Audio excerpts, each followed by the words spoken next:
You are my ecstasy when you are next to me, flooding my dopamine.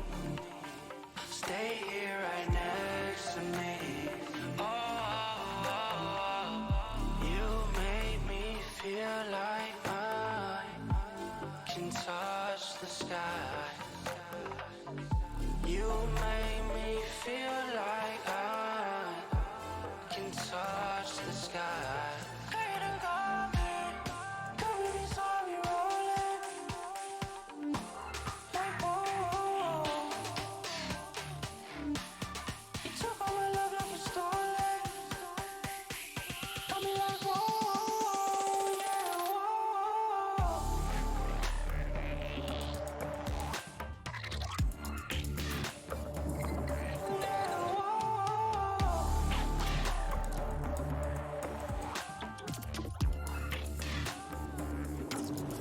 You are my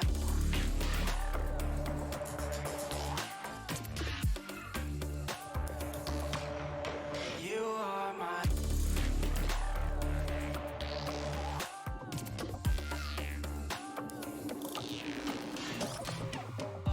You make me feel like I can touch the sky. You make me feel like I can touch the sky. Every time you leave, I come down.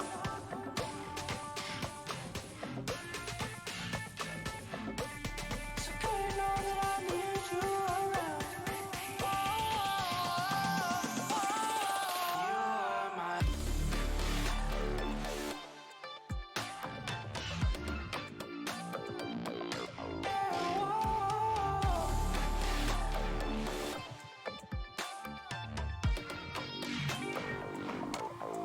You are my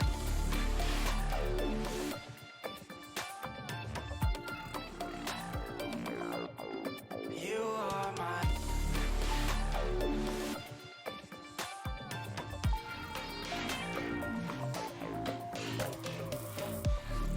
Every time you leave, I come down.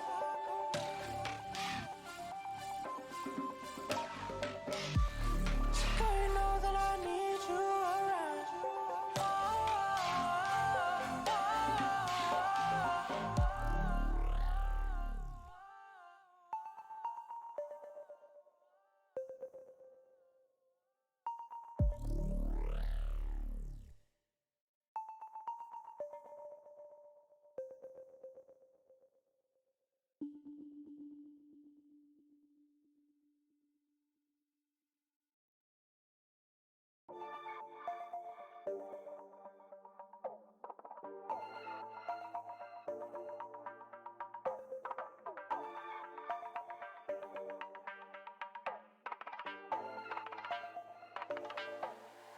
You are my ecstasy when you are next to me, flooding my dopamine. Stay here right next to me. Oh, you make me feel like I can touch the sky. You make me feel like I can touch the sky. Couldn't call me, could be sorry rolling. Like whoa, you took all my love like it's stolen. Got me like whoa, yeah, whoa.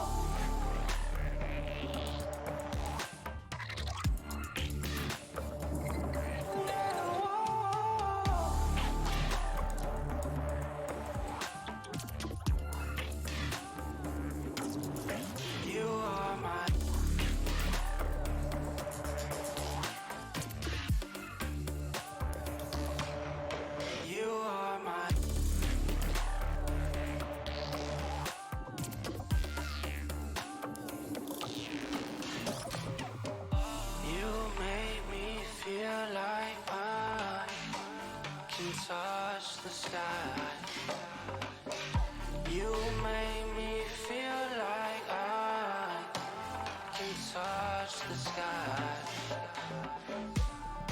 Every time you leave, I come down.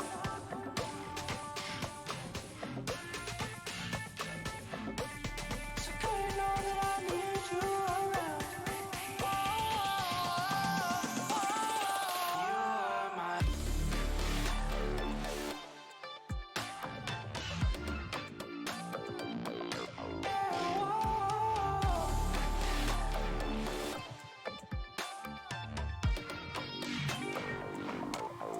You are my.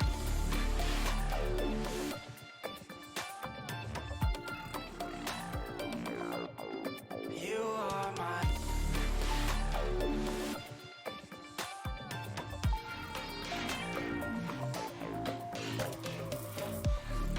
Every time you leave, I come down.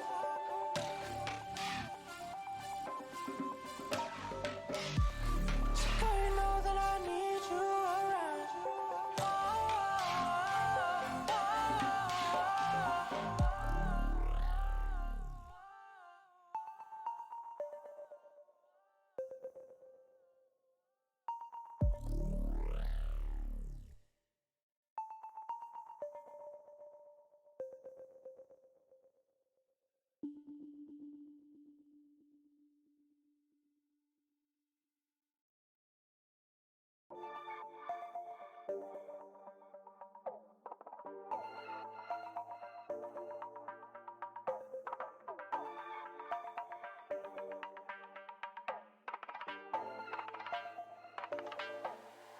You are my ecstasy. When you are next to me, flooding my dopamine. Stay here right next to me. Oh, you make me feel like I can touch the sky. You make me feel like I can touch the sky. Great coming, gravity saw me rolling. Like whoa, you took all my love like you stole it. Got me like whoa, yeah, whoa.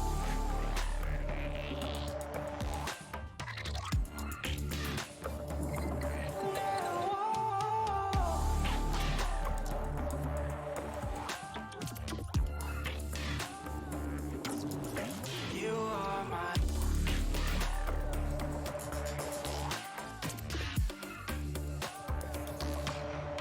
You are my.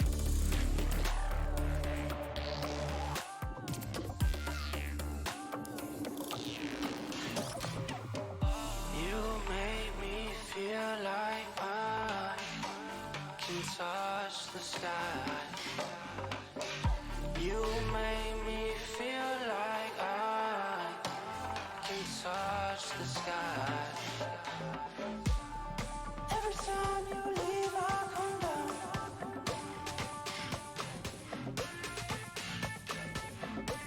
So girl, you know that I need you around.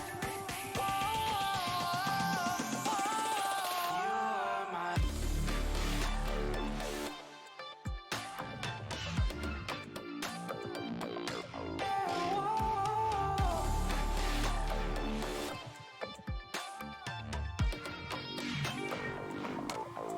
You are my.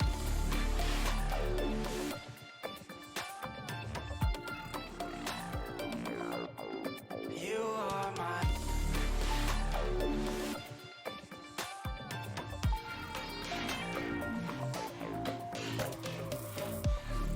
Every time you leave, I come down.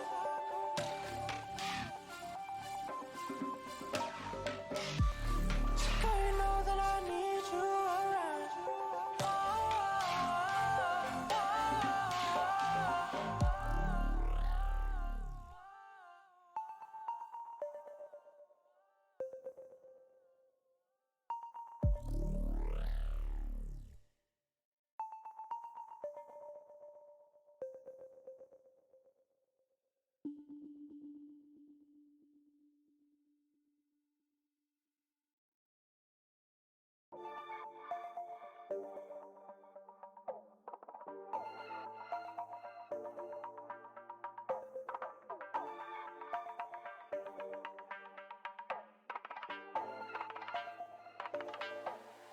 You are my ecstasy. When you are next to me, flooding my dopamine. Stay here right next to me. Oh, you make me feel like I can touch the sky. You make me feel like I can touch the sky. Couldn't come in, could be sorry rolling. Like whoa, you took all my love like you stole it. Got me like whoa, yeah, whoa.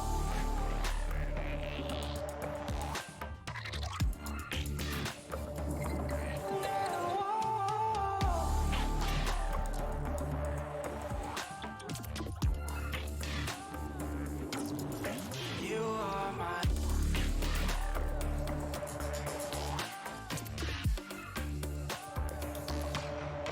you are my,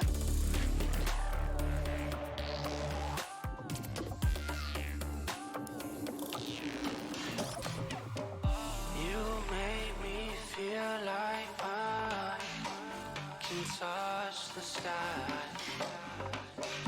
You make me feel like I can touch the sky. Every time you leave, I come down.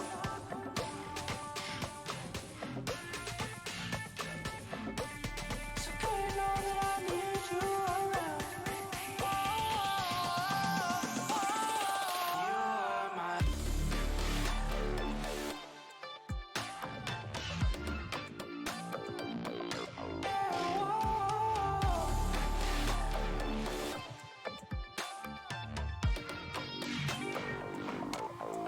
you are my,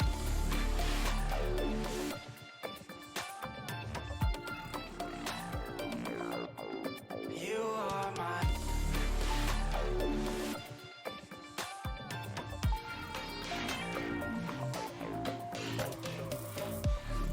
every time you leave, I come down.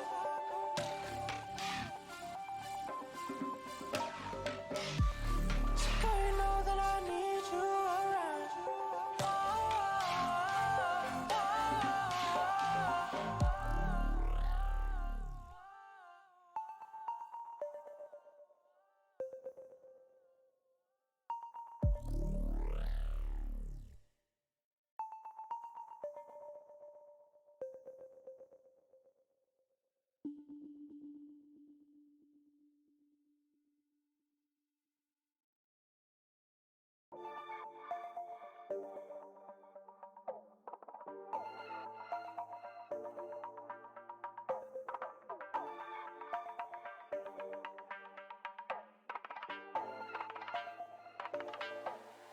You are my ecstasy. When you are next to me, flooding my dopamine. Stay here right next to me. Oh, you make me feel like I can touch the sky. You make me feel like I can touch the sky. Couldn't come in, could be sorry rolling. Hello, everybody. Welcome back to IG League's SkyBell series yet again. Here we are, joined on the weekend. I am EduCast, joined by Soren, and we're also joined by our sponsors, of course, IG League themselves, because they have a brand new inaugural division coming up soon. And if you want to find out more information for joining that $2,250 division, head on over to IGLeague.com. But we have two teams here right away at the start of the bracket for today. Who's fighting? Who's defending? You tell me, Soren. Well, today to start us off in round one, we have Paper Towels versus Windextrous. Sorry if I messed the name up there. But we're going to be starting over on Ascent with Windextrous on the attacking side. And I think we have a pretty good game lined up for us. Yeah, a very good game indeed. It looks like we are going to be on Ascent, and I think we're just going to hop right in and see what these agents are going to be picked. Hopefully so, as we now get right into that game. Both teams are now ready. And one thing I will be mentioning about the map of Ascent, we know Ascent, Soren. We've seen it Yes. many, many times. We have casted how many games on Ascent? Just you and I on multiple different leagues. I mean, we had the sextuple overtime on Ascent. We've seen it all over the place. It just doesn't stop. And one thing I will be mentioning for certain is that I want to see a unique team composition. Maybe a like triple initiator, maybe a double controller, something unique here coming out from these. And it looks like we might be getting that with a 5 Yoru lock-in on the team of Windextrous on attack. So yeah, I'm excited for this, Soren. Yeah, absolutely. I do like Ascent a lot. It's one of the probably the most versatile maps with the largest agent pool you can choose from. But the one thing that I always get a little bit tired of on Ascent is that even though it has a very wide map pool, the compositions are pretty standard every time. So I would love to see a unique pick come out here. I know I mentioned it on our last cast together, but I'd love to see like a Neon or a Yoru get picked up, but I don't really think we are. I think we're going to be seeing the very traditional double initiators, at least on the side of Paper Towels, where we're seeing the Fade and then the KO being hovered. We actually are going to be getting a double duelist though on the side of Windextrous with the Reyna and the Jet combination, which I think might be pretty good. A little bit risky when they're starting on the defender side. They might be a little bit of a disadvantage, but especially when they switch over to the attack, I think that might be a good pairing. Yeah, and speaking of the double initiator, I mean, you're seeing the KO and the Fade. That's something that I really do enjoy on this map. It's something that brings a lot to not only the game, but also to just the dynamic of how Ascent works. Ascent, you want to try to keep up all your utility, and I would argue the two strongest abilities that both Fade and KO have are their information gathering. You have a wonderful, haunt that you get on a 30-second cooldown plus the knife. And because you constantly get those back up, and that's the most powerful skill, you're going to be able to get rid of a lot of util dumpage by throwing things away, making Omen pop his smokes, making me wonder why we're seeing a Viper on Ascent, because everybody knows Viper, the worst agent on Ascent. So I only can ask Scissorsbox, what are you really thinking here moving forward? Am I the only one here, Soren? Well, I don't know. I do like Viper a lot. Ascent is a little bit of a strange map. I agree for Viper, but I do think that if you're going to be playing with that double duelist composition, having that wall that they can use to place that on site and maybe play around it, especially when you have the flashes and the jet dash, I think there's some very tricky plays you can pull out, maybe get on the site and the defending team not even realizing you're there quite yet. Might find a little bit of fruit, but it is a very risky pickup. I do think I prefer Omen, and I actually think I most prefer Astra on this map. I think Astra is really strong, so a little bit strange not to see her get picked up. Yeah, incredibly different from a normal team composition, and that's kind of what I asked for, but I also asked for something that makes sense. But we also want to point out that we are going to be following our brand new observer. Of course, we have one of the best in the world. We got here, Freeze is able to go, but oh my god, Hibiscus gets one, Force gets the other, and we're already in the game. 2 picks down for these attackers, and we're seeing a big push onto this B site. Spike, however, has gone down with Namisa getting Illumi. And here we go, a 3v3, but look at that lurk coming out from that Raze, able to do a lot of damage early, but Hibiscus, last man standing, he's gonna go down on the Raze as well. It's a duelist difference in all of the DPS that has been flowing. Honestly, what a great start to the game. We're seeing an amazing gameplay so far. Yeah, no, a little bit of a weird, attempt at a defensive hold. I do like Lasco on the Reyna playing in the middle, maybe allowing them a little bit more flexibility when it comes to rotating to either the site, depending on which one gets hit. I don't like how when they tried to enter site into that first duel, that first point of contact, they just kind of dry peeked it. They had their flashes available, but instead they waited for the jet to die. They rushed out without any cover, and they were able to get some damage out, but they weren't able to capitalize on it. So a little bit risky, and I think this is where we're going to see that Reyna, kind of suffer. Yeah, and I think we just might see the Reyna suffer, but with Forrest here, he does have himself the headhunter, but he needs to learn how to go hunting for those heads, because he is not connecting his shots, but doesn't really matter. They have to push him regardless, and that dude, okay, is going to be doing all the damage, a triple kill so far with the Spectre, and now it's just up to you, Lasco, and you're going to be the last to fall. Beautiful attempt, and that round was so quick there, Soren. Yeah, no, very, very quick. They were able just kind of able to walk on the B. I think there was one sitting back in the market, but the moment they saw that full 5-man push through and there's only one really anywhere nearby to assist, they decided to pull back and then try to push back in with the team. Unfortunately, that was the anti-eco, so only having, you know, the pistols to work with, not the best situation to be in, but losing that round, it's kind of what you would expect. Probably would have just hoped to get maybe a few more kills or any kills, to be fact, just to hurt the economy a little bit.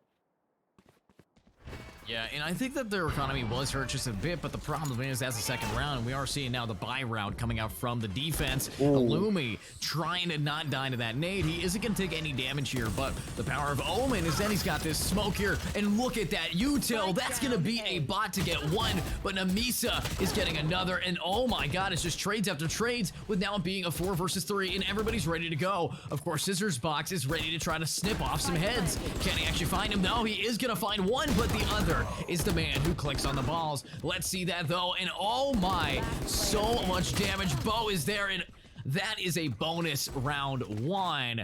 That's the power of having a bulldog, but look at this, everybody gets full rifles now, and this is a horrible position to be in if you're on this defensive team of Paper Towels. Absolutely. We did expect them to have a little bit of a rougher time here with that double duelist, you know, composition. They did have a little bit of a bright spot. I actually thought that they had a really good lineup. Nemesia was able to get the season right at the entry point into A and was actually able to seize 4 of them. So if they were able to combine, you know, maybe some Raze utility, but instead, since they chose to go for that, you know, Jet and Reyna combination, they weren't able to capitalize on it. So a very unfortunate, really great setup, but they didn't have the execution behind it to make it worth. Yeah, did not have the execution, but that is an executable right down onto Illumi getting one, Hibiscus getting the other. Seems like a Sheriff is just a weapon of choice for these players, and it is pulling no punches. Amazing shots, amazing damage so far. 2 have now gone down for this attacking side, but they're still technically on a semi-bonus, and that is going to be a rifle in the hands of this Raze, absolutely shredding through, and now 7-0. We're seeing this Raze really just pull together and carry this team. But can we see Lasco? He's got himself the Marshall. Is it going to be good enough against everybody coming forward? Looks like the Raze, he's not done. He's never going to be done. That one dude, okay, is not going to be just okay. He's going to be popping off, getting even more picks. And there it is. Hibiscus, the first person to shut down the Raze. But now it's a 2 against 2, and they both have rifles. This is winnable for the defense. They might be able to break the streak that we're seeing from this team, Windextrous. But from the floorboards, we're seeing Bo do a lot of damage. And now we see a little bit of a push coming out. Hibiscus jumps on top of Jen, gets the headshot, and Namisa cleans it up. Oh, that is a clean round for back and forth, and a thrifty one by Paper Towels here. Very, very scrappy, but at the end of the day, they're able to pick it up. I really like the play of Hibiscus, you know, dashing over on the generator, creating that little bit of space as they're trying to entry on the site. And, you know, this is kind of what we're expecting this composition to do. They're not going to do great on the defense, but maybe if they, you know, pull a little bit back, especially when they have rifles fully in hand and go and play for those retakes, I think this team and this team composition can really shine, but they really need to find a way of limiting how much damage Paper Towels can do as they enter site, or excuse me, Windextrous can do as they go to enter site. Yeah, and speaking of enter site, looks like A is going to be the object of attraction as everybody is now trying to push in here. Of course, we are seeing Windextrous just really put these players back a bit, and Paper Towels, they finally got one, but if this is going to be the first official buy round for the attackers, this is what they're going to be doing it with. The showstopper plus it, a little bit of a bunny hop, a little bit of a skate onto site, and the showstopper, that fuse is ticking, and you're going to have to shoot it off, and look at that! Reads it perfectly, shuts down the poor Viper, and now there's an Odin down, but here we go. This is a beautiful position to be in, but now they can't hear or see. Let's see what happens with now Nemisa going in for some damage, but oh my, so much has happened. Lasco gets Forrest down, and now Hibiscus ready to go. That's gonna be a spray, and Bo's gonna get one. And there it is, all of the DPS. Last man standing, and he's gunned down a Pusit. Oh, what a man. I mean, this is it for these defenders. They are consistently keeping these guys back now, and I think they finally got themselves in that groove, only having to use one ultimate.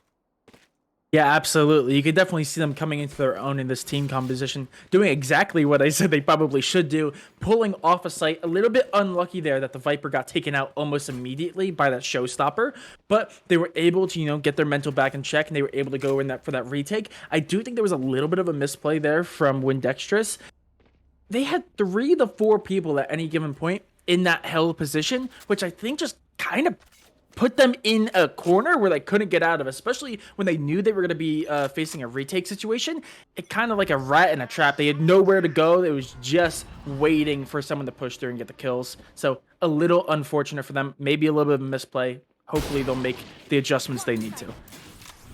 Yeah, hopefully they do make the adjustments that they have needed to, but one thing is for certain, and it's this player on the fade, Nemisa. It's just, how good is she? Or is it Nemisha? No matter what, she's absolutely popping off. You see what we're seeing here? She's always the first to get a pick, but the fact is, she just got gunned down by Forrest, and that is a rifle in a different hand. And now we need to see this Raze do some deeps, but look at that, the timing.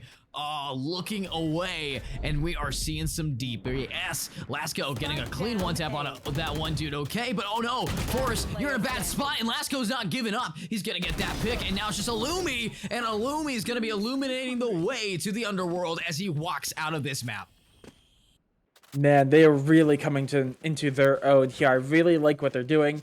You know, normally teams like to play off the information. They like to push back the team, stall them from getting into sight. But you can actually see that it took a little bit of growing pains, especially as Paper Towels seemed to have their number, or Windextrous, excuse me, seemed to have their number. But once they got through those growing pains, they're just allowing Windextrous to take as much space as they want, and they're allowing Windextrous to make their own downfall, pushing too far ahead, getting into awkward positions. They're playing for those retakes, and they're capitalizing on those mistakes. Really well played, but it's not a great start into this round. Not a great start. Look at all of the damage getting taken by this poor defensive team. We actually might be seeing a new re-hit and retake, but Scissors Box, he's taking a lot of damage here, and only at 33 HP, there's not a whole lot that he can really do here. But that one dude, okay, he's been more than okay. He's been absolutely clapping through these kids, and I think he wants to try it again, but he's the fade on the attack. And right now, the fade on the defense is in a 2 against 4. And with all of the whiffs, you're not going to be able to get any picks, leaving only Hibiscus here. And Hibiscus, not exactly the person that can try to clutch this, but hopefully we can say he might be able to. But against this Raze, he's not going to be able to. It's just so hard to be in a 1v4. Those early picks definitely hurt there, Soren. Vandal diff, and we actually saw a little bit of a change up on this attacking side. Before we kept seeing these like 5-man pushes, just aggressive takes on the site, and then we saw the small adjustment from the defense where they just allowed them to take it. There in that round, we actually saw them play a lot more of a default. Yes, they were pushing through B, but they took the mid space and they got those picks, like you mentioned, one through mid, one up on CT, and then once they kind of had that numbers advantage, they found one last pick and they pushed in and took the advantage of it and leave Hibiscus in that 1v3 situation or 1v4 situation. So nice adjustment there. I really like what they do, but they're gonna have to continue to make them in these later half rounds. Yeah, and the fact that Chamber just went down there, yes, we are seeing B-side kind of get locked off, but here's the thing, that ultimate from the Viper, this is why Viper's just not a great agent. She's now locked down a B-side, can't really rotate. Luckily, players like Hibiscus can really pick up the pace where they've left off, but there is Demisha getting another pick down and ready to go for some more. But flashbang coming out, and here comes a little bit of a push, but the Omen brings the bomb all the way to the other site and plants it down. I think he has forgotten there's been a Viper there the entire time, and now they got the spike down for them. Lasco ready to go, getting another pick down. Last man standing, gonna be Bo, and he's gonna bite down and take out Lasco. Now, 1v3, this is where the attack is in a horrible position. He gets 1, but he can't get 2, only getting a total of 3 for the round, and he would have to ace it to even try to win that round for his team. like the attempt, but it, like you said, it does seem a lot like they just forgot that the Viper was over on B. I don't know. I'm still a little bit up in the air. I don't like the fact that Viper was kind of constrained to B, but I also like the idea of B was basically completely locked down, and it forced them to either force through it or they would have had to take A. There, unfortunately, they just kind of forgot about it. They tried to use the Omen into the shadows to get across, and they never even got the spike down because the Viper was able to capitalize on that misplay. I like it. I like the idea of the Omen play, but going off on your own left them in a very bad situation, and poor Bo had to pick up the scraps and could only get the 3.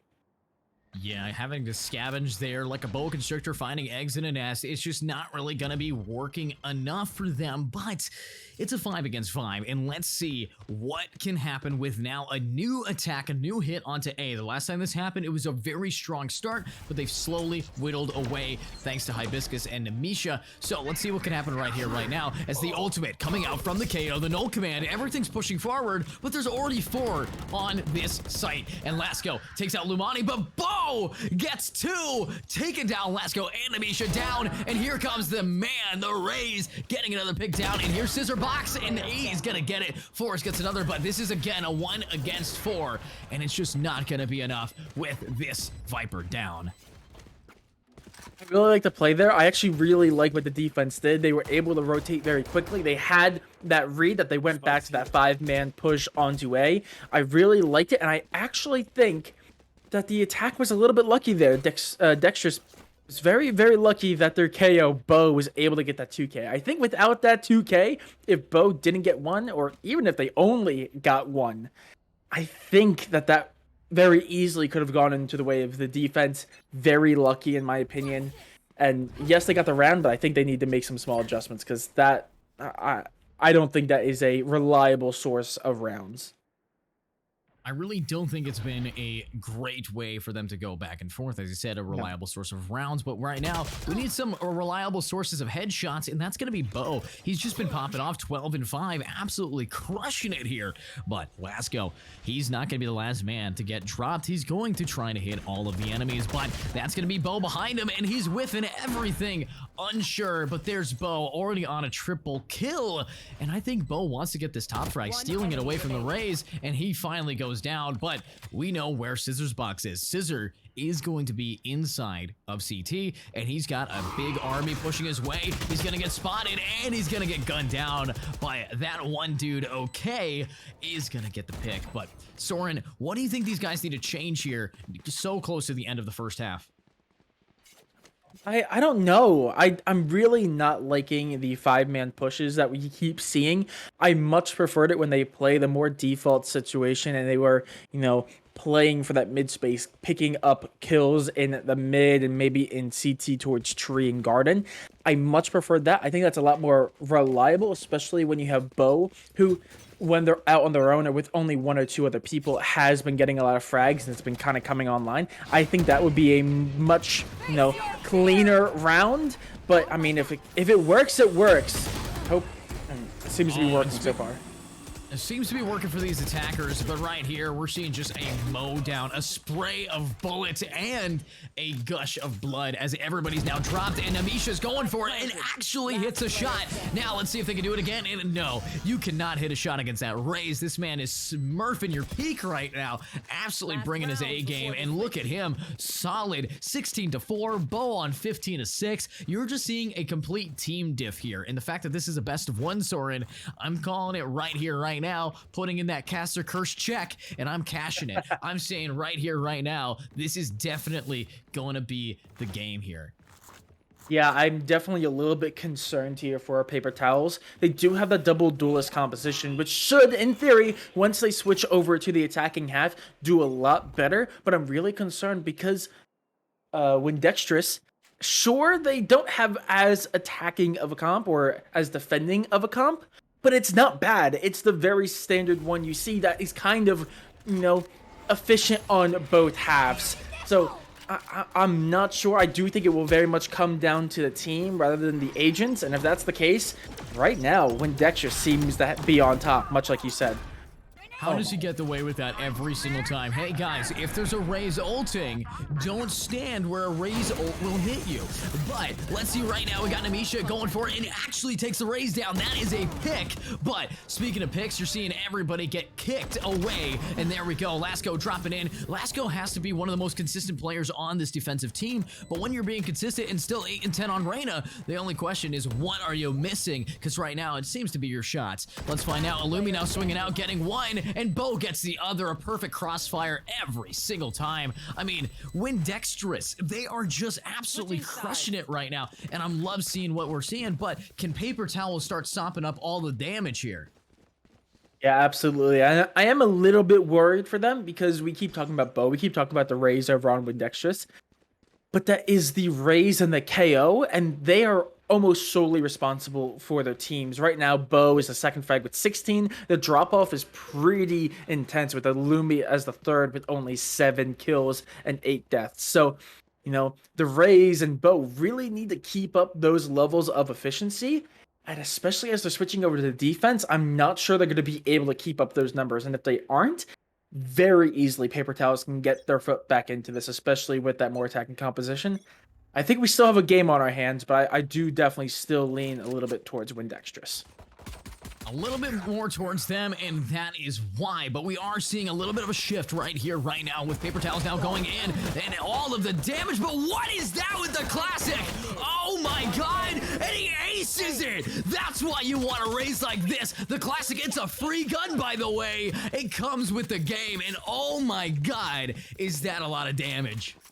I'm not allowed to talk. I'm not allowed to talk. Last time we had a cast, I said, we were kept joking about how I have a terrible caster's curse. And what did I talk about not 30 seconds ago? You know, if the Raze and the KO can't keep up the level of efficiency, and I don't think they can, seeing they're now on the defense, the first thing we see on the switch of the half is an ace coming out from the Raze. I mean, oh, what am I saying anymore at this point? Just listen to the opposite of whatever I say.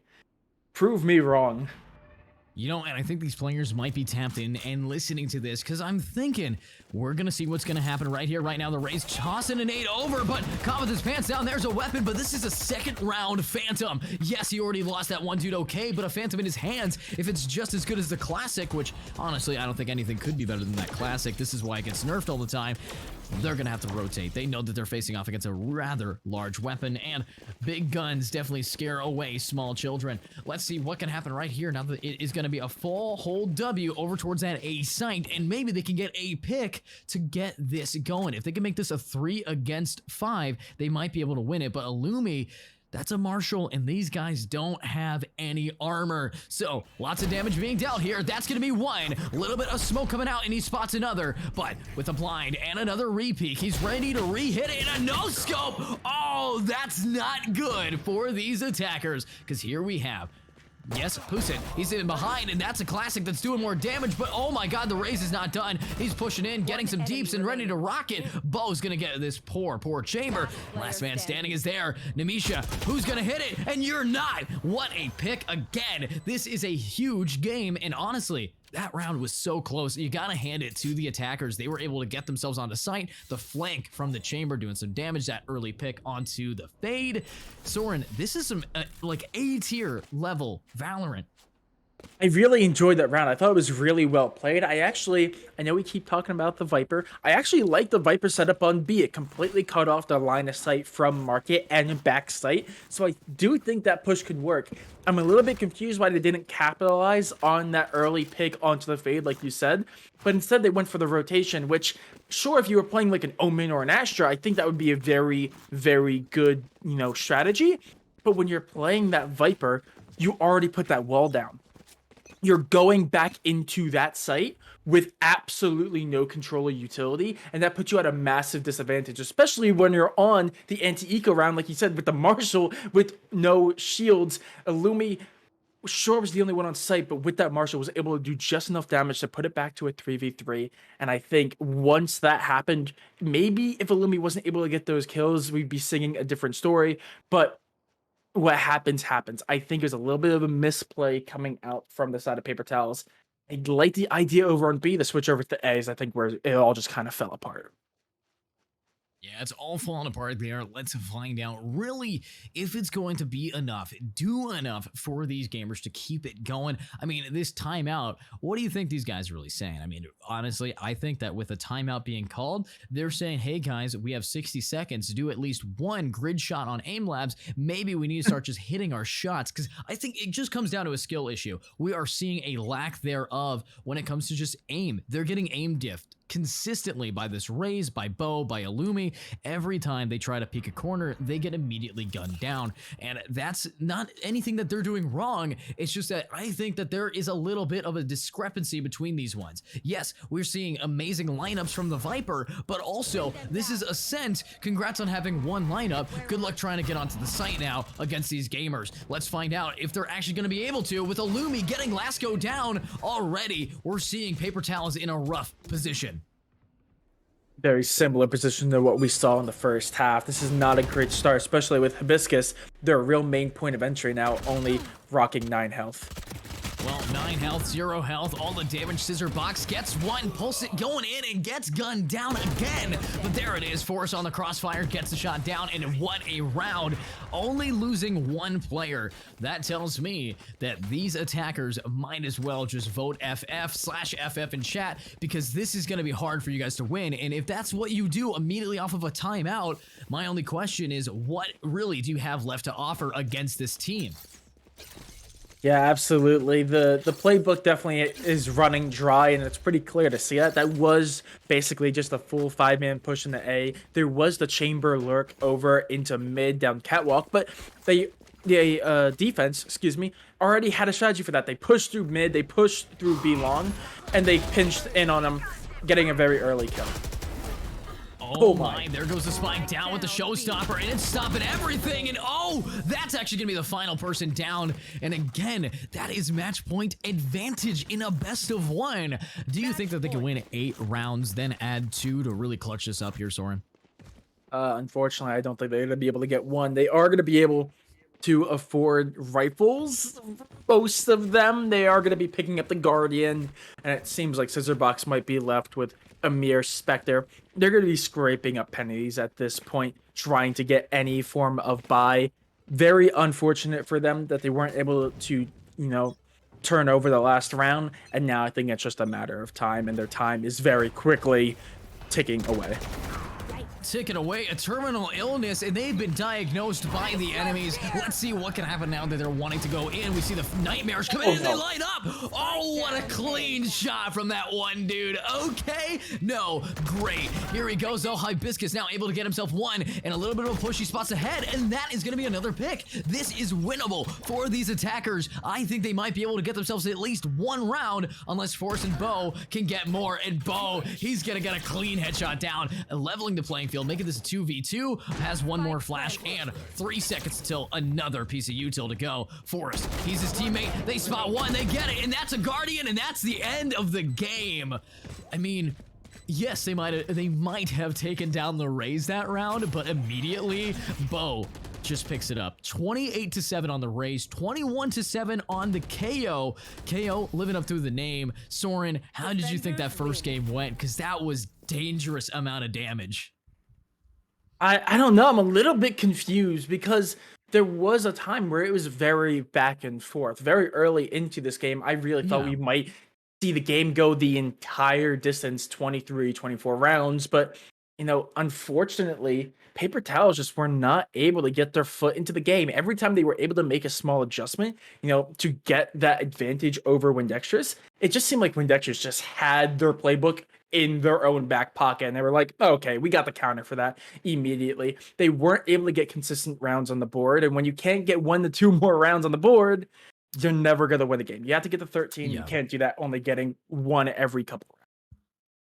Yeah, and what we saw from Paper Towels is they were just like Paper Towels. They were able to only absorb bullets, and maybe they should buy some bounty, maybe not get the great value kind, because that was painful to watch. They need to definitely clean up their act, and hopefully with some paper towels, they might be able to do that. So we'll see them probably next week. Hopefully they might come back stronger and better than ever. But when you get kicked down that hard, it's incredibly, incredibly difficult. But one thing I will be mentioning is, of course, if they do want to be coming back, I want to see them in the IG League new division that's coming out. That's $2,250 that you can win. But if you want to try to win that, you might want to first try to get better at the video game. Now, let's see what can happen moving into the next part of the bracket. Of course, you guys can always check the bracket using !bracket, and of course drop a follow if you guys like watching these, because I think IGL puts them on every single week, and you guys have to stop by and see it because I bring the casting, Soren brings all the hype and the casting curse. But we'll see you in the next game here. Soren, do you have any final words to send off paper towels here? Good try. Like you said, just come back next week. Try to get that mentality back in check. Maybe, check some aim labs trainings out. I know a lot of pros Man. have some courses, but yeah, a lot of promise, just not a lot of execution. So feel free to come back. Good showing. Yeah, absolutely. Feel free to come back, and we'll see you guys in a little bit with the next two teams in another best of one, because we have a lot of teams for you today, and we want to see who's going to be taking home that bank. So see you guys in a little bit.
Alrighty, everyone, welcome back to IG League TV. Of course, my name is EduCast, your host, and I'm joined by the sensational Soren. Hello, Soren. Who do we got fighting us in Game 2, Best of 1 brackets?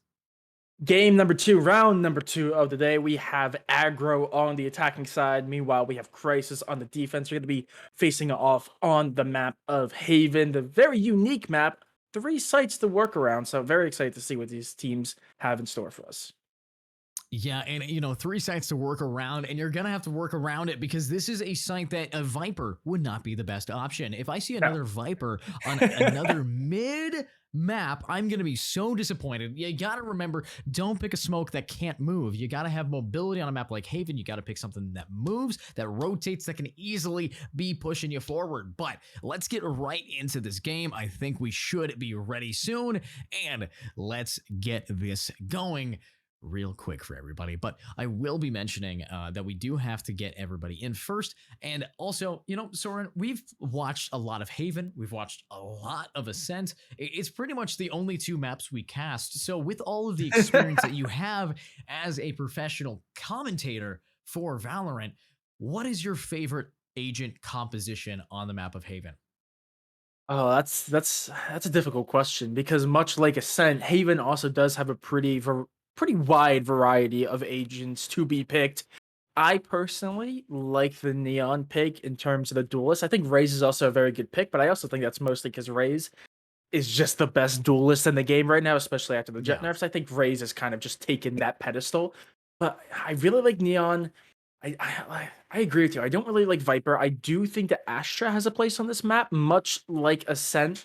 Mostly because she has that global utility where she can put her stars down anywhere on the map, and it allows for really quick, easy rotations. But I do think Omen also has a place as well. And I gotta change it up a little bit.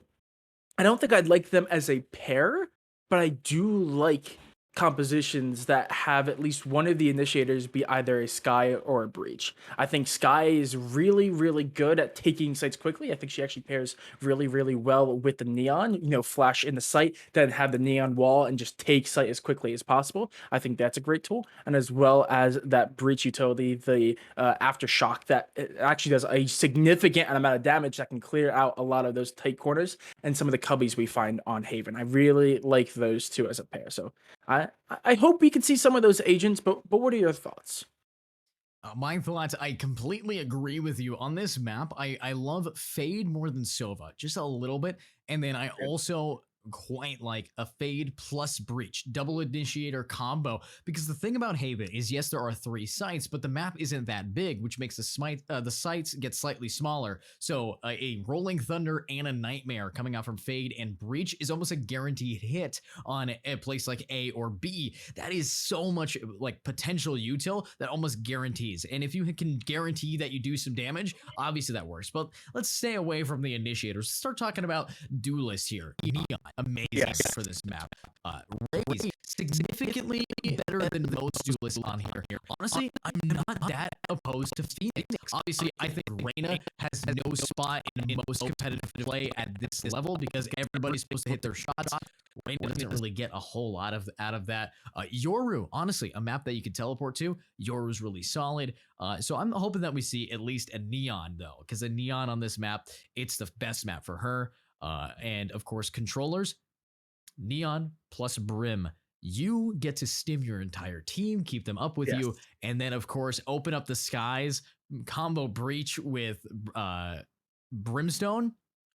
Perfect. It's so powerful. And I think that now that we're going to get right into this game, we're actually going to find out all of our theory crafting, all of our brain power has gone into this game. Is it going to actually be correct, though? Let's find out as these teams now pick. We, of course, have on both sides, we have aggro on attack and, of course, crisis on defense. So who's going to be taking the cake here? A few interesting picks here. I'm seeing the Yoru get hovered. I'm still seeing the Jet over on the side of aggro. Excuse me, as I choke on my words there for a second. I don't know how I feel about Jet on this map. I do think that especially with Raze being Raze and Neon really being the pair that are the best space-taking duelists. I do think that Jet doesn't really have a place in many maps, especially as, there's better duelists that can take space, and of course there's Chamber who has that better opping potential. But put the op back in her hands, the primary opper, I do think she can play really well here. I don't know how well she would pair with a Sky though, so I'm a little bit hesitant for aggro's team composition here. We are going to see the double omen get picked up. We are going to see the fade and the breach, though. The little theory crafting we just did being brought up over on the side of the defenders. Looks like we're not going to be able to see the neon get picked up, but very interestingly, I'm seeing a Sage of all agents, which I think, possibly switch over to the Chamber. I like the idea of Sage, but I do think either Chamber or Killjoy would be a better Sentinel on this map. I completely agree with you. Chamber or Sage, amazing Sentinels for this game, but I also kind of want to see something here pop off, and let's find out, is it going to be good enough? A lot of stuff really moving forward here. Of course, we were talking about what kind of duelist. I like the Raze. I don't think Jet is that great on this map, but I agree. Of course, Jet does have the ability to do the double updraft dagger strat for the kunais over on the A site, and then also on C, she gets the long hold pretty well, so she can be rather good. Jet's always a okay pick, no matter what map you're playing on. So except for Fracture. Jet on Fracture should not exist. If you're Jet and you're on Fracture, you are throwing my elo. But let's see what's going to happen. We're seeing a little bit of a team huddle coming around in the defensive side, but let's get right into this game. Soren, right away, what are your biggest takeaways from how these guys are doing? I don't know. I'm a little bit confused by the attacking side's composition. The Chamber and the Jet. I think it was a really good pickup back when, Chamber first came out and Jet was still a really, really good opper. So I think that pairing used to work, but I think it has definitely fallen off. I agree. I really don't like Jet on this map at all. I would much prefer the Raze, and I think she would do better here. But we're just going to have to wait and see. But it looks like it's going to be a very default setup, mostly focused on mid. Mostly focused on mid, and that's going to be Nebula getting one down onto Kyo, and there it is. All the damage into Fish is going to have to go swimming. Let's see right now. We got Kosin anchoring this back, and what a lineup. 2 for the price of 1 with 1 bullet now remaining, and only Alyssa in a 1 versus 4. There is going to be the classic, and it's going to be a classic shot, a shot down, gunning him away, and honestly, an amazing gameplay so far. Yeah, very, very interesting. We don't really see, the 4-man very aggressive push up through into the defensive spawn area in the first round very often. So very good to catch them off guard, especially when you get to these high-level, competitions. And the strategies are usually the same, just repeat it. It just depends on what teams are playing which ones, and you just have to get those reads in the first couple, rounds. Switching it up and pulling a back pocket strategy that no team would expect at this level sometimes can pay off, and I think we saw it there. And I think we're going to be seeing a lot of payoff for these players. I mean, the attack side right now, already off to an amazing start, only losing one of them on that first push, the defense only losing 1 push. Sorry, my brain's up, down, and sideways right now. Speaking of which is Alyssa, who gets gunned down by Nebula. Now, this is a bad position to be in. You just lost your only real source of getting onto site, and that is the Jet. And with a Jet pick going to happen, quite scary here. I mean, so much potential getting thrown away. Let's find out right now. Is it going to be good enough now that we're on that B point? And of course, this is still a solid round for these attack if they could just finally push themselves to go as a team, but splitting off at the 45-second mark, you are asking for trouble. Yeah, no, I really like what the defense is doing here. They played very aggressive in the first round, caught them on the back foot, but now they know they have the advantage. Instead of pushing aggressively and risking losing that advantage, they're just letting them push onto a site, make them wait. See what they can do, absorb that pressure. Really good stuff. Yeah, and I think that they're finally these defenders are tired of waiting. They're just gonna get aggro and do some damage. And we're seeing it happen, but oh my goodness, that is a shorty bouncing around and getting the picks. But guys, what are you saving for? You got 8 seconds, start moving your feet. Move it to the beat, and that's gonna be the beat down from Teets. What a spray, what a shot from them again and again. Defenders now take that round, and now we're seeing the buy round here, Soren. Yeah, no, we are finally going to be seeing rifles on actually both teams. Not quite a full buy coming out for Crisis, but there is going to be the one Hero Vandal into the hands of the Chamber Coastin. Like I said, I really like what they did that round. I do think pushing up in the sewers was maybe a little bit of a mistake. They already had 4 people over in that position. They already knew that the attack was going to be pushing in. They very easily could have just sat back, kept absorbing that pressure, get some crossfire setups going, maybe put one up in heaven, and they could have easily picked off 1 or 2 the moment they tried to enter in. I like the initial idea. I think they just got a little bit impatient. I did think that they get a little bit impatient there. One thing I will question is we just saw the Jet use an updraft, kind of wasting it to jump up into the nest. Kind of a strange position here, but with the Fish now anchoring it back, he's got a TP and Coastin anchoring onto that C site while the Fish is going to get gunned down. Coastin's doing so much damage though, all of the DPS, and really just holding these players back and accountable. But here is what we like to see from a Jet, able to get themselves 1 pick. Let's see if this Jet is going to be able to do anything more against all of these gamers. 3 remaining, and no, you are not. You are not worthy of holding a judge. And now it is time for the second round and a bonus round 1. That's actually, of the 3 halves that we have casted for today, that is actually the 3rd bonus round conversion. No one has been able to pick up that first full buy round for them. And it's a little bit unfortunate, but I'm really liking what we're seeing out of Crisis here. They're showing that they're able to play any pace that their opponents are willing to play. Aggro have been playing a little bit more passive. They're playing a little bit more aggressive. But every single time Crisis read it, and they know exactly what to do. The first round, they played aggressive, and they caught them off guard. Second round, they knew they had the advantage. They pulled back. Now in the third round, even though they were at that disadvantage, they decided they were going to push through anyway because they knew the only way they were going to get the advantage is to play aggressive like that. I really like their control over the tempo, and I think that might just lead them to some very convincing rounds early on here. Yeah, and I'm pretty convinced right now these defenders are doing a great job, except we did just see Mr. Haza go down. The Aussie has been bitten by one of the million venomous spiders that this, of course, is going to be bringing to the table, and the Sky of all people to take down that player. But I like what we're seeing from Nebula, tossing up the Vandal so the enemies can't pick it up no matter what happens there. That is a big brain play, being able to try to lose some weapons for these gamers and just keep it away from them. This is a very high-level strategy that you're seeing coming out. Is it really going to pay off, though? Because as long as these attackers are able to get every kill, they will be finding that gun. Not quite sure where they shot out that Roomba, especially when they didn't know they were there. The Roomba was not going to spot them. So a little weird giving away your location very late into the round when you don't have much time to rotate off. I think that might have been a little bit too risky for my particular tastes.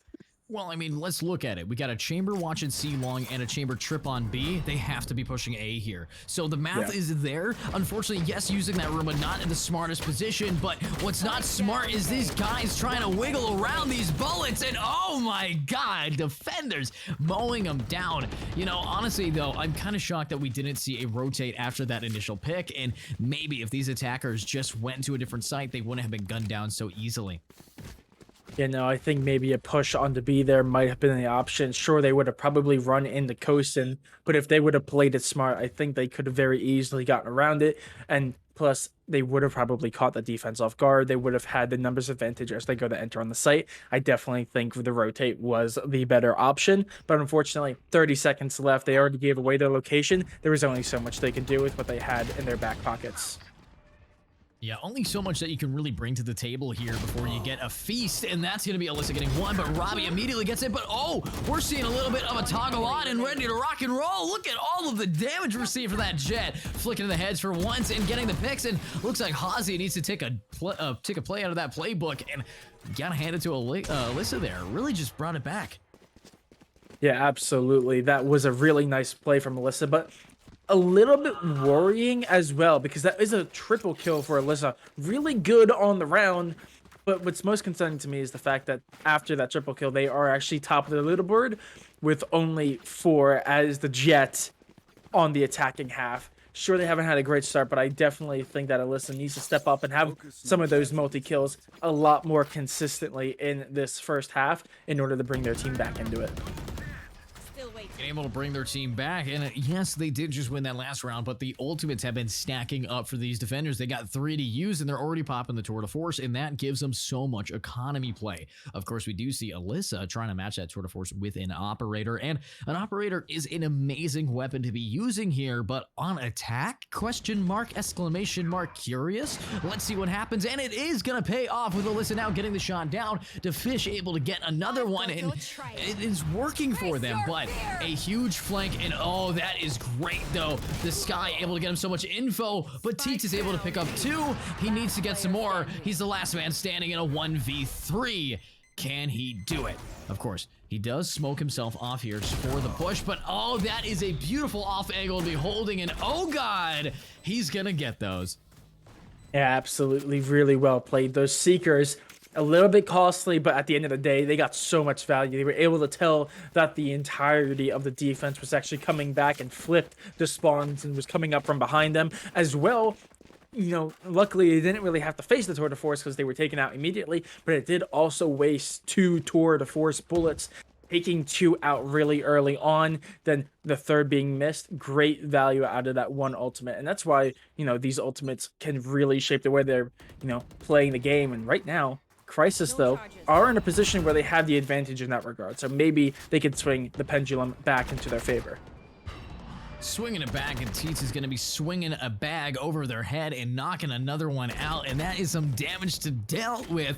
But can we see what can happen right here? We got Rizzle Sleepy. Is it going to be the resident sleeper, or is he going to get one tap? But oh my, what is this aim coming out from Alyssa? And she is going to get gunned down yet again. What a play coming out from Alyssa today, but it's just not going to do any real damage. And here we go. It's another 2 down. They don't have their smokes. They don't have their entry. How are you going to get onto site now? Again, playing the tempo so well, like master craftsmen. They change the tempo, they play very aggressively. We've seen them push up into A so many times. We've seen them push so aggressively, but what we haven't seen is them push up, grab one of those kills. They know that the armaments are the exact same. We have full buys on both sides, so they push up, play aggressively, get the advantage, taking down one of their members, and then they pull back, and now they're starting to absorb the pressure. Really, really good stuff from them. Oh, coasting, just cruising for a bruising and absolutely hitting him down. The operator's seen you later, and now it's just 1 left, and it's gonna be you, Mr. Sleepy. But are you gonna get put to sleep? So many people pushing you, and it looks like a headshot's gonna be the tranquilizer dart for you. I really like it. I already mentioned the tempo, so I'm not going to mention it again, but man, right now it just seems like Crisis have the full control of the game in every sense. They know exactly what space they need to take. They know what neutral space to take. They know when to take it. They know how quickly to take it as well, which is the thing that most teams at this level forget to do. Tempo can change a lot in a game, and when you're able to force the opponents to play at your pace, man, you're already putting yourself in a massive advantageous position. So seeing them pull it out so early, very, very good look for Crisis. An incredibly good look for Crisis, but now we got Alyssa ready to rock and roll, jumping right over the bullets, but Nebula absolutely hits those shots, and that is an incredibly low gamer. But here's the one thing that I have to be mentioning is that it is hard for Alyssa to push in, especially against all these shots that are happening, and if he does push in, he's gonna get one, and Alyssa gets another, but oh, it's Coastin who gets that, switching himself to a different weapon. The Let's Go, the Rolling Thunder has done what it needs to, but is it gonna keep it up? Teats getting the fish down, and they are keeping going. Teats is just hitting all the shots, and they look kind of lost on that hold there. I mean, the chamber just complete tunnel visioned in while his entire team was getting gunned down. Yeah, absolutely. They gave up way too much space there. Their entire team was in that B main position. Alyssa tried to push Hell and actually did a really good job. They waited in that smoke. Sure, they weren't able to push forward more aggressively like they would have hoped to, but they listened for that rolling thunder, the let's go, like you said, and they took advantage of that. Unfortunately, since they were taken out, that was their main space-taking agent immediately out of the fight. They all made it on the site, but after that, there was just one defender on every side of them. They had nowhere to go. Rats trapped in the cage, and it was just a matter of time before they got picked apart one by one. Picked apart one by one, and there it is right off the bat. We're seeing Robbie robbing some life with a nade onto Alyssa, and I think he's not done, but it looks like Baguette is going to say that you are not welcome here. But Nebula, ready to rock, ready to roll. Of course, he's already gotten one, and he's just going to bail out. You are seeing a lot less overheating from the defensive team. After they get their initial pick on the map of Haven, you want to push up, isolate a 1v1. The second you secure it, you bail. Soren, this is going to be an A push and a lot of stuns, flashbangs, and what a shot from Kostin. And I think Kostin, he's not done. He knows that he can hit another shot here. Baguette getting spotted. That's going to make Nebula get a pick. The spike goes down, and now it's just up to Defish. But is Defish going to be sleeping with Defishes? Looks like not yet as he gets one. But now he finally gets to join his scaled brothers. Yeah, to say that was an A push, maybe a little bit over exaggerated, seeing as only the chamber was actually able to get on the site before they were promptly dispatched by that operator.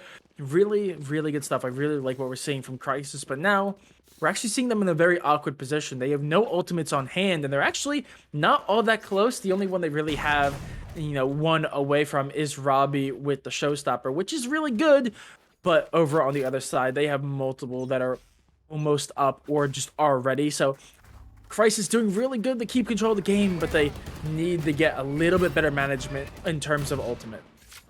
In terms of ultimate, they do need some better management, but it's hard to manage your ultimate as Sky if you're already dead, and Nebula gets a spray down through the smoke, getting this poor player sleepy. Now, in a 3 against 5, this is a big push coming up from the defenders. I think that the defense has so much confidence that they are just a better team, and I'm saying that that's what they're thinking, that they are ready to get in here, and the aggro, you're seeing 4 people on a buy round rushing long. There's no reason to cut that distance when you have Vandals. There's no reason to do that, but they're doing it anyways because they're so confident that they're just going to get free picks, and it works every time. But Absolutely indeed. Flashbang coming out, and Alyssa just around the corner here, but Baguette, he does have a Vandal, which makes it so he might be able to get Robbie down if he just has the reaction time, but he does not. Luckily, Deficient Alexa able to get one, and this could be winnable. They don't have the spike, though, and that is going to be Ozzy Hassa absolutely gunning these gamers down. There we go. Yeah, I mean, it's really, really good stuff that we're seeing from Crisis. I keep saying it, but it's because they're just playing so dominantly right now. They think that they're the better team, and they are showing right now, in all honesty, that they are the better team at the moment, at least. They are completely in control of this game. Who needs ultimates when you can hit the shots at the end of the day?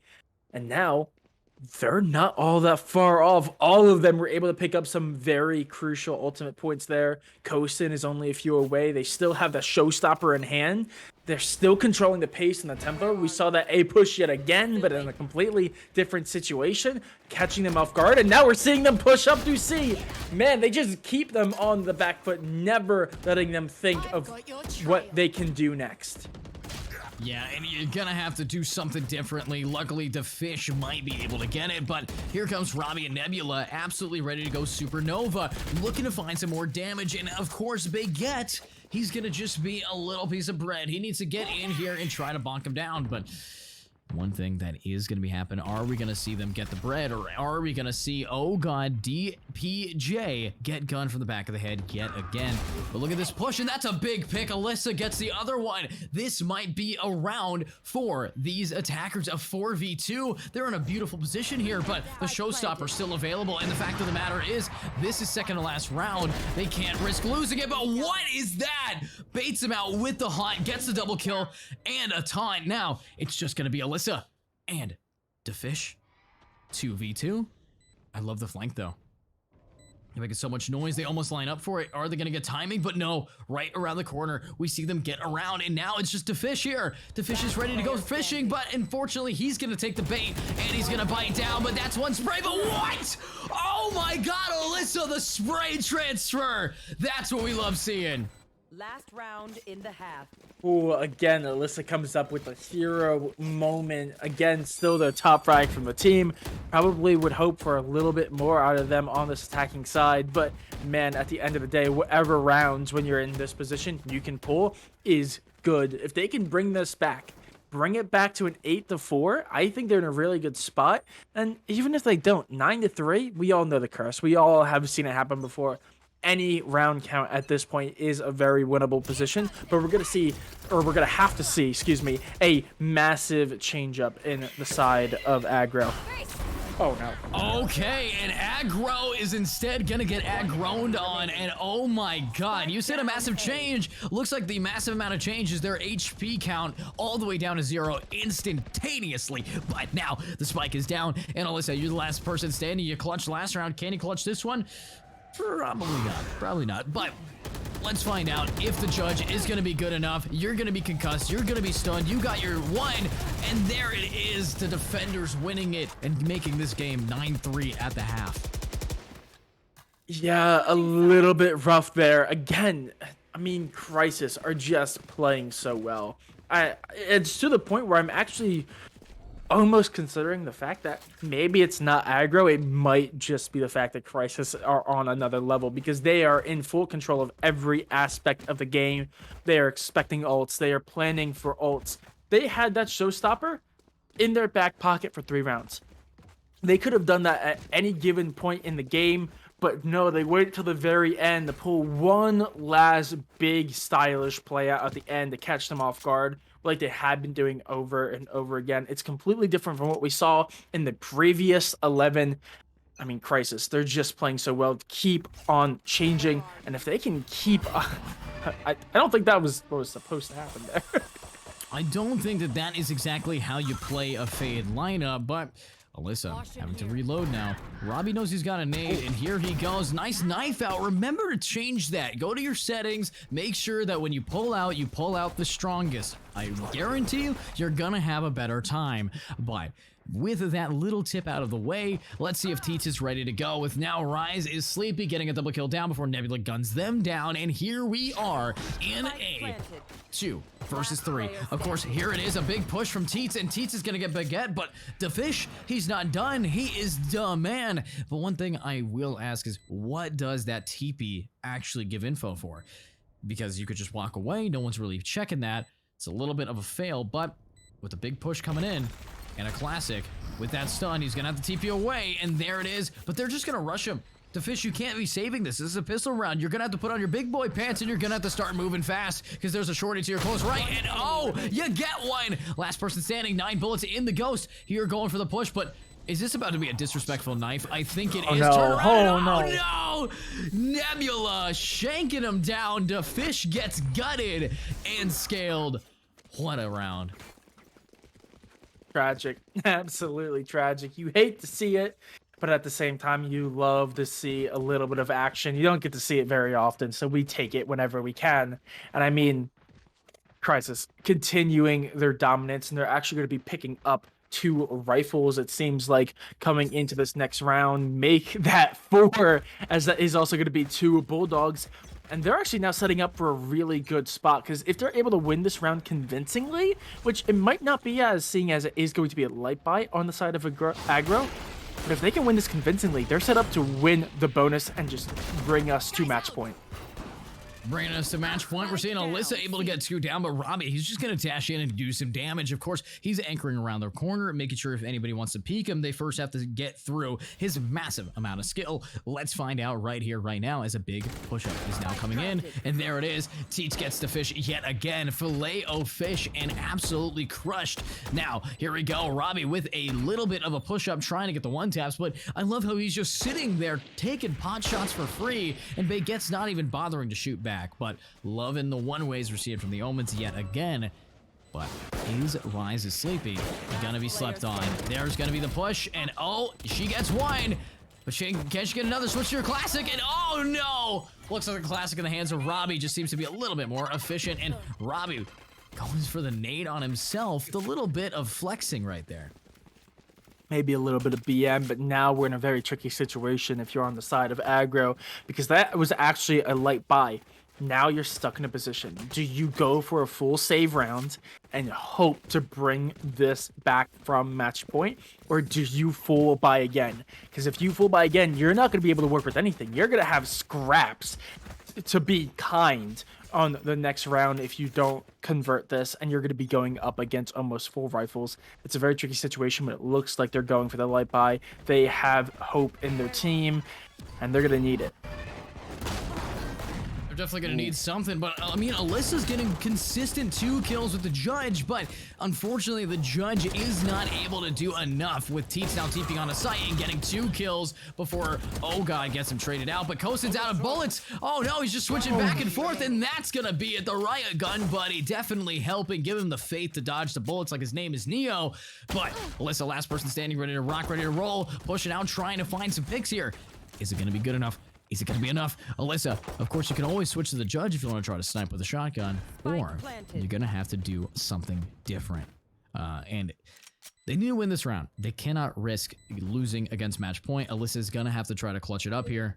But only 1 bullet in the hands of Nebula, and I love that he knows exactly where they are. He's going for the one-way flick. He's trying to be extra confident with it, but Alyssa's just not giving it on. Oh, he whips the shot. I mean, you can tell these attackers, they're just kind of having fun with it. They're only going for 1-taps here. They're refusing to actually spray. They want to see if they can hit this shot. 1 bullet remaining in the entirety of the gun, and he's just gonna go down and trying to hit these shots. Looks like he is finally gonna get it. Closton gets Alyssa. You gotta love when some players still have fun with the game, even at this level. Yeah, you gotta have fun at this point because it is a little bit of a stomp. They are going to be able to get some from a buyout. There is going to be 3 rifles in their hands. Alyssa, yet again, is going to be going for that Judge and is actually expecting an A push, which I think it's actually going to be a correct read. But at this point, it's a little bit unfortunate. Alyssa, yes, is constantly getting those 2-3 kills as they enter in the site, but the moment Alyssa falls, the kill potential of the entire rest of the team just cannot keep up. Even when Alyssa gets that man advantage, it only lasts for a second. Oh, and Alyssa...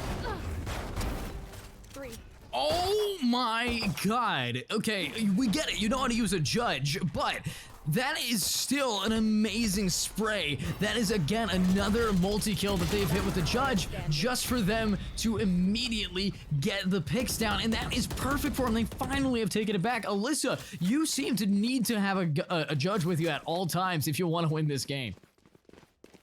Yeah, absolutely. A little bit of a Judge diff there in the chat. But unfortunately, I think it's still over. At this point, they're going to need a little bit of a miracle. I don't think they're going to be DRX, who's able to bring it back from a 4 to 12.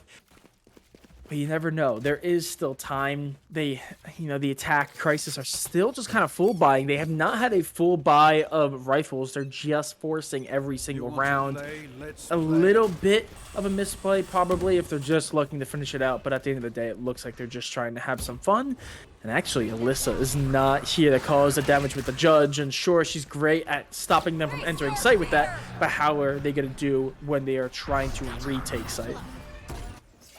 No, I think with the retake, it's going to be incredibly difficult, especially since you're seeing Nebula already gunned down to Fish, and now it's just about anchoring this back. The retake, almost impossible. As you were saying, the Judge is a retake weapon, and Alyssa only has a Spectre now, so is it going to be enough? Let's see how Alyssa's retake game is, as she now pushes her own one-way, jumps on top, and drops down, and dies, and is dead. But now we got Baguette ready to go, and there goes the Sky, there goes Baguette, last person standing. It's gonna be this person, Rises Sleepy, as they are now getting rushed down. Coastin ready to go. Oh my god, it's just a full rush to knife him. Oh no, that was evil.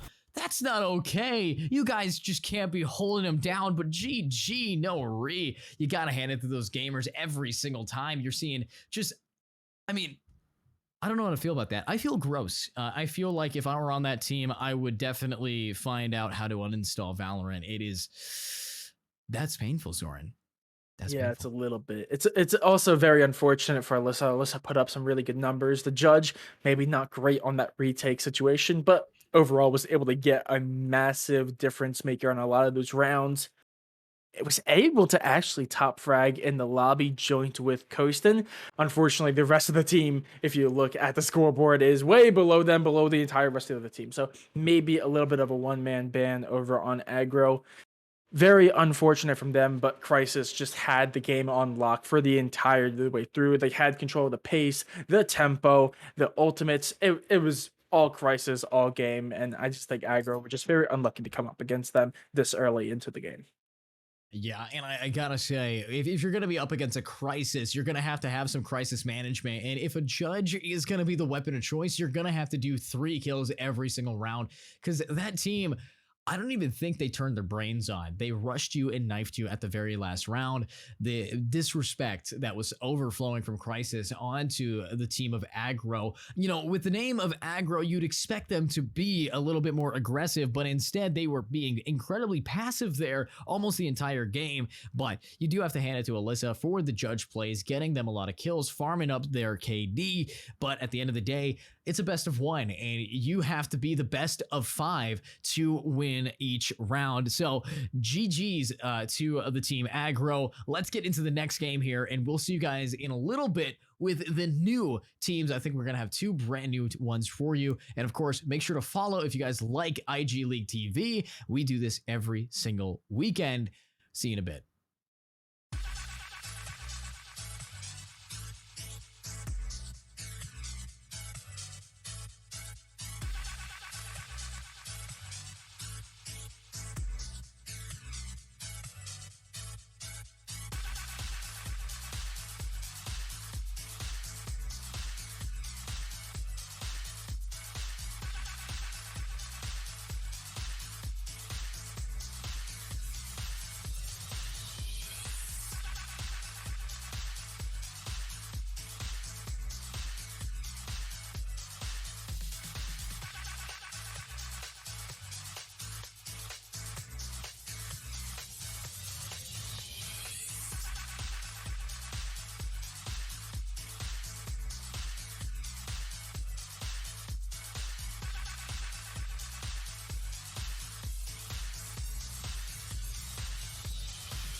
Alrighty, everyone. Welcome back to the IG League. The first thing we're going to say is thank you for being so patient with us. And if you have been patient with us, then you would check us out over on the website at IGLeague.com. We have a brand new inaugural division coming up for $2,250. If you think you can be one of the gamers in here, the division allows anybody to get there. But again, only one person, only one team can be crowned victor of the division. It's going to be a 6-week-long program with, of course, one break in between. So if you guys want to have consistent Valorant to play and it's not comp, then you guys are going to want to check out IGLeague.com or even join the Discord for more information. I am sure you guys are going to be loving to check that out. But advertisement over.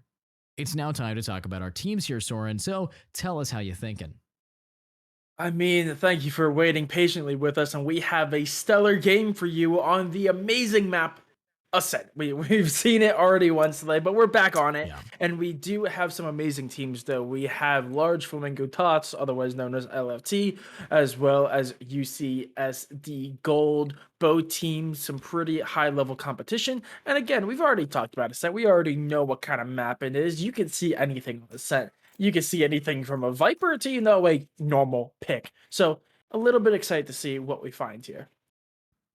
Yeah, I'm a little bit excited as well. We've talked about what the best agents are on this map almost every single time, but let's talk about the worst agents. If I see a Viper again, I'm going to be upset, but it looks like UCSD is already ready to go. And I mean, look at what we got. We got a Killjoy, a KO, Omen, Fade, and of course a Jet. This is an incredibly solid team composition for the map of Ascent. I do like Jet on Ascent. I think Raze is a little bit better just because of those choke points that you're able to do, but Jet's A push, the ability to just dash right onto the site like that, like butter, it is smooth, it is beautiful.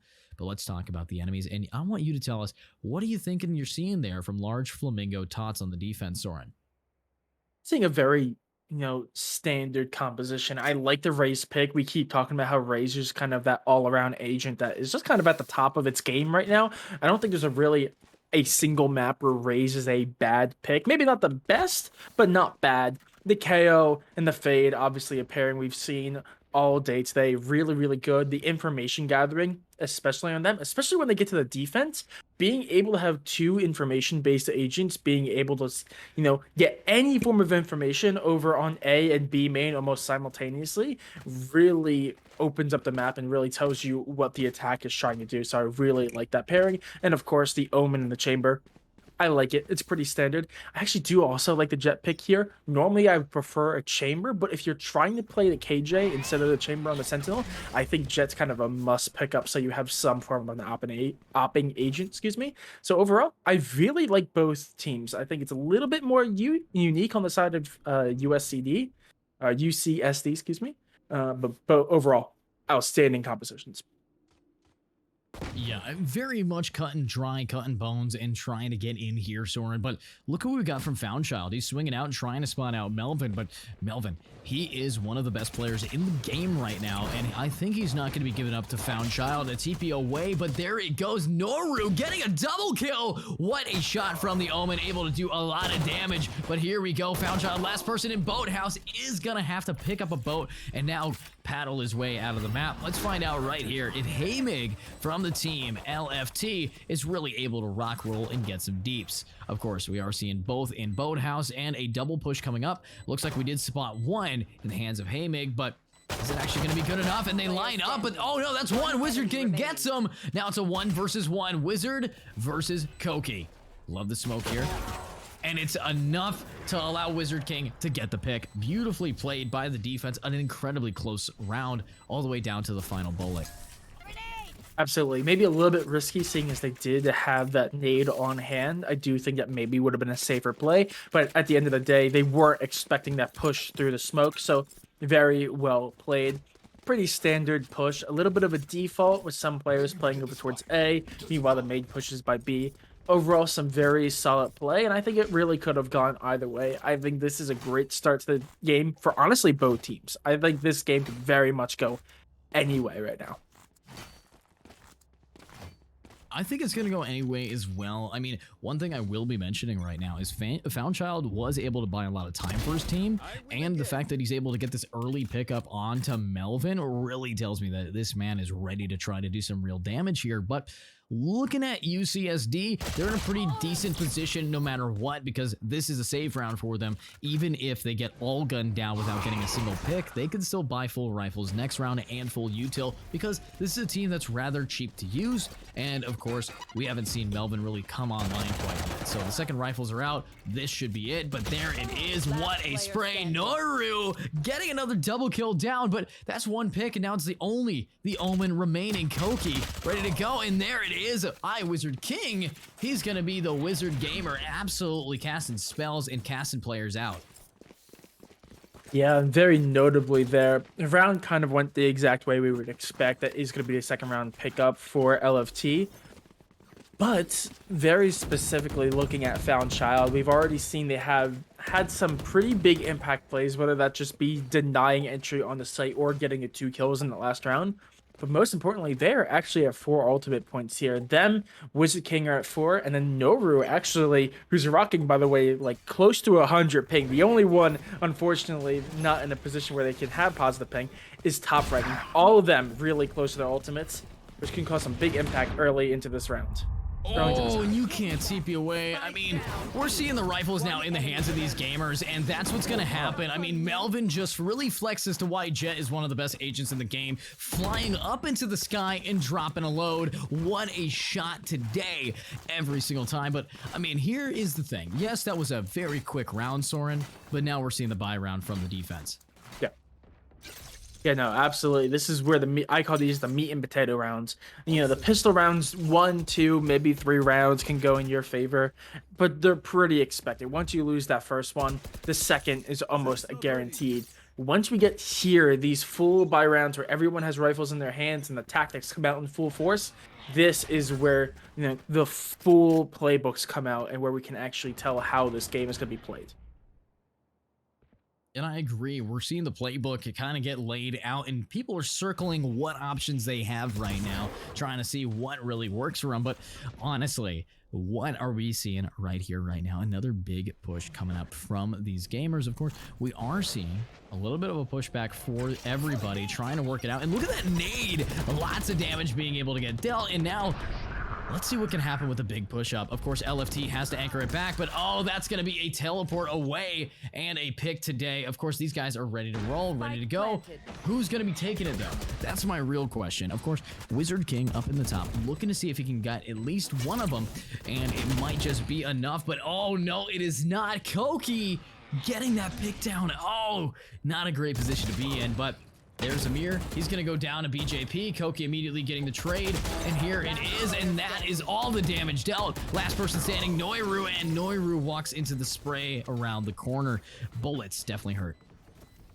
Yeah, no, I'm not very, positive after seeing that last defensive round. If you got a glimpse at the mini-map, you would have seen that basically the entirety of the defensive side, all 4 that were up on heaven, died in a line. It was because they just kept peeking out one by one by one. And if you've ever heard me cast, I say it all the time because I hate seeing it. I hate when people dry peek. It is such a risky maneuver that very rarely, unless you're at top level where you have almost perfect aim, you can get any value out of it. So seeing just one after another do the exact same thing and all fall, it's not looking good. You need to change it up. You have to use your utility as you enter that site.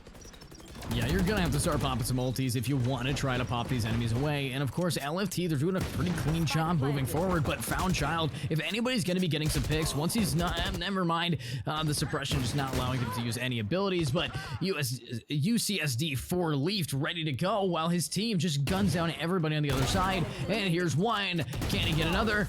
And it looks like Koki is going to be the man to get the pick, and that is exactly what we're expecting from these guys. A flawless round on rifles, no ultimates even being used, Soren.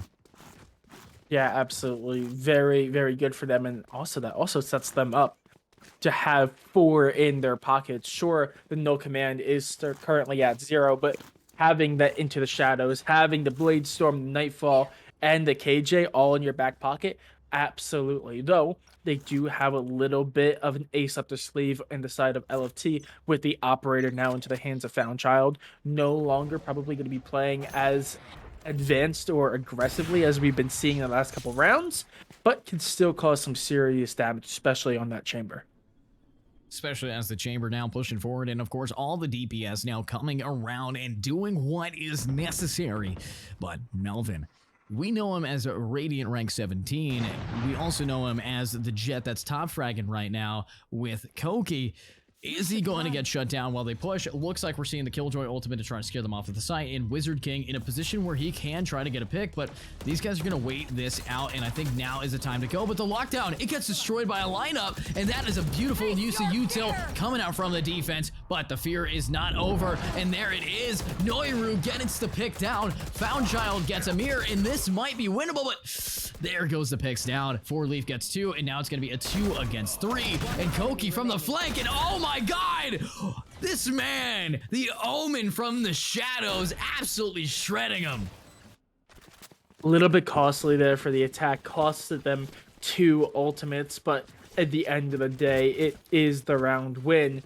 But now looking as in the next few rounds, it is going to be a partial buy coming out from LFT, only going to be able to get either light shields and the Vandal, or we're going to see the full shields and the Guardian come out in turn in the hands of Hamig. But they do have 3 ultimates on hand as well. Noro is only 2 away, and Hamig is actually only 1. So they have the ult economy to flip this back into their favor.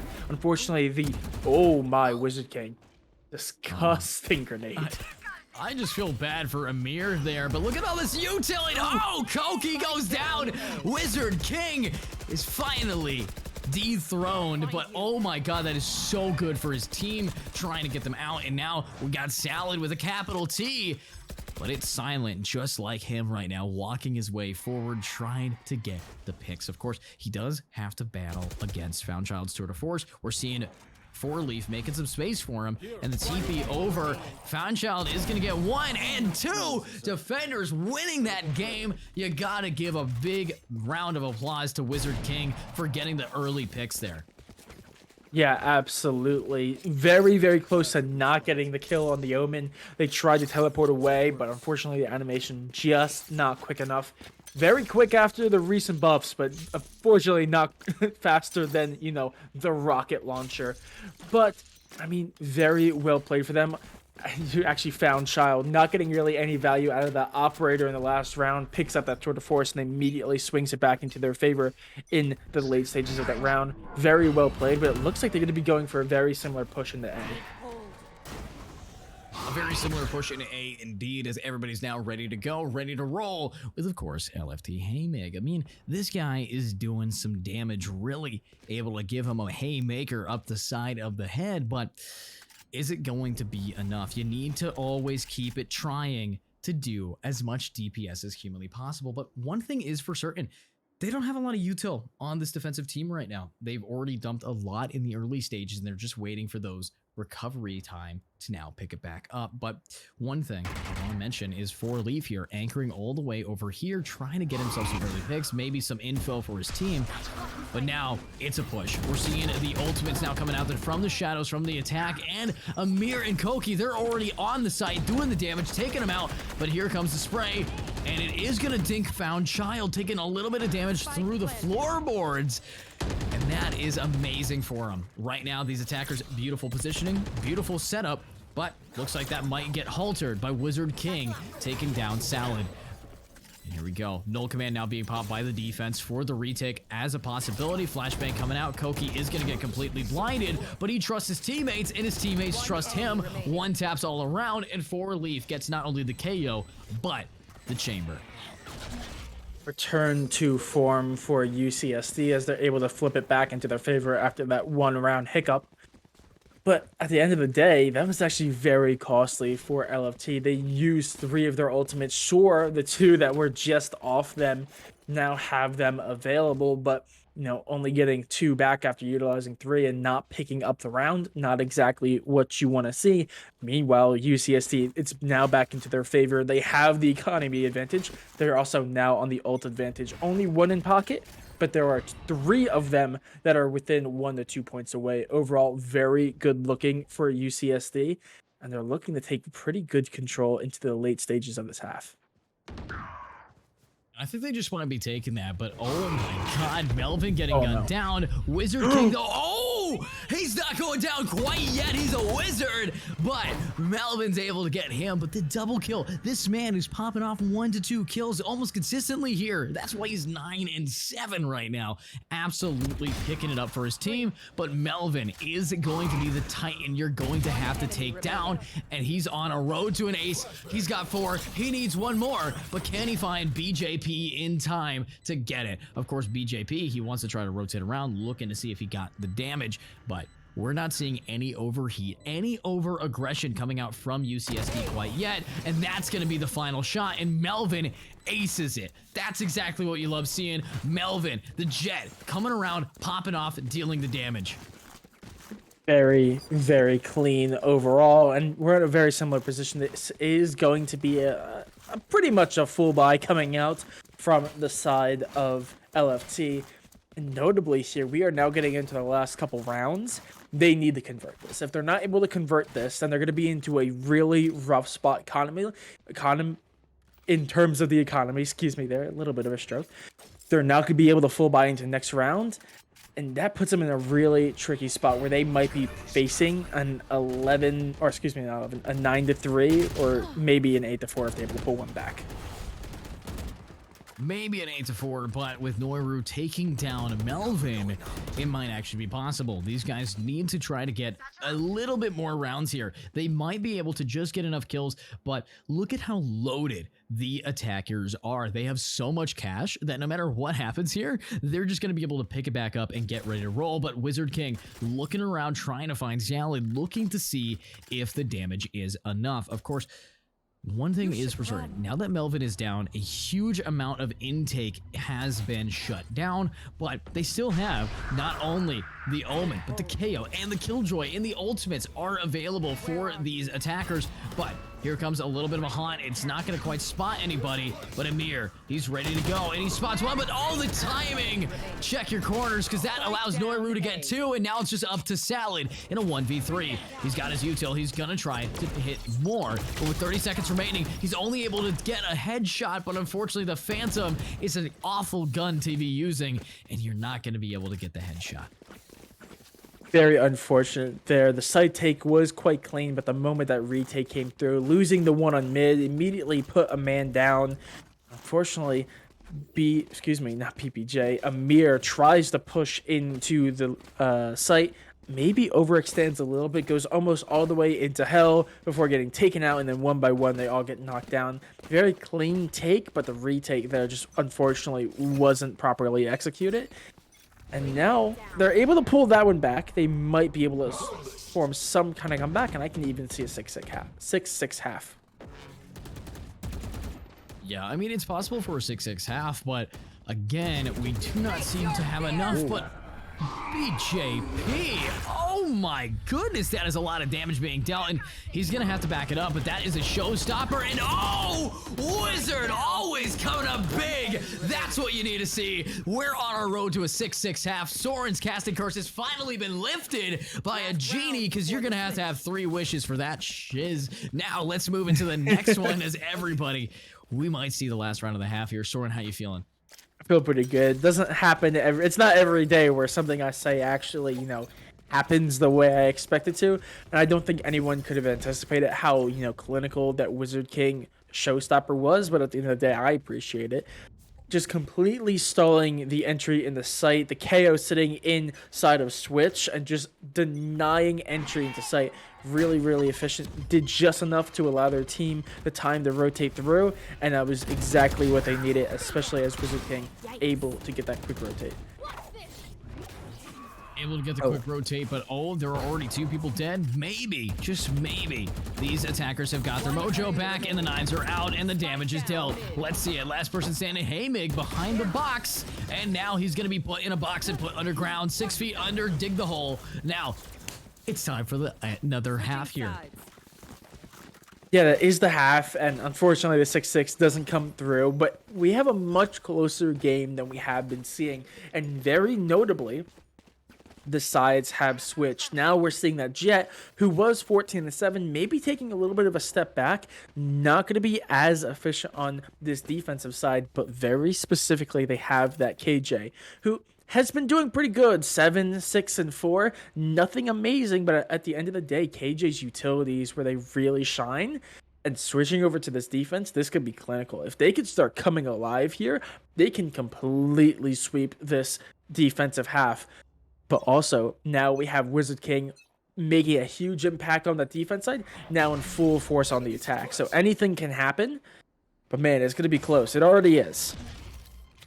Incredibly close as well, but let's see what can happen now that they're moving forward. Of course, we do see a big rush coming in through middle, and Melvin is going to go down Wizard King. I almost have said that every time. The only one to dethrone Melvin is another king himself, but now it's a 2 against 4. We're seeing a lot of people get dropped over on that A site, and now BJP with the classic. He's going for it, and he's going to get gunned down by 4leaf. Now, it's just going to be a 2 versus 3, and Found Child immediately behind them. 16 HP, gets the 1-tap on a 4leaf, stays calm, cool, and collective. Salad takes out Wizard King, but he's the last man standing. He's gonna have to try to stick it, but oh no, the frenzy from the left. Good effort for him. Yeah, a little bit unlucky, but that is going to be a round back into their favor, and that's exactly what they needed to get back into this game. They were only 2 down and out, but picking up that pistol, that almost certainly guarantees that this is going to be a pickup for them, especially as they're going to be going full Spectres into Classics and a singular Shorty. Never mind, they sold the Shorty, but this should almost certainly be the second round for them. That will bring them back to 7-7. They should probably expect to lose the next round, as most usually lose that bonus, but even still, a much better spot than they were in. Oh, Found Child. Much better shot indeed, but I mean, that is a little bit of damage. And here's the thing, Soren, what we are seeing coming out from these gamers is clinical gameplay. It's just keeping them back, keeping them there, going for the flanks, doing the damage, but it's not enough. That is a player dead, and now it's going to be a 3 against 3, but the defense, they are so low right now. We're seeing the attack just absolutely shred them, and oh, the timing of pulling out your knife to try to rotate is going to get you gunned down. 4leaf getting the trade, but defense, this retake incredibly difficult on Killjoy, and especially on Killjoy solo, because Salad has gone down, and they're both just swinging you at the exact same time, and the dink, but oh, it's team ace. 1 for each, 1 for all, and now it's tied 7-7. This is a much closer game than I expected. Absolutely very close, and I think this is probably the best game we've had yet today, so really excited to see these 2 teams duke it out. I'm a little bit surprised there from LFT, actually. I like what they did. They were able to pull the round out, but I think it was almost a little bit too risky. They had 2 players who decided to go into middle, which is fine, but Found Child kind of just ran in guns blazing, and sure, they were able to get the trade, they were able to get the 1-for-1, but at the end of the day, it was Spectres against Classics. I definitely think maybe going 2 or 3 into mid, or just full pushing onto a site when you have such an advantageous rifle, differential, I think that would have been much better and would have cost them a lot less, but that actually is going to hurt their eco quite significantly. Quite significantly indeed, but look at that gun down, run down, spray down. Everybody's now dead in middle, and now it's going to be an open A site if they could just get past 4leaf, who is a 4leaf clover. He's a luck charm, and he's going to get himself 1 shot while Salad gets the other. Now in a 2 against 3, we're seeing a little bit of a push-up coming down. Everybody's getting bit by some dogs, and more prowlers are going to be prowling around, but oh my god, that bot is shredding these kiddos. It is doing so much damage, and Koki is able to get the final shot. It looked a little bit promising for them. Maybe they were able to secure that bonus round. Maybe they were able to push forward and get that lead, the first one they would have had in this entire game, but unfortunately it gets shut down in the late stages as UCSD now are actually going to be able to keep most of their rifles. They're going to be completely bought out, so that is going to be the first full buy round in this half. And now we're in the meat and potatoes. This is exactly what I talked about. This is how we're going to see how the rest of this half is going to play out. And UCSD were able to pick up that first meat and potato round and then had a dominant first half performance. So far, it seems like LFT are starting off on a right foot. I think they're starting off on an amazing footing, trying to get themselves together. And, you know, Soren, one thing I will be saying here is you're seeing a really solid amount of gunplay, no matter what, from whoever to get this going. But look at that util, able to try to spawn out anybody who's going to be pushing that one way. Incredibly intelligent, but intelligence doesn't win games. Aim, combination, and skill does. Let's find out right here, right now. Is it going to be enough as they now push forward? Of course, BJP, he's got his ultimate, and he's ready to try to rock and roll. I do like what we're seeing, though. I mean, of course, Found Child trying to swing it back, trying to swing around. He's kind of stuck here, though. And with that nade, he can't really walk to his teleporter right here, so he's just going to have to pick it up, and this might get away his position, but no! It doesn't see him. Amir gets gunned down in mid, and defense, they have to rotate. They have to struggle to get away. And Found Child, being a very patient person, might just find someone out of their element. Now, this is good. This is great for Found, but no, it's not. Koki 180s on the re-hit, and BJP in middle gets immediately gunned down. Wow, we're seeing this really start to pay off. 13 seconds remaining. They have to touch that B site. They have to go for the plant, but now it's a 3 against 2 on the retake, and only one piece of util remaining on Haymig. And of course, this poor man, Wizard King, he doesn't have any nades left. So it's just about his aim, and he's able to get one, but there it is. Haymig clutching it with the spray down, and that is what it always comes down to. A little bit risky there, relying on the aim duels at the very end, not having any utility. It was actually looking really good for them. I really liked getting that very early pick, and then the rotation off, and Found Child did exactly what they could have done to be most efficient. I really like the play of just sitting back and waiting out your opponents. You cause that doubt, make them think that maybe you left, allow them to get to rotate through and swing through and maybe get the kill on the flank. Unfortunately, it doesn't go their way, and unfortunately, the defense gets that advantage back as they get the picks over in mid and in gardens. Luckily, at the end of the day, the aim duels win out. When all else fails, as long as you shoot straight, you have a chance. Face your fear. Shoot. If you shoot straight, you might have a chance. And oh my god, he just walks up with a classic and he's able to get one. And the fact that these guys can't even hear anything, but they just know what they're doing, tells us that how great their game sense is. But BJP, last man standing, and now Wizard King joined with the Omen. They have to get this, but that's going to be one for Wizard. 20 HP remaining. Noiru gets shut down. Last person, Wizard King, incredibly low, is going to get spotted and immediately gunned down. I mean, that kind of gameplay every single time, it's what you need to do, but look at how back and forth this game has been, even with that kind. I mean, we're seeing that now that we're on the defense for UCSD, it's just not as crispy as the attack. No, it's a little bit unfortunate. You probably would have expected a little bit more out of the KJ, but luckily Koki is coming alive. Now the top frag, 17 and 10. They need this, especially as they now can take the lead. They do have the ultimate advantage. They're actually very close to having full ultimates in their pockets. They also have the economic advantage. If there's any time in this match to get the lead, here it is, Melvin starting strong. Melvin is starting strong, and of course, Haymig, he's ready to go. He's trying to get in here, trying to do what he really needs to, while his team slowly getting picked away. I mean, there's only 3 of his team against 5, and of course, they don't have any buys. They're rocking the classics, trying their best to do some damage, but it's incredibly difficult for them to actually do it as long as they can try to get this down. Of course, Noiru, ready to go. He's anchoring in mid, has yet to be spotted, but he's got the spike. And because he has the spike, he cannot budge an inch. If he loses it, they lose the round no matter what. This is an incredibly risky position here. And Melvin is just slowly waiting with that shorty in hand. I mean, the funny thing about Melvin waiting with a shorty is he has an op, so he can't play close range without this. But Haymig still buying some time in middle, while every one of his teammates is now pushing towards that B site. And of course, Killjoy anchoring it 30 down seconds where he left. might see For Leaf with the judge make some judgment as Melvin guns down Haymig. And here it goes. The turret's now down, but that's going to be 1 and that's going to be 2. Flawless round again. We're seeing amazing gameplay coming out from everybody on the defensive side. And now we can finally see a buy round come back up. Here we go. We're going to see this buy round back into the meat and potatoes. But UCSD are still in a really good position. They didn't use any of their ultimates. And in fact, Amir, the only one without ultimate, is only 1 away. Meanwhile, Wizard King, sure, they've had very good luck using that showstopper in the past. Was able to get a couple multi-kills. But how are they going to do when they're facing the full onslaught of having all 5 ultimates aimed right at them?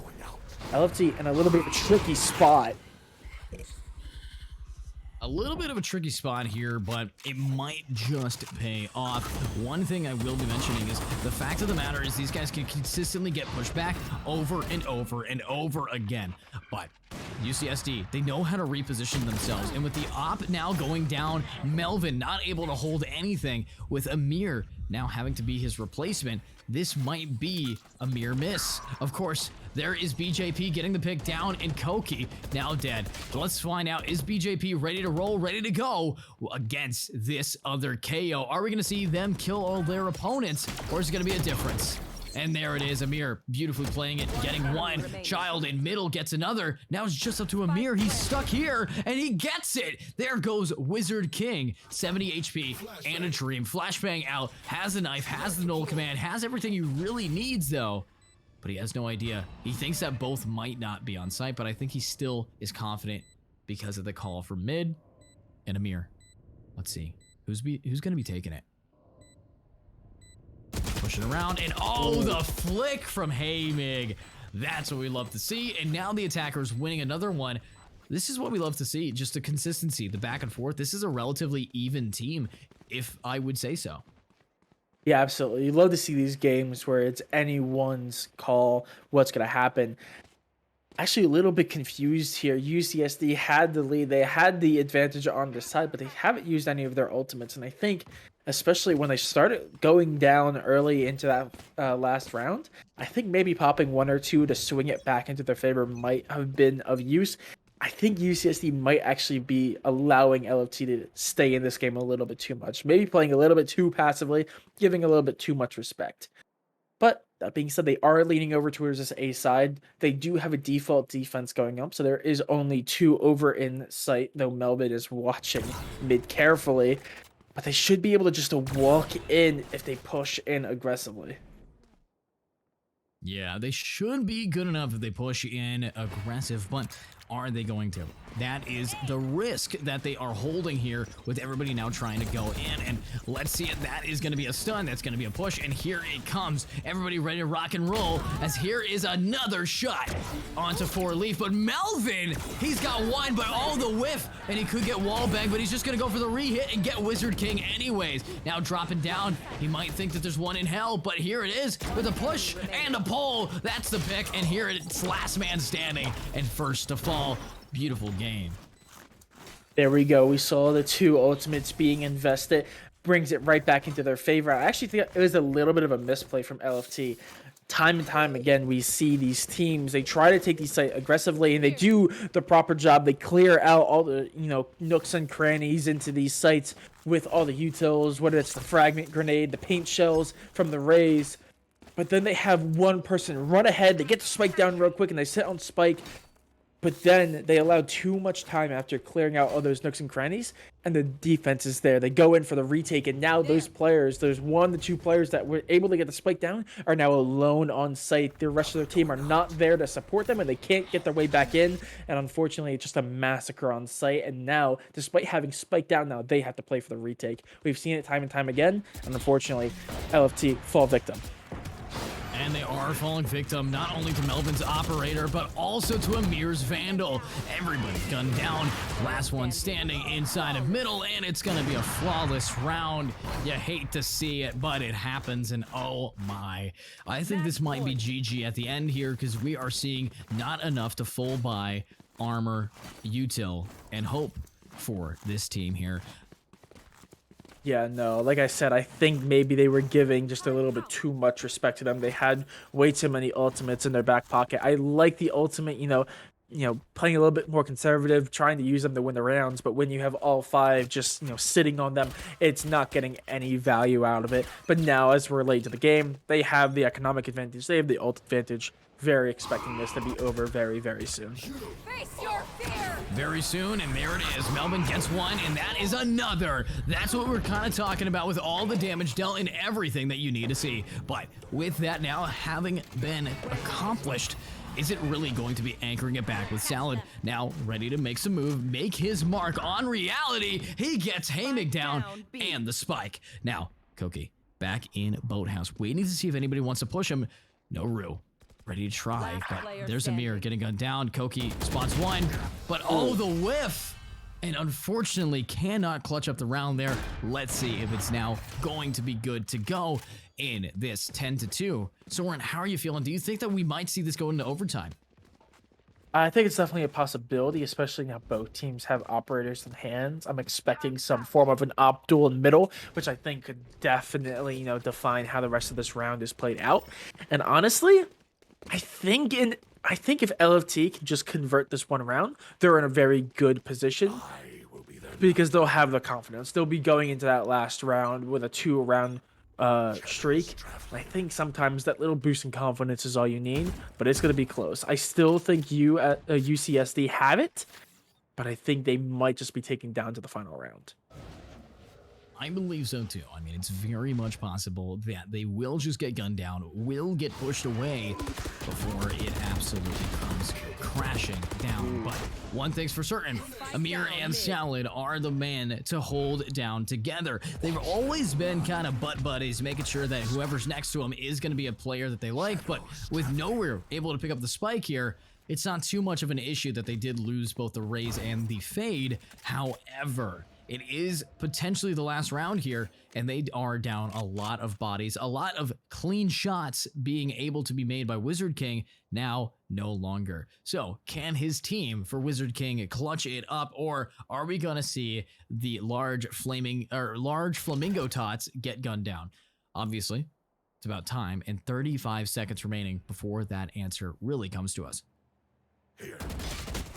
Oh, nice shot coming out from Noru, but it's just not enough. But that's an op in the hands of BJP. Takes down Amir, and here he goes, very low, and that is it. Now we've tied this up 2 against 3. Definitely winnable for the attack, but hey, yo, you forgot the spike, and you got 18 seconds at 4 Leaf. He kind of knows. Spike is now picked up, 15 seconds, they have to push him, and they got the cross already going. Here we go, that's 1, that's 2, and that is the end of the game. GG. Wow. Far closer than any of the matches that we've had previously today. Probably the most exciting of the matches that we've had today. And you gotta love it when these teams are so close in skill level. Luckily for UCSD, they just had the edge, especially in the later stages. Despite going up against a little bit more of a defensively sided composition, they were able to still pull it out on the attack side. Overall, I think it was very good from both teams, and I think this is actually potential finals level competition. Unfortunately, these two teams just ran into each other before we got to that stage. But man, really good play overall. I think we saw a lot of really good strategies today.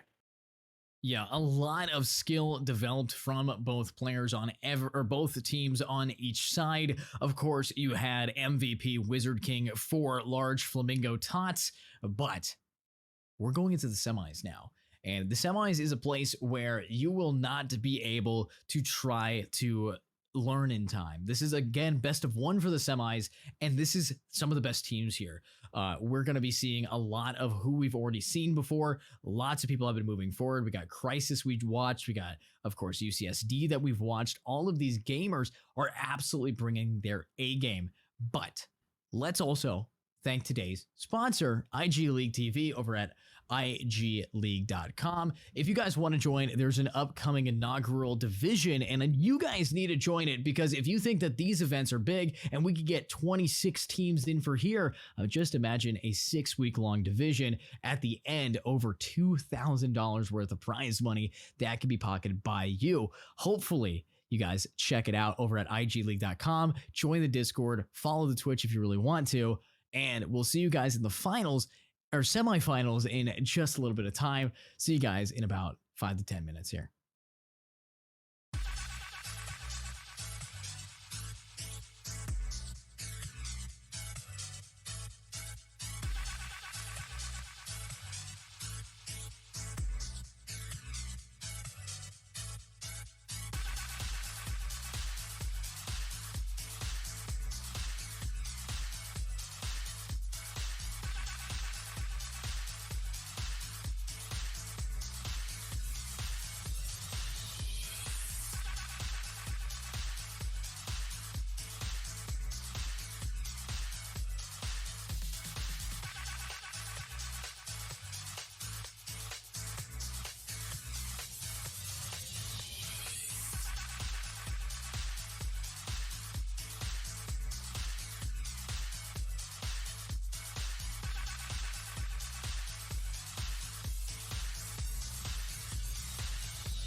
And here we are. Welcome back, everybody, to IG League TV. Thank you for waiting 5 to 10 minutes, as I asked you. So nice of you to do. And since you listened to me so well, follow the stream. Just click the button. But we're here right now on the semifinals. It's going to be a best of one semifinals, and we are going to have UCSD Gold versus Last Resistance. And are they going to be the last resistance to fight against these people before the semifinals, or are they going to actually stay all the way till the finals, kicking out UCSD Gold? You tell me, Soren, how are you thinking? I'm really excited. I'm thinking this could be a close match. We already saw how close the last match was. We're progressively getting closer and closer to overtime as the games tick on. But we're going to have a little bit of a switch up here. Instead of playing on either Ascent or Haven, we are going to be on Breeze, which is a very different map, like much different as opposed to the last two. Both were, a little bit smaller, more tight angles, close quarters. But on Breeze, it's a completely different setup. It's very long angles, open spaces with very different team compositions. And speaking of team compositions, we're going to be getting right into the agent select here. So I'm really excited to see, because we're going to be seeing very different gameplay as opposed to what we've been seeing all day. Yeah, incredibly different gameplay, and we're already seeing, yes, a Neon, and of course, Viper. I'm a Viper main. Viper is the best smoke agent on the map of Breeze, just because she is able to cover the most amount of ground when it comes to one site, and rotations are incredibly rare on Breeze. You have to just try to hit a one site from multiple angles. If that fails, your team is dead. That's the way Breeze works. Of course, you can try to rotate after the fact in a 1v3 or 1v2, but by then, your team's already lost a majority of its resources, so you're going to want a Viper no matter what. And of course, on attack, being able to split one of the very large sites. This is a huge map, so many possibilities. And when you have a big map, you also want a duelist that can try to make the most amount of space, and that's why we're seeing both Jet and Neon. Of course, Chamber as well is great here, but one thing that I'm questioning is Sova. I think Sova is one of the worst initiators you can possibly pick on the map of Breeze. Sova and Fade, they just aren't able to get the same kind of utility usage as even a Breach, even a KO. It just doesn't give you the same kind of juice. I don't know if I agree with that 100%. I do think that Sova has taken a little bit of a hit since his recent nerfs, especially since the release of Fade. But I do think that Sova still has its place. I think running a composition such as the Neon, where you're expected to go in really quickly, you're supposed to take that space really fast. I do think Sova would be punished a little bit more, but it seems like their composition is a little bit more laid back. They're relying on that Sova and that KO utility, the information, while they're allowing just Jet to get forward. Maybe secondary in is the KO. I like it. I still think Sova has its place in here, but I don't think we're going to be seeing as aggressive pushes on the site out of that team. But that being said, I do really like the Fade pickup here. I still think Fade is probably the best initiator in the game, almost simply because of the Nightfall and the Haunt. I think they offer just so much information and so much entry onto the site. I think overall, both very good picks. I think both compositions have their spot, but I think we're going to see two very different styles of play. And I agree, but already right off the bat, we're seeing, of course, Last Resistance over here, the Viper trying to anchor it back, and oh my goodness, that's a lot of picks for free, leaving only Melvin last alive, and the rotation instantaneous for these gamers. Defenders absolutely picking it up and putting in the A game there, and I'm seeing them. I'm kind of predicting they're going to be putting UCSC Gold on the run for their money with the kind of aim we just watched. Of course, this is the semis, so great gameplay. Nonetheless, starting off that early, I'm excited to see what can happen next. Yeah, absolutely. A little bit unfortunate there that they ran into the Viper, Crown getting the 2 kills, stalling out that push. I think if they get that kill as they enter in the site, I think it's a very different story. But unfortunately, just not able to push through it allows the team the time to rotate through, and they all just get swept up in that arch area. Overall, very good. I think either team really could have bet that out, but still very early on. Yeah, I agree. Whenever you're early on moving forward, you gotta make sure that you get this going. And obviously, these gamers know what they're doing, but It is not going to be a buy round. It's actually going to be a force up from Melvin, and just Melvin as he tries to go in, and it makes it worth it, taking down the player Alu. But with Alu now down, UCSD Gold, they are in a beautiful position because in mid, he's got a sniper. He's able to take out people from any distance, but so can a Vandal one-tap headshot. Let's find out. That is going to be a little bit of damage, and oh my god, Henry's getting bullied through the floorboards, but there is Ayan able to get himself some picks. Henry getting a double kill spray, and now it's just you, Amir. And of course, Amir has one gun, and that's going to be the Vandal knocking him down. I mean, it was a good attempt coming out from the attack. Melvin able to put in a lot of money, though. Makes it so he's not going to be able to do quite much of a full buy, but when a duelist does that, he is closer and closer to his ultimate. Yeah, no, only 3 away from Melvin could really quite a big impact. I'm a little bit worried for UCSD here. I'm not all that sold on these 4 and 5 man pushes in. That's the second time in these last 2 rounds that we've seen them all just get mowed down in one corridor, whether it's wood doors or the archway into B. I'm not exactly sure if I'm a big fan of it. I think I'd rather see a much more default setup, maybe trying to play to get a pick. But this is the round to change it up if they choose to do so, seeing as they do have the rifle advantage.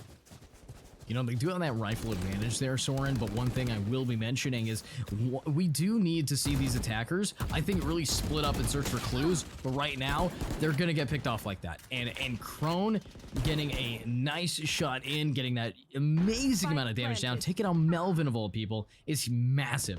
But Koki, able to try to get some more. He's going to get another one. Henry now goes down. The spike is planted, and this is the buy round, so it's a risk, though. Beautiful use of util allows him to get one, but Salad immediately with the trade makes this a 2v2. The shock dart now dropping like it is hot, and now we're seeing the Viper drop with him. Now, it's just up to you, Riken. But is Riken gonna go down? He is as well. Everything is working out in the favor of the attackers, but you have to mention 3 people on that team did die, so that is going to be pretty bad for their economy overall. Yeah, it's not amazing. Losing 3, sure, it wasn't a full light buy. There was a couple of rifles and there were some specters that they had to go up against. So maybe it was expected to lose a few, but losing 3 of the 5 rifles that you brought in, not exactly what you want to see. It's going to lead to them having to pick up a Vandal and a Light Shield as well as a Bulldog in the hands of Amir. Not the setup you want to be going into this technical first full buy round. That being said, Koki on the Viper is able to pick up enough ultimate points for the Viper's Pit. So maybe that could be used to kind of turn the tide back in their favor. Yeah, maybe that is going to be used to turn the tide, or maybe Melvin's just going to keep one-tapping everybody until there is nothing left to click. Of course, Crone, he's going to have to rotate here if he wants to do some damage, but they're all inside of mid. That early pick is beautiful, and Melvin's not giving up that kind of mid-control area, not allowing his teammates to get flanked. That's smart. That is intelligence, and intelligence is always rewarded in Valorant. That is why when you say you're actually brain dead, no cap, you have to make sure that you aren't brain dead. You don't want the brain damage, but you do want to try to make brain damage on the enemy team. Let's see if we can see any headshots going out from Crone here, as now everybody's pushing his B site. Very nice wall. That's good. Completely cut off this retake's line of sight, especially making that good call, seeing as there is no one already there. Very well set up, but now it's on their own team to try to hold it. Yeah, on their own team to try to hold it, but oh, there is the 1-for-1 trade. Koki gets Henry, and Crone gets Koki, but there's Melvin immediately with the triple. Beautifully played, and that is the end of the game. You gotta hand it to him. That is the kind of shots that you love to see, but now we're looking at even more. 5 versus 5 tied it up, and the defense here, they might be panicked because they do not have any money. You know, very, very good for UCSD. They now have that economic advantage. I really like what they did on that last round. They set up that wall, like I said, completely cut off the line of sight, and actually made them seem like they're playing a lot more of a rat playstyle, where they're all sitting back in corners, maybe just waiting for one-on-one duels, but Melvin actually sitting in mid takes way more space than they could have ever predicted, and is able to capitalize on it. Really well played, and a little bit of trickery of the mind. trigger the mind, or is it going to be an optical illusion as everybody's now moving forward and trying to make some motion? Of course, we do have a Lou right behind, ready to roll against all these gamers. That's a lot of damage, though, and Amir gets one, but Henry and Ian get another, but Melvin, he's already turned around on the flank, and oh, he flies right into a trap, and there it is. Ian now eyeing that gun. He's got himself a better weapon. He's got the Vandal, and the Vandal is a sick weapon to be using here, but is it actually going to be enough as everything here is moving forward? Obviously, we do see the Viper Pit going out and Koki walking away from it, but oh my goodness, that makes it so much closer than it needs to be. Last person standing for Leaf. This is a Sentinel man who now is ready to go. Flashbang not really connecting. He spots the head and he gets it.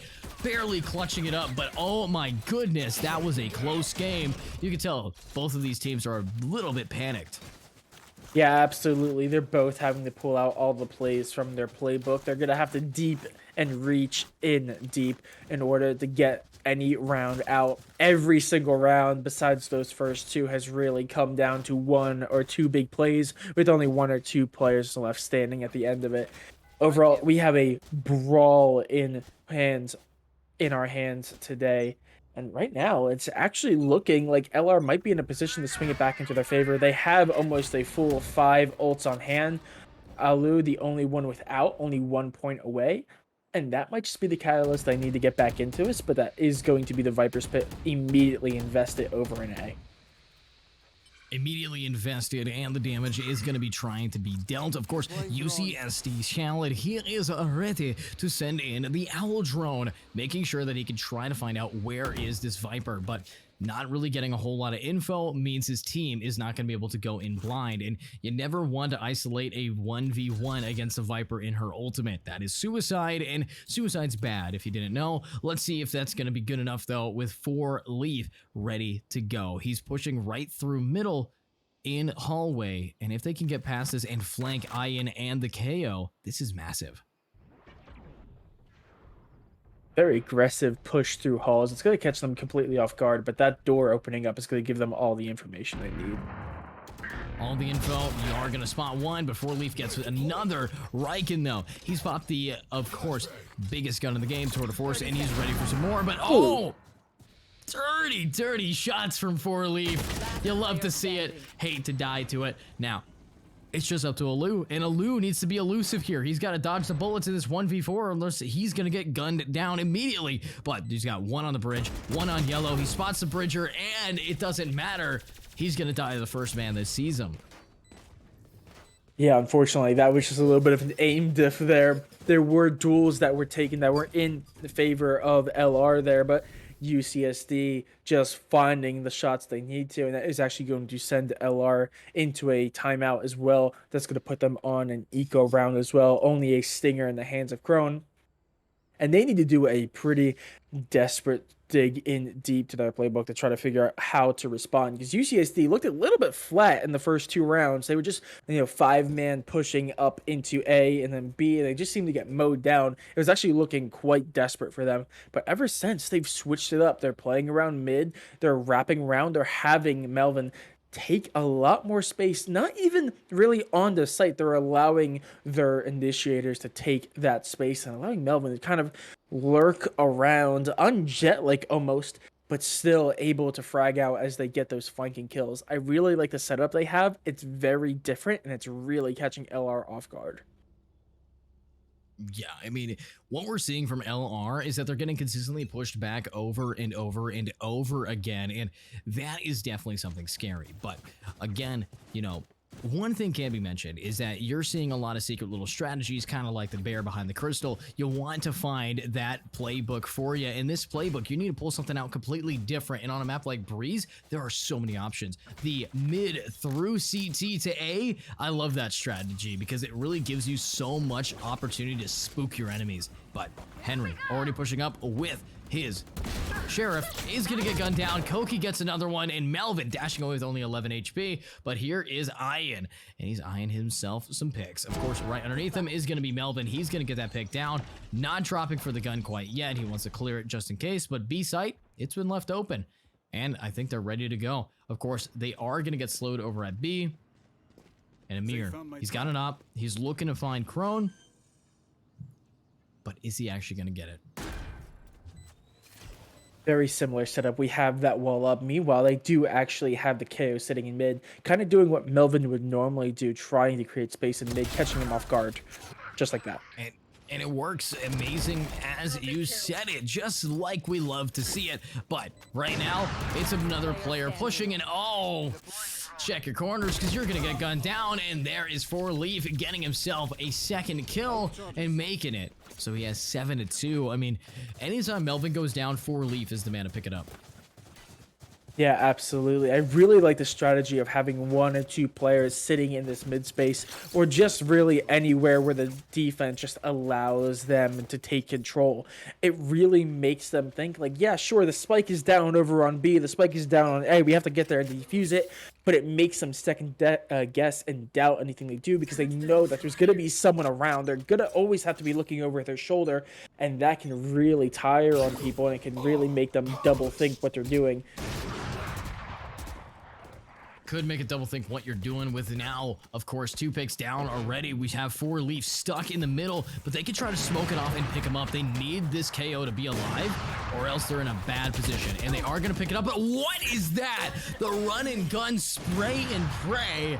And God, you want to ask what religion he's a part of because he just prayed and he got answered to. But let's find out right here, right now, as everyone's ready to go with Koki now getting this man Riken. Amir looking to try to get the spike back up. And of course, he has his TP just in case he wants to get out. But if he gets aggressive here, he's just going to put the spike even deeper down. But he didn't pick it up. You need to get the spike. There's got to be a thing for you. Amir's in a bad position here. Of course, he is anchoring this corner so he can get the pick, but oh, that's a dink, and oh, Koki gets Ian. The ops is still in the hands, but that's a lot of damage dealt to the chamber. And they're kind of stuck here. They haven't gotten that spike quite yet. And if they can try to get it, they might be able to. 30 seconds left. They've given up so much space. They really only have time to make it into B, but they're getting pincered in on. Getting pincered, but that is gonna be an ace. The Viper from the run and gun spray all the way down to the luck of them walking right into his crosshair. You gotta hand it to this person on Viper. 10-6 MVP moments every single time. We've seen so many aces today. I just realized. Yeah, I think that's probably our third, or at least second or third. Definitely more than we normally do. Yeah, very good from them. Very well played. They were able to get that spike down so early on, and they played so patiently. And very strange from UCSD. They could have gotten this spike up and away, tried to rotate over to A and maybe try to make something happen, but instead they tried to force through, and especially when you're going up against a Viper utility, when Viper's full setup is there, it's not exactly the play you want to go for. I don't know why they forced it, but maybe they had something up their sleeve that we just never got to see. Maybe so, and that is the ultimate from the Sova, able to try to push him back, and this is a close game, but so much utility has already been dumped onto B. The ultimate from the Sova, the Jet taking so much damage, 30 HP remaining on Melvin, as Amir now pushing through middle. Of course, if we can shut down this Viper, it is a vital position here, but I don't know if that Viper ultimate really does a whole lot. They can completely ignore it if they wanted to, considering it is not covering a single inch of sight. But spike is now going to go down, and that's what they're going to do. They're just going to ignore it, Soren. They don't care. No, Viper's pit down. They have a pretty good setup. Oh, Melvin goes down now. I mean, pretty good setup. Right now, these attackers, now they got their own Viper pit, and it's the end. That's the end of the round. Yeah. And you got to hand it. So much utility being used by the defense just for them to get walked behind, planted, and ignored. Yeah, no, they've, you know, there's usually the different options of how to get around an obstacle. You can go like over it, you can go around it, or they just decide to go around it. Who needs to try to force their way through what they've learned from the previous rounds just 2 ago when they got aced? Just go around it, set up your own, and then just let them handle their own misgivings over by the entrance into A. But overall, very good round. They're now firmly in control of this game. It's a 6-3 lead, and Melvin taking charge here. But they are going to be running right into Riken. They are running it all the way back, all the way down, but look at what Riken's got. Right behind him, ready to go. We're seeing Crone get gunned down, but Riken, the flank, it finally pays off. He gets one, but oh, Melvin, he's already up and doing the damage, making space for his team. I mean, this is what Jets are supposed to do. If you guys are Jet mains, write some notes. Melvin, he's going to be the guy that you want to look up to, but Henry, ready to rocket, ready to roll. Melvin gets one, and oh, he gets another. That's what we love seeing, and attackers now taking yet another round. This best of 3 has gotten so close, and now I feel like we're finally seeing a big shift in groove coming out from UCSD Gold. Yeah, absolutely. They've had a pretty good control of this game, but now they're just seeming very comfortable on the map. They are starting to take shots, take duels that most people probably wouldn't take, but they're so confident in their abilities, especially Melvin. Just almost ego peaking at times, taking them because they know they can win them out. Overall, very convincing from them. LR, they've already used one timeout. They need to get something under their belt because only picking up the first 2 and then one scattered round in between, not the kind of half you want to be going into the late stages of this game. Yeah, not the kind of half that you kind of want, but with Melvin here, ready to rock, ready to roll, watching the flank, and this poor Viper has been kind of anchoring it back, staying alive, but that is Riken getting a mirror down, crispy clean. Can he seem to do it again? He is going to try to go for that break, but he spots the head of one, and he's just got to hit a shot, and it's such a hard hit to make, but let's see it. Ian, 5 HP. He's got to get himself out of there with only the Sheriff. This is a scary round. Nightmare now coming out. Salad able to get one, but Riken, he's not done. He's getting more. A little bit of util is going to scare him away, but look at the flank. ALU is going to get all of you guys. Here it is. Koki goes and gets him down. Now, it's now a 2 versus 1. 5 HP and a Dream with only a Sheriff. Not a great position to be in, but a push and a headshot. He gets himself a Vandal. He might be able to clutch, but oh, the body. It was so close. But no cigar. And now we're going into the last round before the swap, Soren. I was going to say the Sheriff's probably one of the better guns to have in that situation because at the end of the day, you're only going to have one shot. If you miss that initial shot, you're going to get turned on and you're going to get killed almost immediately. Was able to get one, not able to secure it. And like you said, we're going into the final round. Right now, UCSD, they're in solid control. Melvin 15, 7, and 1. They have 3 ultimates in hand, while there's Salad, who's only 2 away. Meanwhile, Riken, the only one with ultimate. So the tour de force is going to be utilized almost certainly, but it's going to be a tall task to overcome. It's actually seeing a much more default setup, a much slower pace here coming out from the attack. Excuse me. Yeah, I mean, they're doing a great job here for just playing it patiently. It's been working out for them. They have only given 3 rounds so far, and I think they want to only give 3 rounds for the game. They are absolutely popping off, but there is ALU from the flank, getting himself 1 and 2. That is beautiful, because there goes the initiator and the control, and even more flank developing. Salad in a horrid spot here. But look at that timing. He looks just away right as the neon slides in, but the spike is now down, and this is where Melvin, joined by his buddy Amir, can try to clutch it up, but it's going to be incredibly difficult against gamers like Riken. But oh, the whiff!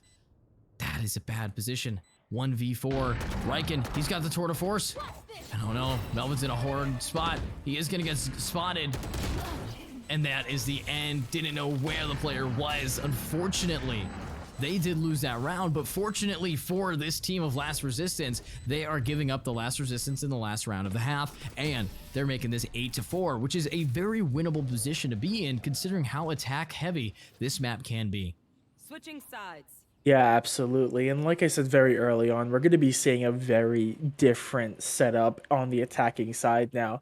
That Sova is no longer in play, and more specifically, we're now going to be seeing that KO and Neon pairing on the attack. I think we're going to see Fade play a little bit farther back, get the haunt in, get as much information as possible. And I think with the flashes in the hands of KO, as well as the speed on Neon, I think we're going to see very, very aggressive attacks on the site, very direct, as opposed to, last half where, they tried taking space in middle, they tried taking space anywhere they could really find it and kind of make them doubt themselves. I think we're going to see a very straightforward attack, but probably a much more potent attack. Yeah, and potency is always what we like to see. We're seeing a toxic way of play with UCSD Melvin taking up so much space in middle. We've seen him do it on Haven, and it always pays off. Clean shots, 2 to the body, taking out Henry, and now here comes the B push. But Alu, he's ready for more. Of course, he does have a great gun, and that is Koki. But Koki can't seem to get the pick. Unfortunately, that is detrimental. But let's see it happen. Salad taking out Alu, massive pickup, and there it is. Riken, though, gets Melvin down in middle, and this is now a 2 against 3 with Crone super low, super scared of anything that might be coming his direction. But can UCSD Gold really come back here against Last Resistance? One time tells us the lineup and the shots, but oh my, Ian gets one, 5 bullets remaining. They gotta make some space. They spot one, goes for the reload, spots to the left, and the re-hit is gonna work out in Last Resistance's favor. We might be seeing a development of a comeback unless we could see that again forced by of course, this team. But honestly, if you were in the seat of UCS Gold, you wouldn't want to buy here. No, probably not. You're in a pretty good position when it comes to round count. Though that being said, we are actually going to be seeing a very similar, setup to what we saw in the last map, where it is going to be 3 Bulldogs and a Vandal being picked up by LR. This very specifically is going to be used, hopefully, or I'm assuming they are hoping that they are actually not going to lose many on this assault. They're probably going to try to take sites quickly, take it fast, and then try to take as many rifles as they can into this next round and try to convert it, bring it just a little bit closer, hopefully to a 7 to 8. Very hopeful in my opinion, but when you're going up against a Shorty and a few classics, I think it's very possible. Very possible, and that's going to be a pick down, and oh my god, so much damage to Rocket, so much to go, and that is going to be the end of the game. Alu getting the pick down, and now we're looking at some clean, crispy gameplay every single time. But I mean, one thing is going to be for certain, we're seeing Melvin absolutely be popping off, locking it down, and I think they want some more from us. I mean, one thing is going to be certain, UCSD not in a clean position. They need to try to do something to re-hit this site, and I don't think they're going to be given that. I think it's going to be just pain, no gain. Yeah, no, they're not in a great spot. Shorty and Classic to do the most, and they still have all 5 going. It's exactly what they would expect, though Henry does fall. That's not going to be great. They're only going to be able to keep 4, and it is going to be the loss of the Bulldog. Not amazing, but that's very good. They're still going to be in a position that they could very easily win the next round with the rifles. Though I think probably bringing all 5 in would be the best situation, but that's actually going to be a timeout coming out from UCSD. Yeah, UCSD rocking, of course, the timeout, and with rifles in hands. If you recall last time at the first half of the game on Haven, they didn't win pistol. They didn't win the round after that. And the main reason that happened was the second they got a real gun, they got the rifle in their hands, it was instantaneous shift in momentum position, and then it became a pub stomp. So now that they got their rifles again, this is gonna be an insane game. But as this little sloth says over here, what are we gonna be seeing? Soren, how are you thinking? What do you think that they are gonna be talking about here? I mean, they can't really afford full rifles. We're seeing a Bulldog on Crone, and scary moment. Yeah, no, I think they're going to just try to stick to what's been working these last couple rounds, though I think that's a little bit scary. I mean, we saw how the last half worked. They picked up the first 2. They kept trying to force that same situation, but it didn't go their way. That being said, I think this current very direct attack where they just have a ALU just completely take sight, drop the fast lane, and try to get as deep into sight as physically possible, then turn back and pick off anyone who may be lurking in the back of sight. I think that's a very good setup they have. I think it's far more efficient than what we saw in the very early stages of this game. So I think if they keep it, it won't be the end of the world, but I do think they need to make minor twists, because after that timeout, I'm sure UCSD has already tried to find some form of counter strat to figure it out. Well, speak of the devil, that seems to be a counter strat, because you were talking about ALU being the main source, the fast lane to get him on the site, and he's dead. He's no longer with us. Rest in peace, moment of silence. But unfortunately, the moment of silence is going to get broken by Melvin, ready to get more. He's not done. He wants your friends. He wants your family. He wants your second niece's cousin. He's going to beat you. But who is going to happen now that we're moving forward into the next round? And oh, Melvin! Capital M. Flip it over. That's a W. Hitting the shots every single time. Let's see what can happen right here now that Melvin wants some more. He is at 12 HP though, and there is Riken taking out Salad. So this ain't over quite yet. No, but that was spiked down over in A main, so they can kind of get a glimpse of what they were trying to do there, but especially with those opening 2 kills by Melvin, especially with that opening first kill, almost completely cutting the legs off of that attack the moment before it could even start. Really, really good stuff. I really like that idea of just trying to put them at a disadvantage the moment the round starts, especially when you have such an aggressive duelist like Melvin.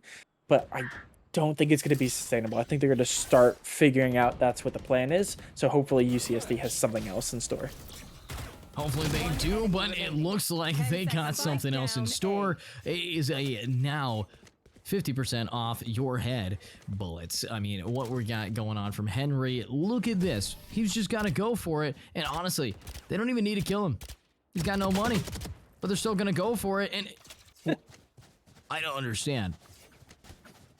I just don't understand. I don't know. That's also going to be a Spectre being brought in rather than probably dying and picking up a Vandal. I think you probably would rather that, though you don't really get any loss bonus.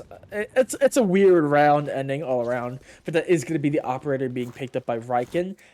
Also don't know how I feel about that. That is going to be on the attacking side. I think possibly that could get a lot of value out, but I think really only in Cave and in Nest towards B you'll be able to use anything in that regard. So I think it's a very weird round for them, but we'll see what they have in store for us. Oh no. Oh no. Oh God. When your drone picks up the person who's about to kill you, it's kind of like if you have a security camera and it picks up 5 people outside your door with axes. It does not feel good. Man, there is Melvin though. He's able to get another pick, trying to level the playing field, but the fact of the matter, they got no control remaining on A. And it's just going to be 4-Leaf trying to anchor it back. And there is Henry getting gunned down, flashbang popping, and all the pushes up for these gamers with now more damage. And there it is. He can't get another one, and it's just going to be you, Amir. And it's just Amir Mortal versus 3 men against him. Can he get it? Of course, he is going to have to give away his position to not give away the exact spot quite yet. But 1 HP on the Viper.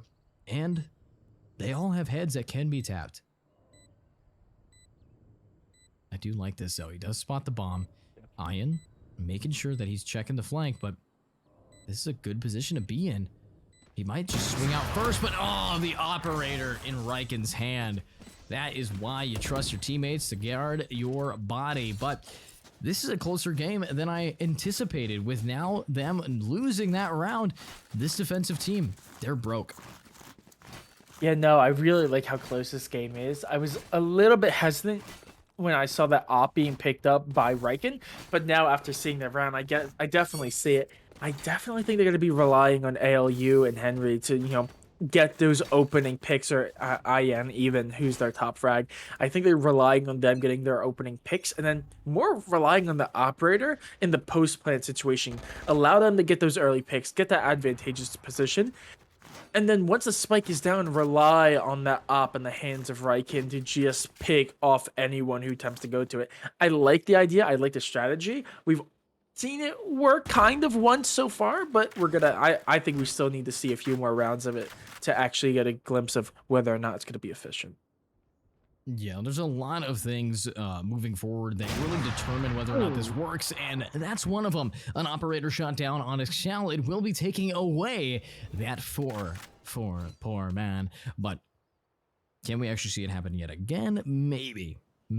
Definitely a difficulty for these gamers to go, but one thing I will be mentioning is Melvin here anchoring it back, spotting people now trying to go in, and ALU is gonna get all up in your face. Oh, look at that. Stops what he's doing a teabag, and he still is able to get another pick. That is a confident gamer every single time, and I don't think he's done. He wants 4-Leaf, and he wants 4-Leaf to leave him alone. And 4-Leaf is going to go down to Ian, but you just gotta say, this man is the MVP of his team. Yeah, no, absolutely. We're definitely seeing a little bit of a resurgence here. Playing a very similar strategy to what we saw before the timeout. And I think it's just because this is working. And I actually think that the operator is really kind of enhancing that. They're allowing their team to push onto these sites really, really aggressively, get the kills they need. And, you know, the entire team is really pulling their weight in that regard. So it's really all coming together. And then they can rely on Riken and Crone to really pick up the last couple pieces. I really like how this team is playing around their own strengths rather than trying to force to play around their opponents. I really like it. Yeah, and on a map like Breeze, you're gonna want to try to take control away. Shock Dart now coming up. It is not gonna connect enough. I mean, I really just want to kind of hammer in the fact that I am seeing that Salad. What exactly is he really bringing to the table on Silva? And the answer is not a whole lot. But Amir, though, in the op in his hand is getting 2 picks. Alou, yes, takes out 1, but immediately the trades away. Let's find out what is going on. And oh my goodness, all the deeps, all the damage, all the hits. 1 bullet remaining, and there it is. Riken is going to be the guy to get it, but there is 4Leaf with the trade, and now it's a 1 versus 1. With 4Leaf now running and gunning to try to make some space. And he spots the head, but the head spots him. The eyes lock, and the headshots get popped. I mean, yeah, we're back at it, 9-9. If you were expecting this to be a blowout after the last game, you know, after the showing that UCSD had, and especially after how, you know, almost dominant they had of a performance in the first half, you kind of expected this to maybe be pretty quick. But man, LR are showing their resistance here, showing the grit and determination. They are refusing to go down this time. And I'm really enjoying it. It's a really good showing. Riken still has that operator in hand. They are in a very good financial position. Not the best in ultimates. UCSC does, you know, have a little bit of a lead in that regard. But I think they're expecting it here, and they're waiting for them to be aggressive. And waiting for them to be aggressive. Melvin consistently getting the picks and ready to go. Now let's see who is ready to go, as everyone's now ready to slide in. It's ALU, and he needs all of you to die. But Melvin on the flank, he is gonna spot Riken. He calls it out, but Koki, he's not ready to get the pick, not ready for the operator. But this is where Melvin tries to shine. He spots Crone. And there's 4Leaf on the flank. Might be able to get it in time, but oh no, he's whiffing a lot of his shots, and now he has to re-hit a different angle. And he's still able to get it. Beautifully played. Now both are there, and here comes Crone anchoring it back. This man has been able to be such a crutch for his team, with Alou now able to get 2. Now, here's the re-hit. Here's the push, and that's the spray. Crone from mid getting both of them with 2 bullets. Oh my, confusion there for a second, but man, what a play. Very, very concerned there in the mid-round. Alou kind of just stuck in the back of sight, kind of being surrounded. I really thought that was going to be a very sketchy round for them, maybe a lost round for them, the first, you know, second for UCSD. But Alou coming up huge, getting those 2 kills, and really just setting up their last 2 teammates to be in a good position. I think it was a little bit sketchy. I think they really brought it down to the final wire, but at the end of the day, every round counts, and that is going to be the first time they are in a leading position in round count since round number 2. So I don't think there's going to be any complaints from LR. Yeah, LR, they don't have any reason to complain. They only have people to kill, and they are going to continue to do it. But oh my goodness, that is a little bit of damage. But let's find out, can we see all of the deeps that they need? I think that they're ready to go, and everybody is trying to make it work for them. But in a 5 against 5, they are looking to default. They're looking to get rid of some info, looking to do everything. Let's find all of the damage. But here comes the push. Here comes a little bit of a pull. Here is the damage, and that is Henry getting 2, but Melvin gets some more. They're immediately getting the trades back and forth. Both of these teams are so even, so evenly matched. It's like watching 2 martial arts masters duke it out in their respective field. But now Melvin finally finishes it. Henry is going to get 4Leaf at the end there, but oh my, defenders take another win for them. Tied 10-10. There we go, refusing to go down without a fight. They looked a little bit docile in this last half, but now that might just be the catalyst of what they need to get back into this game. They do have the operator in the hands of Amir. That could be a big impact weapon. Though I will say their economy is not amazing, but they're actually in a very similar economy to LR. I think both teams maybe have one more buy in their back pocket. So if they can win this round, either team, if they can win this round and maybe just get 2 in a row, they can set themselves up to be in a really good position to finish this game out. But right now, I don't think you can ask for a closer game. These two teams are really duking it out in the final stages. In the final stages, the semifinals, the absolute pinnacle. But there's Riken getting one, Enyan getting another, and another pick. Right there, 4Leaf gets one, he gets 2. Amir's getting all of the picks, and now it's Melvin ready to go. Last man standing is down, and now it's just a bomb diffusion. This is back and forth, back and forth. Woo, this is some great gameplay coming out. There we go, UCSD. They looked, like I said, they looked a little bit docile. They looked a little bit, like a sad dog that's been beaten for the last couple rounds. They weren't able to do much, but now you can see they are happy as ever. They are starting to get their soul back into this game, and you can really see it. They are actually starting to cause some significant damage here.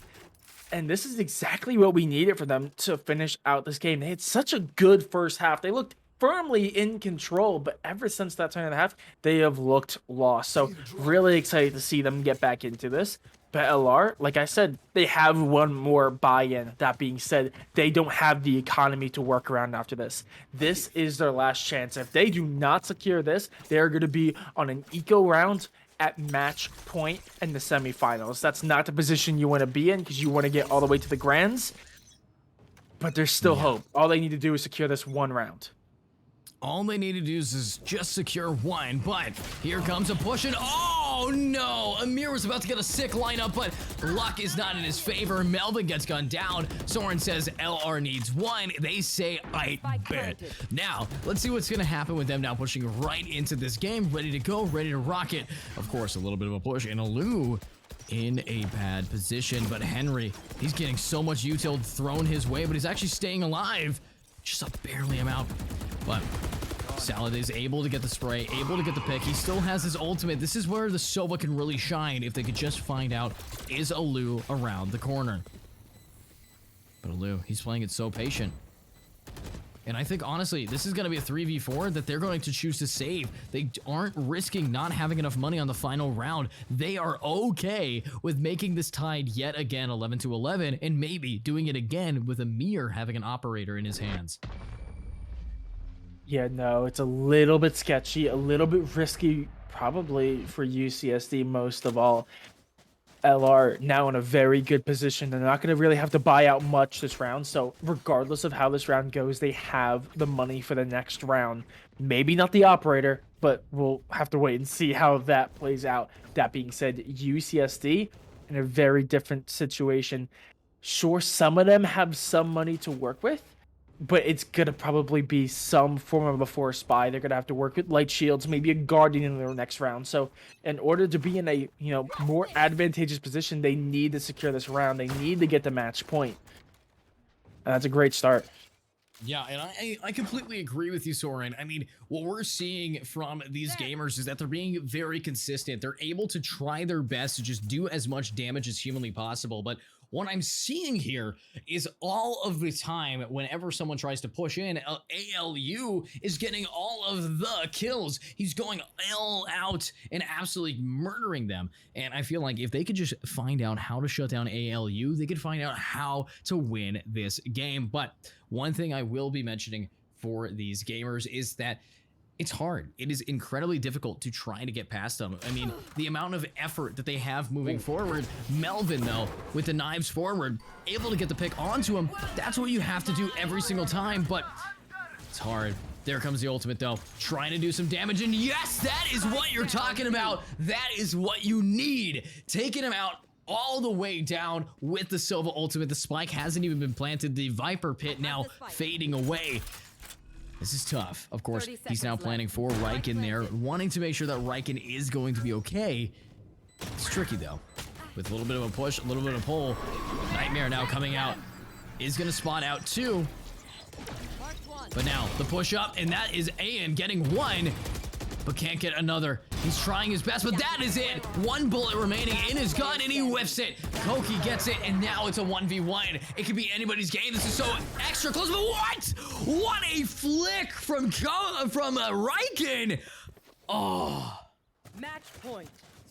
In doing the most for their team. I saw the setup they had. They had Ian, the last man standing, on site. 2v4 situation. All they needed to do was get maybe one or two to bring it so Riken can try to deal with them. Operator in the back. They could stall out as long as they need to, but Ian needed to do everything on site, and they come up clutch. They get those final 2 kills, set up Riken to be able to get those final 2 kills with the op. It's clean. It's a little bit scrappy, but when we're this close, this late into the game, this late into the tournament, every round counts, and if you can get a scrappy round win, you take the scrappy round win. Yeah, and I think that kind of win right there is putting UCSD over the edge. They're so afraid. They don't know what is about to happen here. And now that Melvin's been pushed up, spotted by Riken, it is just fear in their hearts. If we honestly had a little heartbeat monitor, we'd see at least 150 BPM on every player here. No one's calm, no one's cool, no one's collected, but maybe Alu wants to change all of that idea with a nice clean shot onto 4Leaf, spots another one, and there is the spray down for Salad. But let's see what can happen right here, right now. Everybody's ready to rock, ready to roll, and all of the damage is necessary to keep it going. Obviously, we're seeing some amazing gameplay in this tournament, but Koki ready to try to make some space, dropping down, but oh, there it is. The flick of the wrist gets him Henry, and Melvin gets ALU. Now, it's almost close, but that's Crone. Gets gun, get down, and the trades, but Riken, he's clutched this before with the operator, and he wants to do it again. He knows that he has the bomb advantage. Amir taps the bomb, tries to bait it, but he has no idea where Riken could be. Is he window or is he close? But he checks the close, he goes back, and oh, Riken whiffs a shot. But the bomb, it's ticking away. This could be the end of the game. And oh, Riken hits those shots. And oh my God, that was some great gameplay. I mean, Soren, I'm standing up right now. I'm standing up. I had to change. That was just getting me so gassed up. I had to stand here. And honestly, you got to hand it. Melvin, he had 28 kills and it wasn't even enough. Amazing gameplay from the semis. It really was. Down to the final wire. It comes down to a 1v1 in the final round, almost just forcing overtime. Unfortunately, that op in the hands of Riken is just devastating. The team does just enough to get them in a position where Riken can just kind of sweep them up with the dustpan. I really like the composition. We talked about how, you know, the neon composition, the neon and the KO are going to be able to take sight so efficiently, potently, and just get way into the back before they even realize it. We saw it over and over and over again, and UCSD, unfortunately, just not able to find the answer to it. Yeah. I think overall, it was an amazing game. Both teams had amazing gameplay, but unfortunately, I think the composition and the strategy of Last Resistance just edged them out a little bit. I think it was very close. Anyone could have taken it, but man, especially Alu on that neon, completely flipped the tides of some round. I can't even say just Alu because there was Crone, Ian, everyone, all around, every player in the lobby, insane plays all around the board.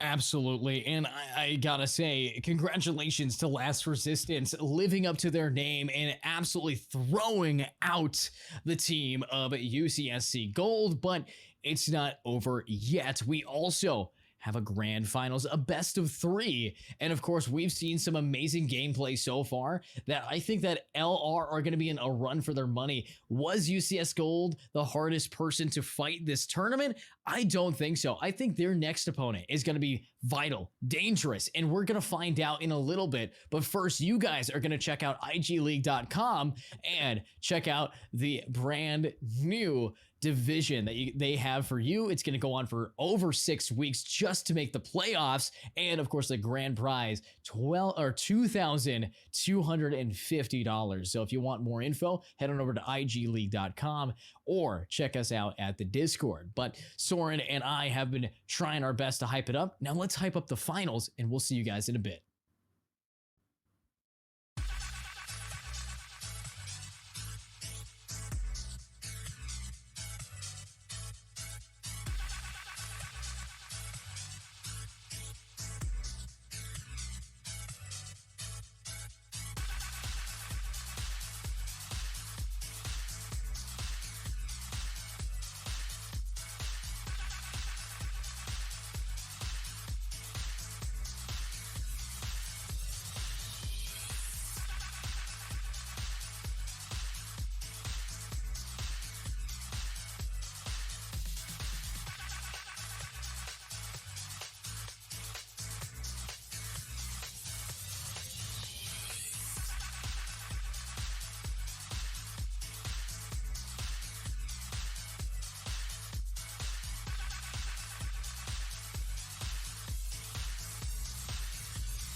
Alrighty, welcome back everybody to the IG League TV. We have the SkyBell series number 7, and it is of course brought to you by IG League and SkyBell. If you want to learn more, head on over to IGLeague.com. We'll be talking about the division that you could be joining after this finals. But here we are in the finals. Hi, my name's EduCast. I'm joined by Soren, and we have two teams here that we've seen today. We have LR, Last Resistance, versus Crisis. So, no matter what's going to happen, I am expecting some S-tier level gameplay and hopefully a non-2-0 game. We might be doing it on 3 maps here, and those maps, of course, are going to be Haven, Icebox, and Ascent. So, Soren, how are you feeling today?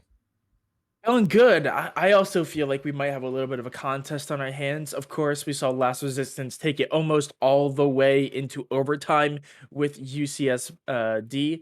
I mean, very, very good teams, very, very good games. But looking over at the side of Crisis, we saw them play earlier and they were just having a good time. Can't really tell if it was because they were such a good team or if because they went up against, an iffy quality team, unfortunately. But either way, both really showed all they got. So I'm really excited to see, especially because I think both of them played actually kind of similar styles. They both like to play fast, aggressive. That being said, Crisis did have a habit of kind of changing up the tempo and the pace a little bit more. So I'm actually really excited to see how these teams duke it out on some familiar maps. Familiar to say one thing. I mean, the map of Haven, of course. So we all know what Haven does. It's got 3 sites, and of course, these guys. There is no map picks. It was just bans after bans. So both teams are content with what we are seeing here. Do I think that Crisis might have an edge on the map of Haven? Absolutely. They pub stomped on Haven in their best of 1. So anything really can happen here. But now that we've gotten into the game, we're gonna be seeing some of the best gameplay here. Of course, we're seeing LR rocking the similar team comps with Riken the Sentinel, Crone on the controller, and both Henry and AN on Initiator, finally Alu on Duelist. But if we look over on the other side, the attacking side is going to be Crisis. They're looking at something a little bit different. We're seeing Aussie on Neon, which might be a very detrimental and dangerous position and play for them to do today. Yeah, no, these compositions, both of them are a little strange to me. I like the Cypher pickup. We were talking about earlier how we love to see like off meta picks. And Cypher definitely probably the weakest of the Sentinels in the current lineup. So I'm actually really excited to see what they pull out, because usually when you see these off meta picks, it's because they have a strategy behind them. I do think it's kind of weird that they're trading out, the Raze for the Jet and in regard to dropping in the Raze and the Chamber for the Cypher and Jet. I think it's kind of interesting. I can't wait to see what they pull out. I am a little bit confused. Oh, actually, they did drop it. Okay, Robbie was hovering the Jet there, but last minute changed over towards the Raze. I was gonna say the Jet, with the breach and the fade, maybe a little bit weird in my eyes, but that being said, it's not the end of the world. I think the composition's pretty even. Like I said, the Chamber is really tripping me up here because they're going to be able to do a lot here on this defensive half. I actually think that Riken is actually going to do a really good job of basically anchoring down C and Garage basically by themselves, which I think is a massive bonus to them. It allows the team a little bit more flexibility on how they want to shape themselves around B and A. But that being said, once we flip over to the attacking side, I think they're really going to suffer. Yeah, and I kind of agree. On this team composition, you're seeing a lot of difference coming forward from both. I mean, it's not exactly mirrored. Having a Cypher is incredibly rare. Something like that, it could really push us back and do some real damage here. But Cypher on defense to start, pretty solid comp, and now we have Alu. We've seen what he can do on Neon back when we were watching Breeze. He is an absolute menace to society, and I think he wants to do it some more. Of course, he's just moving forward, trying to find out if he can get the pick, but getting himself in this position behind the dice might actually be able to be good enough for him, because after he gets a pick, he can dash across. That's what makes Jet in this position an incredibly solid play. But we also have to hand it over to this team, Crisis. They are pushing over on long, but there is first blood of the game. Nebula getting both Ian and Alu down, and this is exactly what we love to see, but with the spike now going down, here comes a real push, a real amount of damage about to get tossed up, and the spike now down over on A. It's going to be a difficult retake, but I'm sure they're going to be giving us something to watch. You know, we're seeing a very similar setup to what we saw in the last map, where LR are just pushing on the site very aggressively and just taking any angle they can. Any angle they can, but this is what they need. LR is getting gunned down by Kostin, and Kostin's going to be costing them the round. Easy one-taps all over the place, and honestly, that kind of gameplay, you just love to see it start strong, because that means we're going to be having a strong best of 3 here. Yeah, absolutely. LR had a really good start to the half, but Kostin came in massive, picking up the 2K, secures the round. That does also get them actually relatively close to their tour de force, only 5 away, which seems like a very far distance, but when you're only 1 round in, that is nothing in terms of a gap to make up, especially when you're on the chamber and with that headhunter early on. Yeah, and I mean, Chamber is a great agent to have early in the game, just for economy-wise. I mean, he was nerfed just a little bit, but looking at these buys coming out from attack, we're actually seeing Kostin whipping out a Guardian, and a Guardian is quite an expensive weapon to pull out second round. It's almost about the same amount as a Bulldog, but doesn't really have the same versatility a Bulldog does. It really is just that long range tapping gun. Don't really have any other fire mode to fall back to, but could be good enough here if they hit that C site, and if they can get the bomb planted for long. A Guardian holding it, that is detrimental to the retake. So let's find out, as now they are trying to push in. Riken here anchoring it back with his camera, but his camera, it only is going to give some information, and unfortunately is not going to help him get any picks, because that is a shorty and he ain't got the range. But Robbie ready to rob this man Crone from his HP. Is this going to be able to get us a spot? Perfectly timed to walk away, but is going to spot 1 or 2. Here comes a little bit of a haunt. It's not going to spot anybody quite yet. His teammates are backing him up, but this is now the push, and the Jet now dashing in, and oh my god, Alu is going to get it, but that is going to cost him and everybody else a few lives. And what a shot from Nebula. Now it's just up to Riken, who's got a shorty, and he's got people pushing him, but if Kostin can get the off angle to push him, this is going to be GG, and it is. What a shot. Only losing 3 on that on that second round. Now we're seeing the buy round. Yeah, absolutely. But very importantly, that is going to be 3 rifles kept over in the hands of Crisis. So they may be putting themselves in a position to try to flip this round as well. A little bit strange there from LR. I don't know how I feel about them completely giving up C. They did have the camera from the Cypher sitting on site, which allowed them to know that there was actually a full push on. However, when you're in those economy rounds, I feel like it's much more, beneficial to try to prevent someone from entering site than try to retake when you have that gun disadvantage.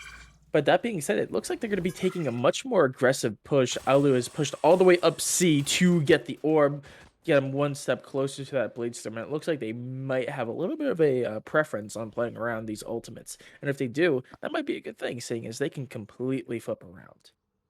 They could completely flip around, definitely a possibility for these gamers, but is it actually going to happen? Of course, this is stressful for these members of society, but is it going to be enough? Right now, we got Kostin trying to push in, maybe using that Guardian to get the difference. I mean, the fact of the matter, Guardian versus Vandal is common even in the late game. So no matter what happens here, as long as Alu can try to get out, but that's a lot of damage taken, and now holding this off angle, we're going to see a rotate coming over towards A. The Raze and the Omen have been building up space, building up utility for these gamers. But Robbie, he's got himself a nade. He's got himself a ghost to try to get onto this site at A. Face your fear!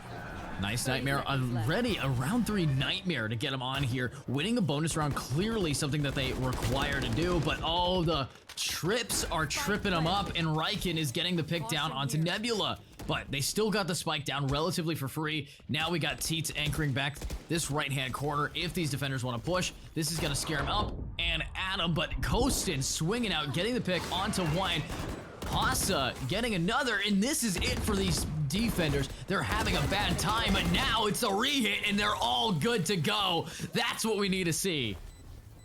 Very, very good. A little bit scary there. I thought they might be putting themselves at a disadvantage. Alu, unfortunately, having to use all of their utility to survive over on C site. But luckily, the moment they get over towards A, even though Spike is down, they're able to stall it just a little bit, just enough time to allow the rest of their team to rotate through.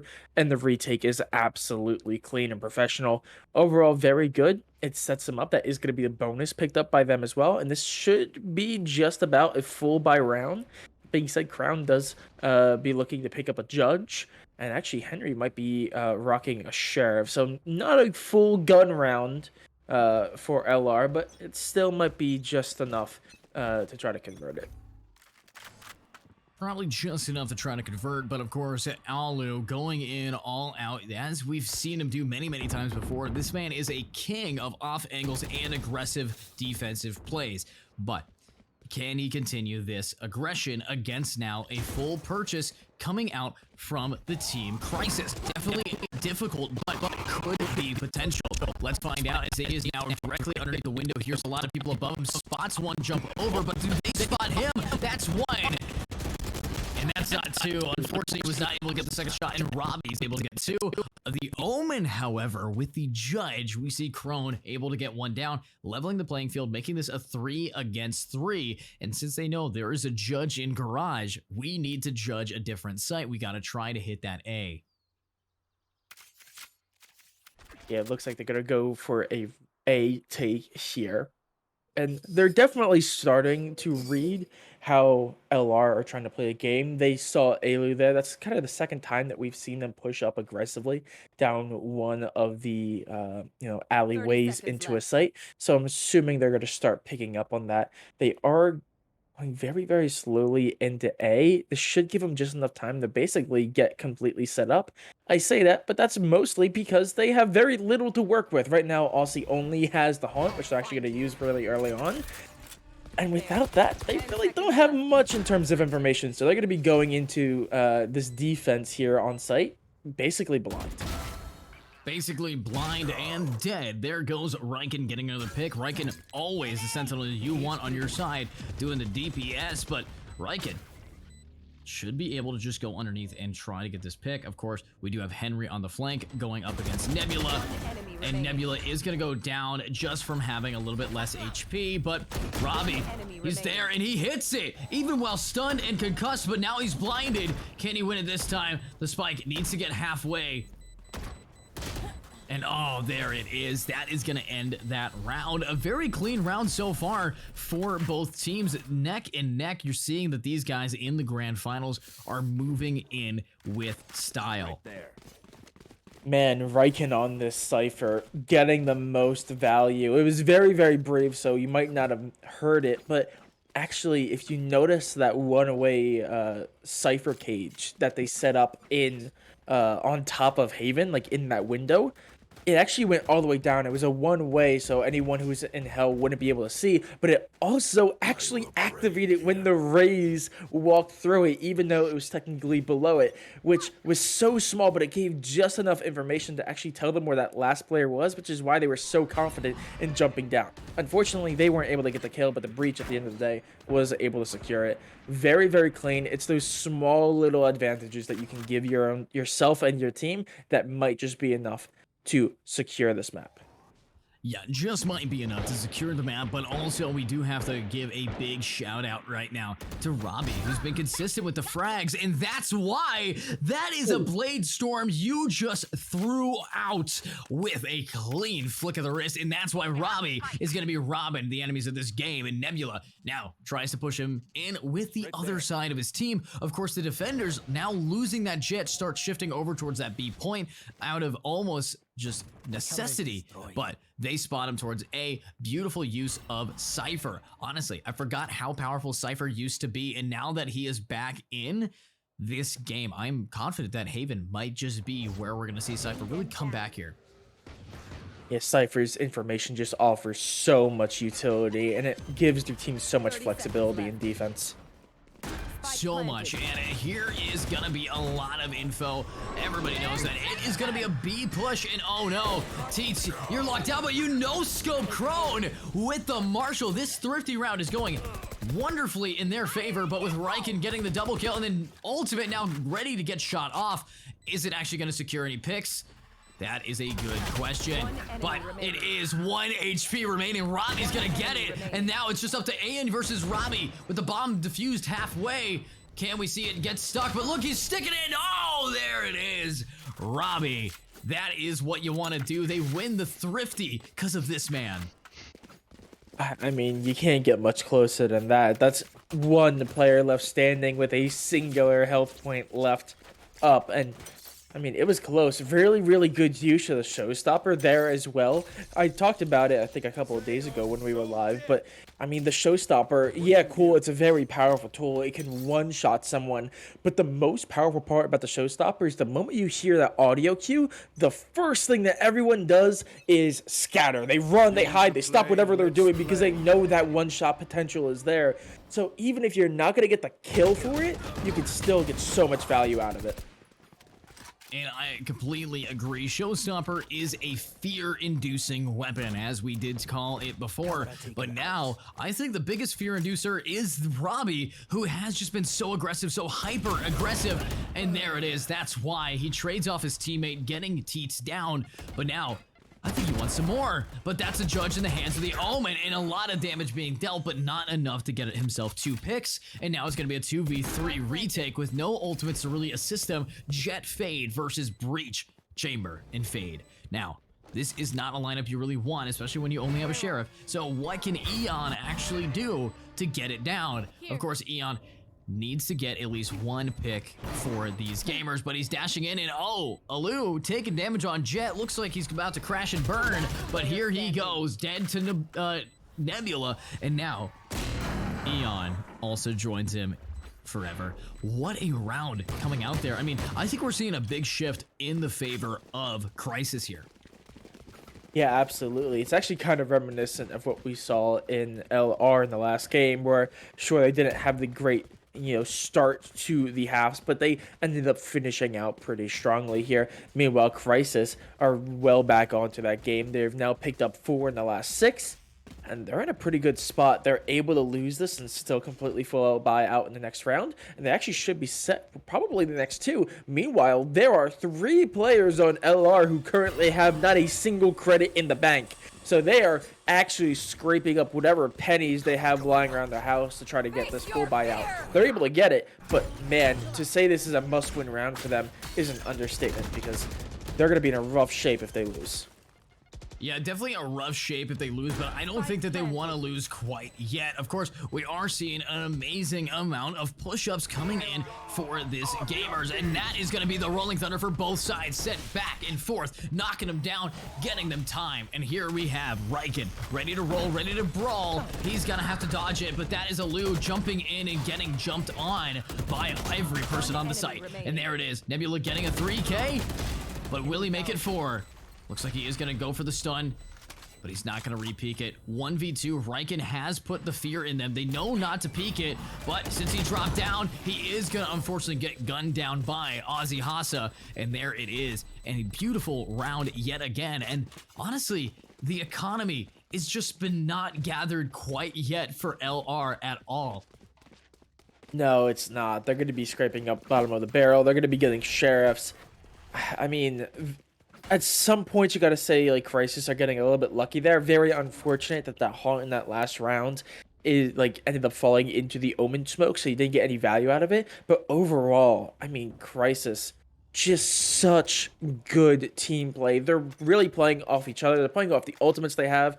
We already saw how well they're able to control the pace and the tempo of a game, and they are really showing it here, especially now with this round where you can see that they're not pushing in at all. They know that they're getting desperate, so they know they're going to push in, so they're just absorbing pressure. Yeah, I mean, that's what we kind of like to see. Nebula getting a pick down. The pressure, as Soren has been stating, very important to get them onto the point. And not only that, but also get them into the GG state of the grand finals. So I'm liking what we're seeing here. It's a lot of great gameplay for these members. But right now, we got all of these guys ready to go. Crone trying to be right behind it.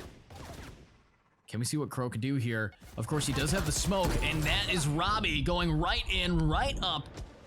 And now he's not able to really get a pick, but Henry's wanting for it, and that's one, that's two, that's three, with Ozzy helping him at the very end, but no one is shutting down this Raze. Now, are we going to see that change right here with Riken? Now, Riken, he's a great gamer. He needs to try to put his money where his mouth is, his sheriff where the enemy's heads are, and maybe his mouse on their bodies. Let's find out as he's now slowly in this 1v4. No reason to save, only needing to get the picks. This is the top frag, but can he get to 14 by the end of the round? Looks like he can do a little bit of damage, but it's just not connecting for him. He's shooting a little bit too fast, a little bit too furious, and that's going to cause him to go down yet again. And attackers, they are doing some work right now, absolutely crushing the mentality on the first map. Yeah, absolutely. A little bit reminiscent of what we saw earlier in the day. Crisis are really just showing why they have so much control. I mean, very unfortunate that they weren't able to do a little bit more damage. Crisis now are sitting...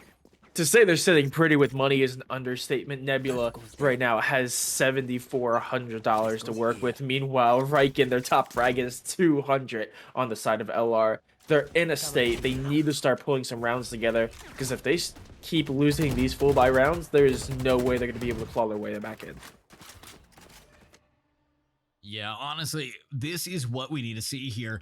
This is how you have to play Valorant. Slow, methodical, one taps all over the place. In LR, I just don't think they're ready for it. Alu here, yes, he has an op in a very clean positioning here, but he can easily get traded. He's not a chamber. He can't instantly TP out, and if he gets spotted, he is going to go down. But with the dash available, he is going to get one, and that's going to be okay for him to go. If only Ozzy was able to spot him down with the Prowler. But that's the thing about Valorant. You can't always get lucky. You can't always be the best. And now Riken spotting it down, using his crosshair. He is going to get spotted, and there it is. Robbie's going to get downed by Eon, and I think they want to see it again. Henry here, though. All of the deeps. Teets. He gets one. And now it's just Nebula. And there it is. Ooh. That is the spray from everybody. Remember to play anti-flash, guys, because in a 1v3, you don't want to get blinded. Yeah, I mean, I'm getting tired of saying, you know, that Crisis are playing well, and luckily LR are able to convert that round. That gets them a little bit back onto the board. They'll at least put them in a position for maybe a 9-3, but maybe they're able to use that. That is going to be the operator back into hands of Alu, able to get that first pick in the last round. If they can continue to get those rounds where Alu is just able to get those first bloods, they can put themselves in an advantageous position almost immediately off the, the first shot of the round.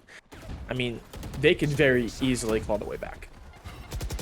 They can absolutely crawl their way back, but is that going to be what they want to do? Obviously, it's an intention, but when that is what we're seeing from Robbie, I don't know if they actually can. Let's find out right here, right now, as here comes the ultimate, the push, and everybody's ready to rock and roll. Here comes the damage. What is going to be the play? Obviously, Coastin taking down Crow is big, but Ian, he's able to get spotted, but he's not going down yet. The showstopper not stopping his show, and he is going to get another pick onto Haza. And now 4 against 3, only losing 1 in mid. They know that Eon is there, but I don't think that they're going to go for this. They want to save the operator, and they picked it up in the hands of Riken. They ain't got the money, and now they don't have enough bodies to even throw at these gamers. And I like that the attackers have recognized that they are trying to save it, so they need to run it back, run it down, and make sure that they can get the pick. Very, very smart. I want to point at Robbie here. I know we keep talking about them because they're, you know, not the top frag for their team, but they're the duelist. They're that entry fragger that keeps getting all the flashy kills. And, you know, sometimes we, we see that and we kind of put them in a box that they're just the fragger, you know, the all aim, no brain category. But man, Robbie with his showstoppers are causing so much havoc. I don't think we've seen a single showstopper yet that Robbie is almost instantaneously fired. He's Yeah, waiting as long as he physically can. He's getting every ounce of juice he can out of that showstopper, every ounce of impact he can, and at the end, he's still finding a way of getting a kill with it. It's just so well timed, just absolute, such good game yeah. sense.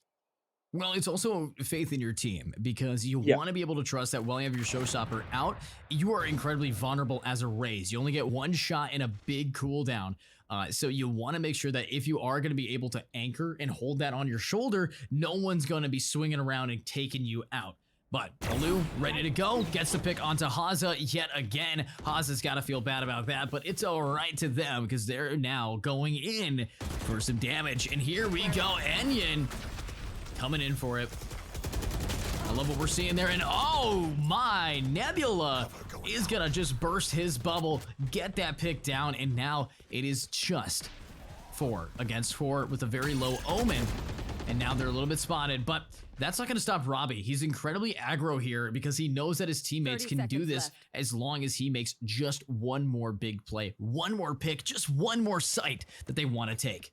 But he's playing extra careful as he's waiting for anybody to come around the corner. And there he is, the push up and the pick onto Henry comes up huge.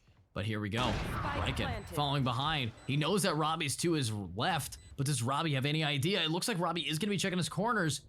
But if it's bad timing, it's bad timing, and Riken's gonna gun him down. Now, 2 against 3, here comes the money.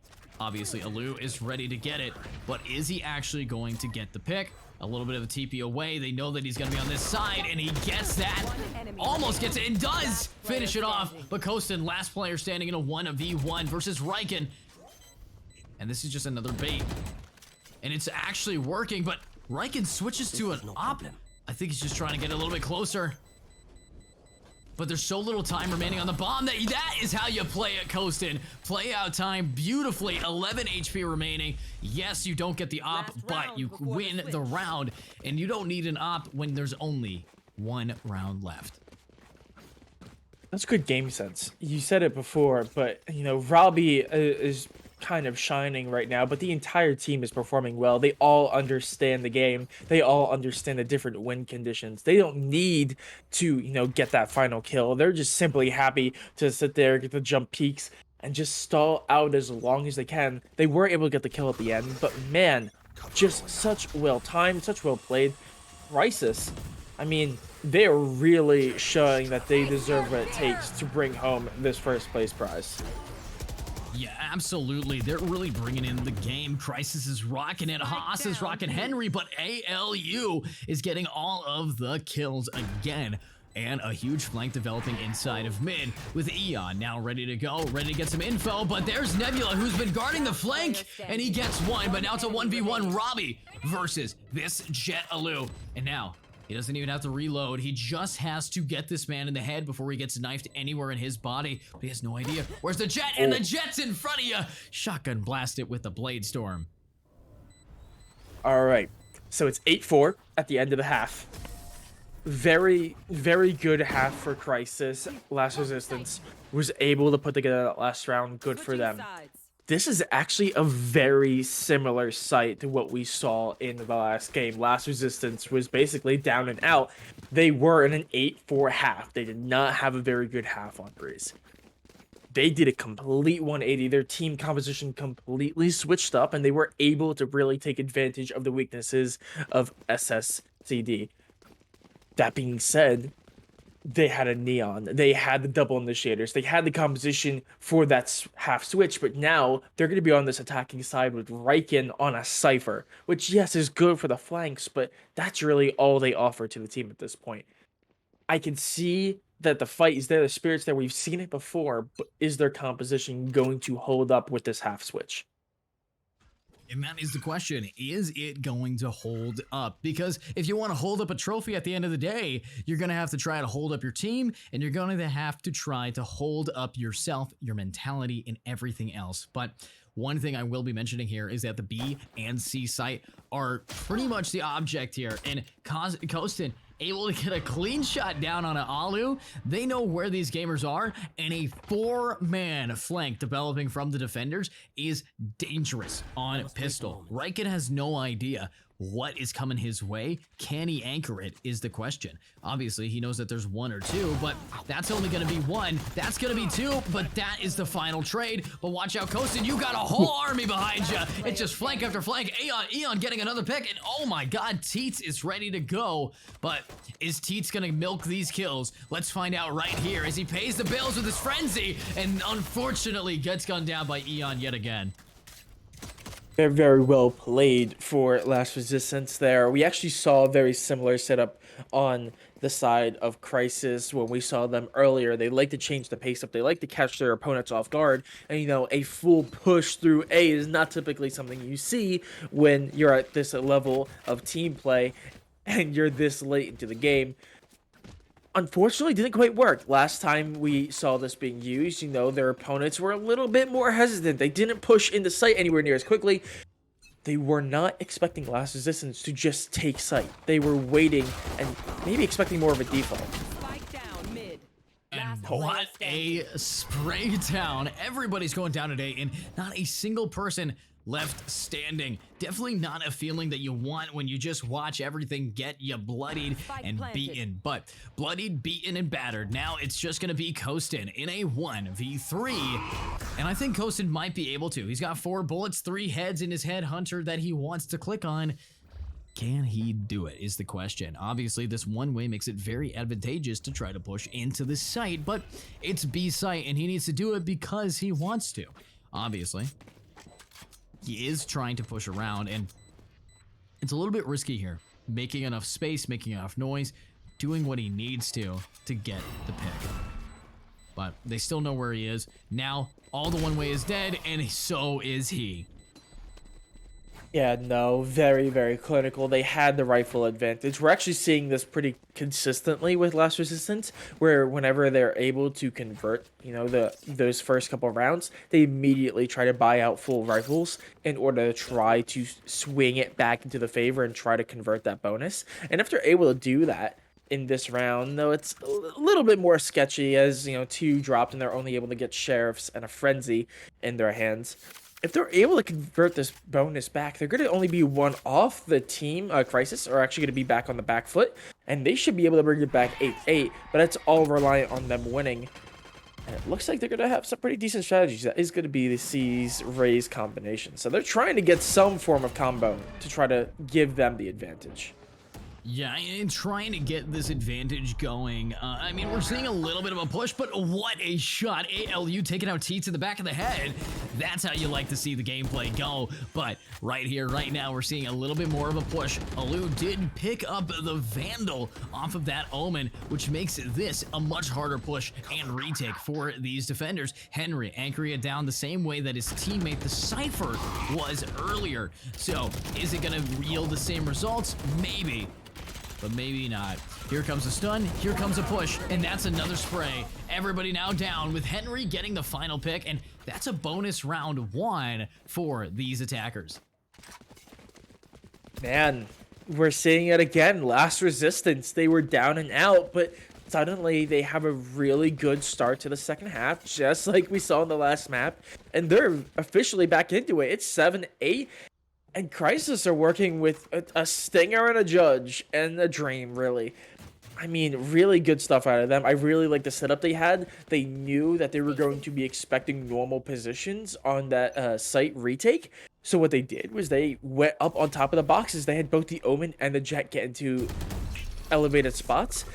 Places where they wouldn't expect. And it really just made it so they had nowhere to shoot. By the time they saw the Jet, Jet was already getting a bullet between the 4 eyes.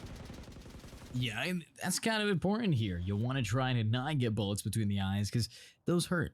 Don't recommend. Yeah. But in a 5 against 5, you're just trying to find any detail, any damage. And right now, this is LR's round. They are going in with, 1, a ton of cash against people who are kind of forced to use the bottom of the barrel kind of weapons. The Stinger, the Sheriff, the Judge, of all things. And when you have to do that, you are going to get shut down. And if you're going to get shut down, you're not going to be playing Valorant. You're going to be shutting off your PC and playing outside, maybe touching grass for the first time in 5 years.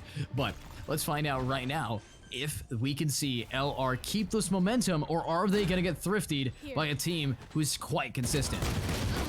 And there it is. Robbie gets one, but Eon immediately with the trade, but there is Haza getting the pick down and ready to go. Obviously, the judge, not enough, but that's going to give away the positions of all of these people. And Riken, he is going to help get the spot off on a Kostin. And now it's just going to be a 2v3, and they got no info, no vision, and no chance at survival, as everyone now is rushing them down and wanting to get these picks. But Haza, 1v3, one pushes you, and you go down. I mean, yeah, the neural link there coming in massive for them. It was a little bit sketchy towards the middle stages of that round. We've said it before, but they had a really good hold. They had spiked down. They knew exactly where, the last three, or not the last three, but three of them were. They could hear them coming over from A. They had a perfect position just to hold and absorb the pressure, which we've already seen they can do. Pushing forward, trying to push through the smoke, spraying through the smoke, especially with the Vandal, which has those tracer bullets. I definitely think it's a little bit reckless in my, too reckless for me, and I think they very easily could have almost gotten a flawless in that round if they would have just been a little bit more patient.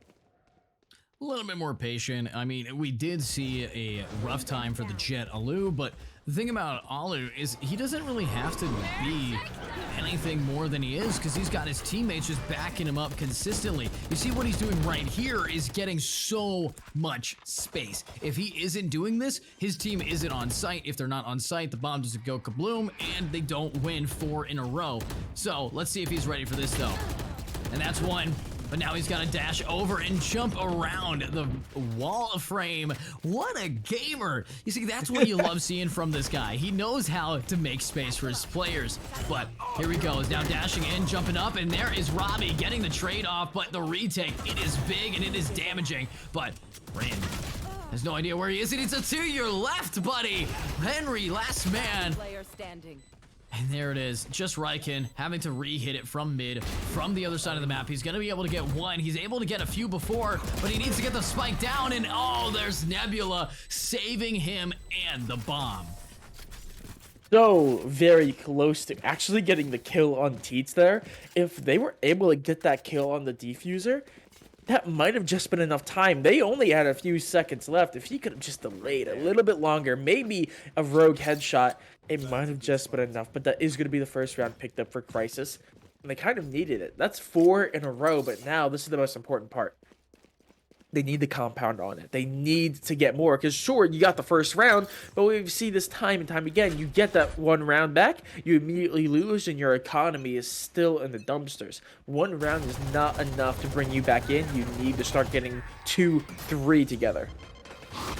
And that's 100% correct. I agree with you there, Soren. You need to try to work out your kinks and make sure that all of the chips in your armor are able to not get penetrated. Right now, defense has a lot of kinks in their armor. They're not able to try to get through it, and that could be the GG factor. I mean, yes, they won last round, but by the skin of their teeth, they need to do something a little bit stronger here to stop this aggressive push, and that always comes down to Alu. ALU need to try better against the guy. Yeah, B-site is completely theirs. They have the full setup. There is no one even on there to try to defend it. I'm done with you. I mean, that is what you kind of want to do, but immediately, you see, you get one, they get two every time. But now Robbie, he's ready for more. He's doing the pop and swing, and Riken, he's right behind him, making sure to buy some time, and that is an Odin spam through the wall, but that's one pick. They're gonna just play time, not gonna re-swing it, and there it is. You know, I love how he could have gone for the fade. Trigger discipline tells us that he knows how to play. Yeah, absolutely. And I mean, I love the little strategy there. I think it was New Turn from the first ever Masters that showed the world that you could wall bang through that area in sewers. I really like them bringing it back out because not a lot of people remember that that is a possibility. And especially when you're in a 2v2 situation like that, you can pick up the Odin. I mean, it's a valid strategy. It's a little bit risky, but when you also have one player, you know, hanging around that can even assist you with that, it becomes much more viable in that regard. And I actually like it. I like the idea of it. I like the idea as well. I mean, what we got going on is a lot of things cooking in people's brains, but ideas are always able to get shot out the back of your mind, especially if someone puts a bullet to help out the penetration. But let's see what can happen right here, right now. In a 5 against 5, you do see an ultimate. You see the Jet ult, you see the Omen ult, and on the defense, you have that ultimate stunning in from the breach. And a Rolling Thunder can absolutely push these players back, make sure that you make some space, make sure that somebody is not on site to defend against you. But let's find out right here, right now, as everything is ready to roll. Of course, we do have Nebula now trying to back it up, but is it going to be good enough? Yeah, no, only having a few eco buys in their hands. Crisis probably want to save that Rolling Thunder as much as they can, cause as much damage as they can in the round, and just take whatever small victories they can get. Unless they can use it to get a few early kills, get some rifles back into their hands, it's looking almost solely like it's going to get to, 9 to 10. But it's still close. It's still anyone's game. Still anybody's game here, but one thing I will be mentioning is Kostin. He is in a horrible position now that he's gotten gunned down and he wasn't able to get anything, but Eon, this fade is just tearing things up right here. And he's not done, but there it is. Nebula finally gets him, and Nebula though, you got one, but that's a stinger against 4, and you know you're getting flanked by at least 2. There we go. And exactly as we would probably expect, that is going to be the full buy winning out over the eco. And it's looking a little bit scary here for Crisis. They do have one ultimate, like we said, that's going to be the Rolling Thunder. They are going to be able to get the full buy out, including an operator in the hands of Kosin. But they're staring down the barrel of a full buy out from Last Resistance, who have had a massive resurgence on the second half. And they also have 4 of the 5 ultimates they control in their back pockets, and they're no slack. That is going to be the Bladestorm, the Nightfall, the Neural Link, and the Into the Shadows, all massive play making ultimates, and it's gonna be a task. They can do it, it's not impossible, but they just don't have the same room for error like Last Resistance does.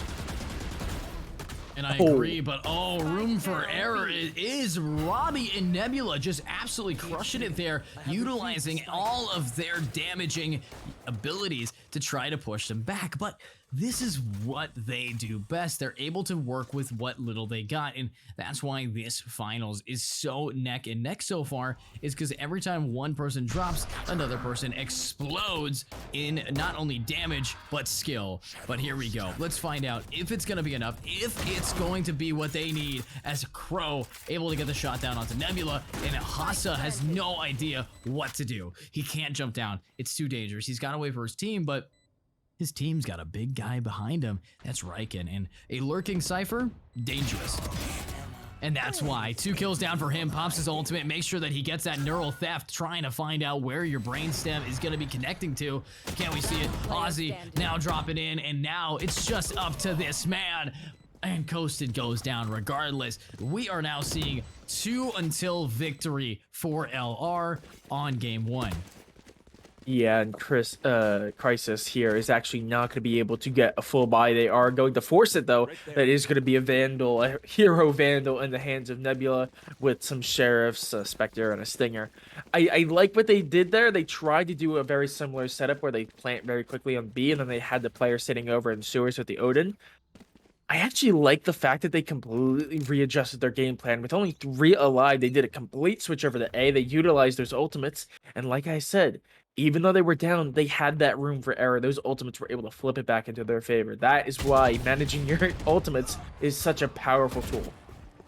An incredibly powerful tool, but oh my god, you know what else is powerful? A Vandal in the hands of ALU, and now it's just up to Haza, who's able to get one with the Stinger, pick up the Vandal, and now that powerful tool is in his hands in this 1 against 3. Obviously, he needs to try to find somebody and see what happens. See this push? A little bit of damage goes a long way, as now they want to slide around, want to find the deeps. Only 1 away from Nightfall as well. This is technically winnable. They only need to find 1. They only need to find 1. If Ozzy hides without getting the pick, no Nightfall for next round, which almost guarantees a loss, because right now you see Eon has his and Alu has his ultimate as well. That is very, very scary to be in, but he's not going for it. He's hoping to get a pick next round and then try to use the ult, but it might not be worth it. It's what I'm thinking. Your team's economy not looking too good. The enemy, they could buy you 4 times over. You add all the money on the defense, you put it on Eon, and he still can buy a Phantom. It's nuts. Oh no, they don't get to get it anyway. Yeah, I agree. I think playing it there, you're not going to be able to get a full buy here in this round. I don't think you would have been able to get a full buy even if you lost. Well, we could tell you wouldn't have been able to get it even if you kept that rifle. It's a little bit of an iffy situation. I think trying to go in, at least getting the Nightfall into this would have been a little bit better. Maybe trying to get, some extra cash in your pocket. But I think banking on this final round to give you something is just a little bit of wishful thinking. A little bit of wishful thinking here, but Alu getting Hanza is another big theme of the day. I think that's happened more times than any other fight. I mean, if you look at the stats after this game, Alu on Hanza, I think that is the most amount of trade that we've seen from those two. I mean, Hanza, you have a new arch enemy in this finals, but the game's not over yet. Robbie is able to get Eon, and now it's about the 4 against 4 retake, and oh my, Nebula is able to get it. This is still a clutchable moment, and maybe just enough. They have to pull it back here. We could go into overtime, but it's going to be incredibly difficult against this full HP Cypher, Omen, and Breach. And there we go. Kostin's able to get one pick, and now Henry, he's going to try to anchor this back. He knows that there's one behind, but he's only got an Odin, which doesn't really do that much from long range, and he's down. That is a clutch coming out from these defenders, and now they need 2 more to get us into overtime. Can they do it, Soren? It's very possible. That was actually very almost unlucky there from the side of Last Resistance. As you can look, 3 of the 4 left standing. If they would have gotten hit with any stray bullet from that Odin, they would have been taken out almost immediately. Very, very close. It was very close to just finishing out this map. But like you said, only 2 rounds need to get flipped. But we've already talked about how the economic situation for Crisis is not amazing. They are going to be able to get the full buyout.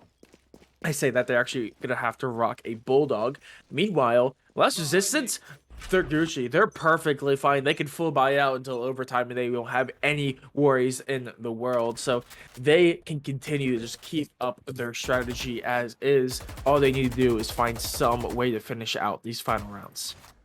Yeah, and I think that they will try to finish it out, maybe get the picks down, but it's hard. It is incredibly tough to try to battle these gamers. Of course, LR, yes, they just lost 1 round, but they still have 1 ultimate, and Crow and Henry 1 away. So yes, these defenders, you are going to see Robbie, who is a master at using the showstopper, going to pull off his today, but Hanza's got his and Nebula's got Alu. This could be it. They could get us into the 11 to 12 zone, and that opens it for the potential clutch. But Ian able to get 1, but Eon's able to get another. Can we see it?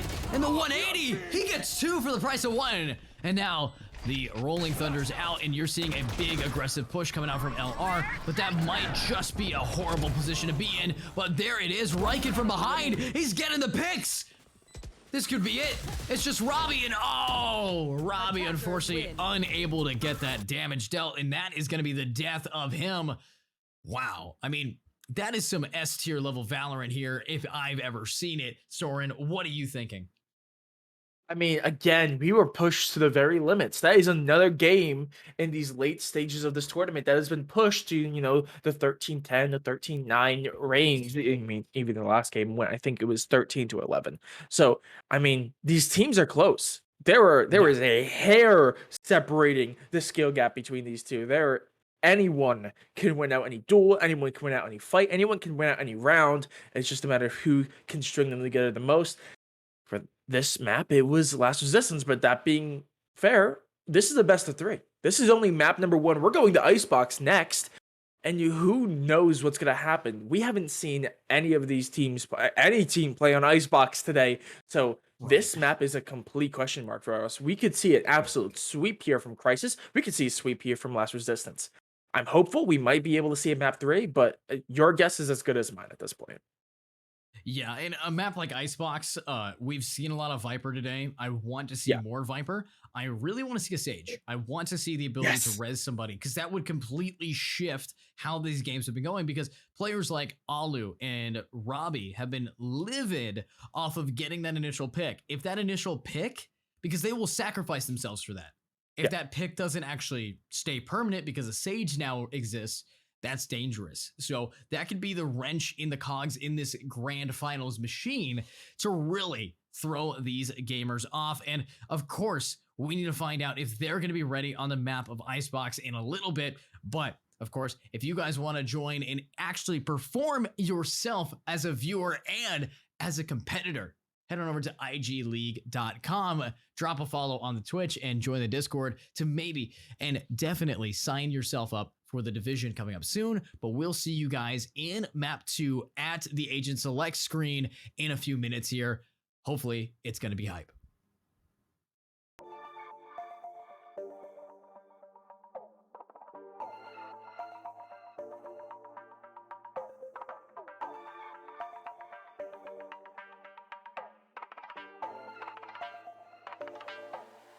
You are my ecstasy when you are next to me, flooding my dopamine. Stay here right next to me. Oh, you made me feel like I can touch the sky. You made me feel like I can touch the sky. Couldn't call me, could be sorry rolling. Like whoa, you took all my love like it's stolen. Got me like whoa, yeah, whoa.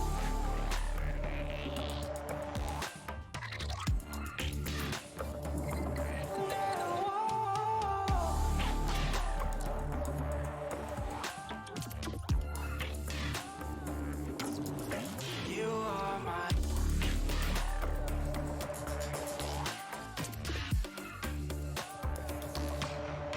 You are my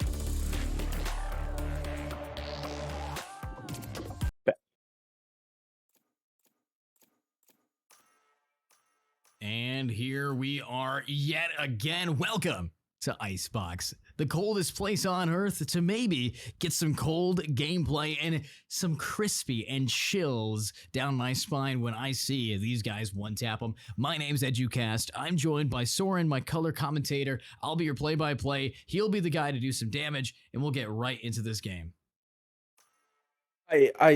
I'm so excited. We're already seeing the double sentinel setup over on the defense side. We have the Sova on the initiator. I'm really interested to see what Coasting picks because we've already seen Coasting likes to play this chamber. We might see a triple sentinel lineup, which I have been waiting to see here at this level for a long time. I'm be very excited. I wouldn't be surprised if we see something like a Jet come out instead, but man, I would be so excited. Meanwhile, on the other side, we're seeing a much. Oh, there we go! Triple Sentinel. Oh, That makes me triple so Sentinel. excited. Oh, Yeah, honestly. oh. But let me raise a question though. Yeah. Where are the flashbangs? Where are Yeah, the lines? It's Where is the disability? Why Sova as the initiator? You're gonna need a KO or a Sky here. I absolutely agree. I do believe that KO would probably be better. Actually, no. I'm gonna stamp it into the earth that KO would be a better pick here. But usually when I see something like this where there's a small divergence from the meta, someone prefers playing Sova over KO, or excuse me, if someone plays Sova over KO, it's usually because there's a preference there. Maybe Aussie, I don't think we've actually seen them on the Sova yet today. Maybe they are a mastermind on Sova. Maybe we start seeing some lineups. I am not going to count them out. I'm actually really excited to see this. It's not terribly meta, but it's definitely not out of meta. I am really excited. Meanwhile, if you look over at Last Resistance, a little bit of a more, standard setup. We are going to see the Rays come out, so there is going to be a duelist. We're going to see the Fade. You wanted the Sage, well, now we got 2 of them. Riken, of course, going to be on the chamber. Notably, though, we're going to have Astra for Crown. Very also excited to see, because Astra's another one of those agents that doesn't get picked much. But when they do, they can create a massive impact.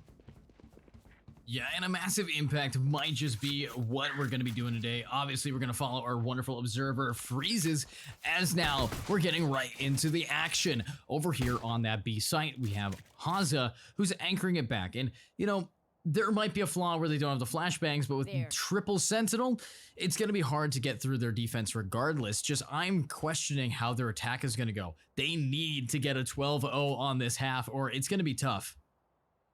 Yeah, no, the triple sentinel is a double-edged sword. Sure, you become insanely good when it comes at this defensive side, but the moment you get to the attacking, your, efficiency on site immediately more than halves. Yeah, more than halves, and with a map like Icebox, I'm not sure exactly what Crisis is thinking here, but already we're seeing the spike go down, and ALU taking a little bit of damage. Haza is able to get the trade, though, and a new wall to counter it. Henry ready to roll. He is aiming at him, and that's going to be Nebula down. No more Viper, but this is where Robbie, he's got himself the wall. He's there for it, and Coasting's able to get 1, but now it's a 2v3.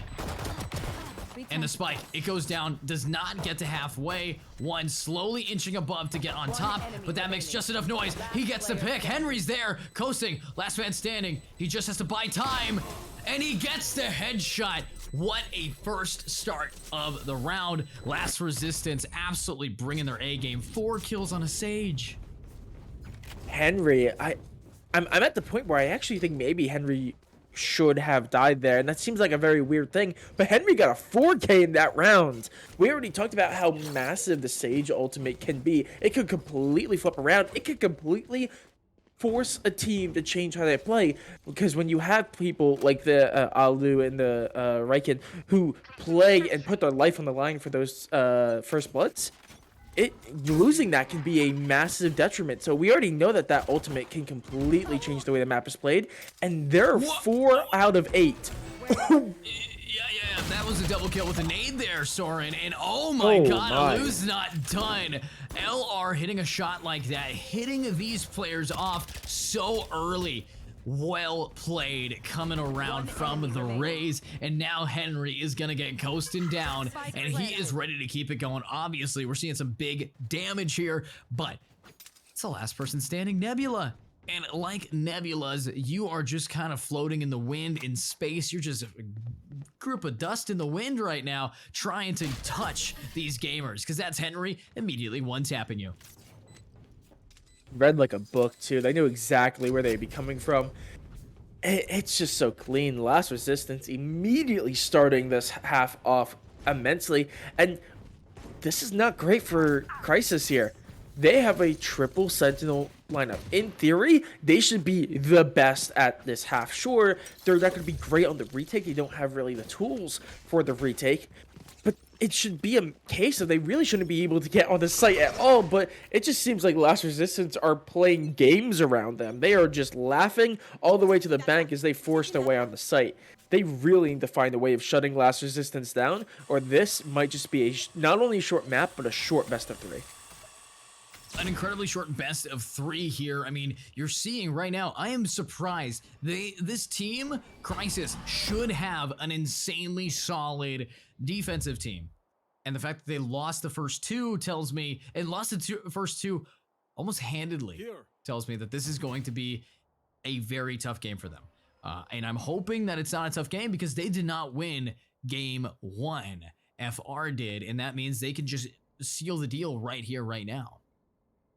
At the buy for Last Resistance, this is easily flippable again. We've seen this time and time again. They like to do this. They like to buy up to try to flip for the bonus. They did it again. This is an easily winnable round for them. Yeah, and I mean, we already have the res on Henry, so if we want to see an aggressive push-up on the attack, or maybe a sacrifice to try to get onto site, it will be rewarded. That is the power of a Sage.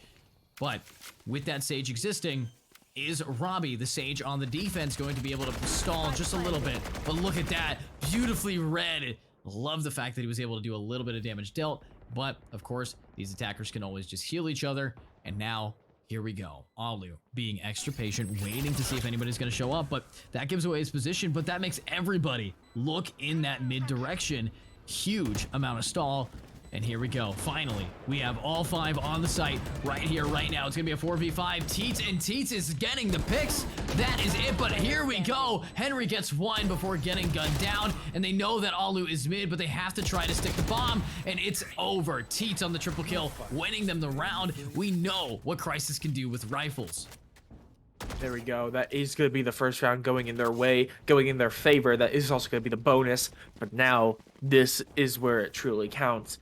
This is going to be the full buy round. Both teams are going to be have enough, in the bank to full buy. And actually, Riken is going to pick up that operator as well. So it's going to be a true full buyout. And this is the meat and potato rounds. This is the rounds where you're going to see how this map is really going to be played. But that being said, Last Resistance, they're in a pretty good spot. Even if they aren't able, to convert many of these first half rounds, they're going to be in a position where they should be able to secure a majority of the second half. They don't even need to win out this half. They just need to do competently. Yeah, incompetence is king. Can't we actually see it absolutely pop off? The fact that Eon was able to get spotted by that trip, kind of weird, but they pop it to sell some info, because this is an A push, even though it looks like a lot over on B. Can they actually do it? The one way on Nebula, I love this one way. Very fun to do. Make sure that it makes these players not want to push, but the problem is if you don't get it too far to the right, you're going to have a position like Eon's in right now where he can spot you and you have no idea. There we go. Now, the big push coming up, it is going to be a B hit, and it is going to try to get these players down. Of course, we do see a big rotation coming around. So far, so sure. And here we go. Henry walling it up, planting the bomb. He is going to go down before the spike gets planted. Beautiful teamwork. And there we go. 30 seconds left. We already have Astra in mid getting that pick down, but are they going to get Coastin? They are. That's the shot you need to hit. What a gamer. Now, it's going to be a 4 against 2, and that is it. Teets, last man standing, gunned down by Alu, and all of it is now over. This is definitely a stressful position to be in if you are Team Crisis. I don't know how I feel about Crisis's man management here. I like the fact that they have a pretty default setup. They're spread across the map pretty evenly. They know that they're going to be expecting, 3 to 4 man hit onto a site, but they are expecting some form of a flank, whether that's through mid or through the other site. I don't like how quickly they're rotating. They are already stacking 4 man deep the moment they hear any presence, and then they wait. And they just sit there for a long period of time until they hear nothing again, and they go back to that default. That allows so much freedom for LR to operate.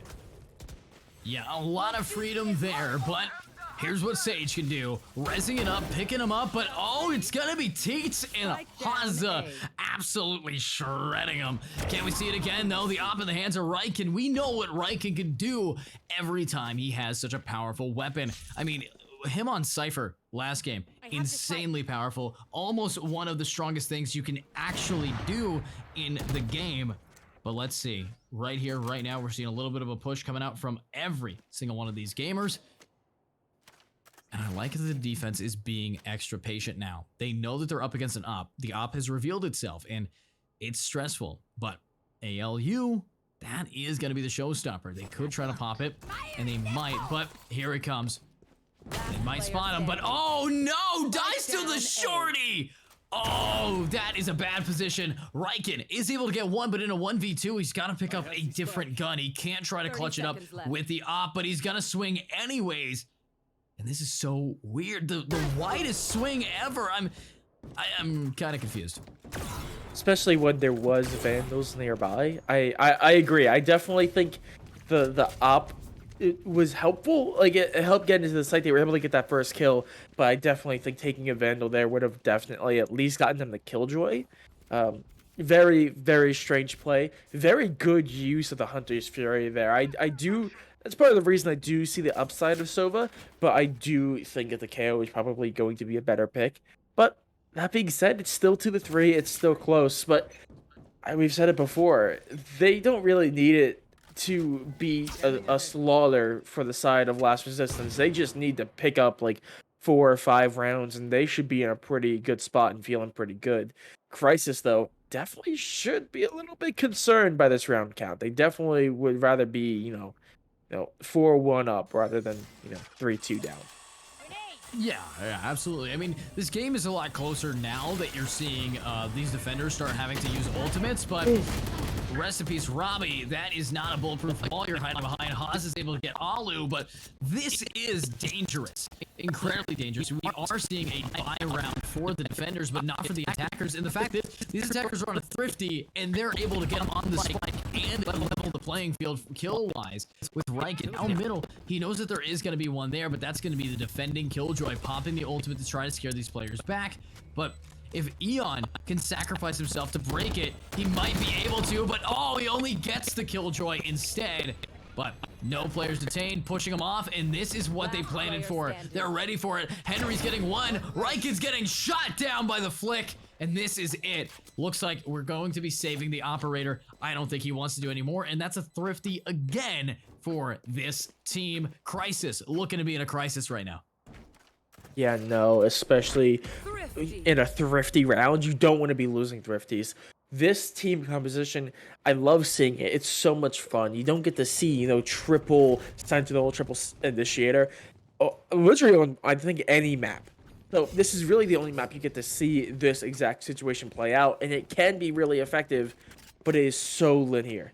It could so easily be countered, and Last Resistance is really showing it.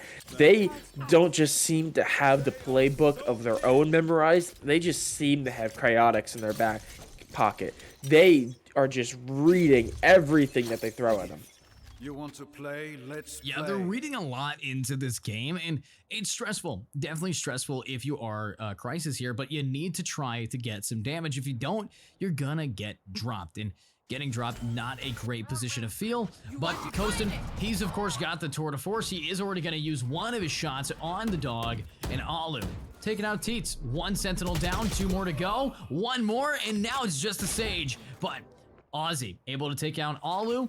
This could be winnable. Shock Dart going for the deeps, going for the damage. Can they actually hit it? Looks like it's just going to be wasted on nothing. I'm surprised we're not seeing an Owl drone get sent yet, but is it going to be enough? Of course, that's a big question I like to ask. With Henry getting Aussie, it's tough with now only one remaining. It's going to be this man, Robbie. And Robbie, we've known to be a duelist, so him rocking in this Sage really tells you something. Getting gunned in the back. Yeah, not a great situation to be in. 5-2. It's just becoming more desperate at this point. We're not seeing any real adjustments coming out from Crisis. I would kind of hope we're going to see a timeout here soon, but I don't think we've seen them use a timeout yet, so I'm not all that hopeful at the same time. They need to do something, because right now the current strategy they have, it's good enough to, convert around 2. They were able to get the bonus, they were able to get the next full buy round, but man, it's not consistent.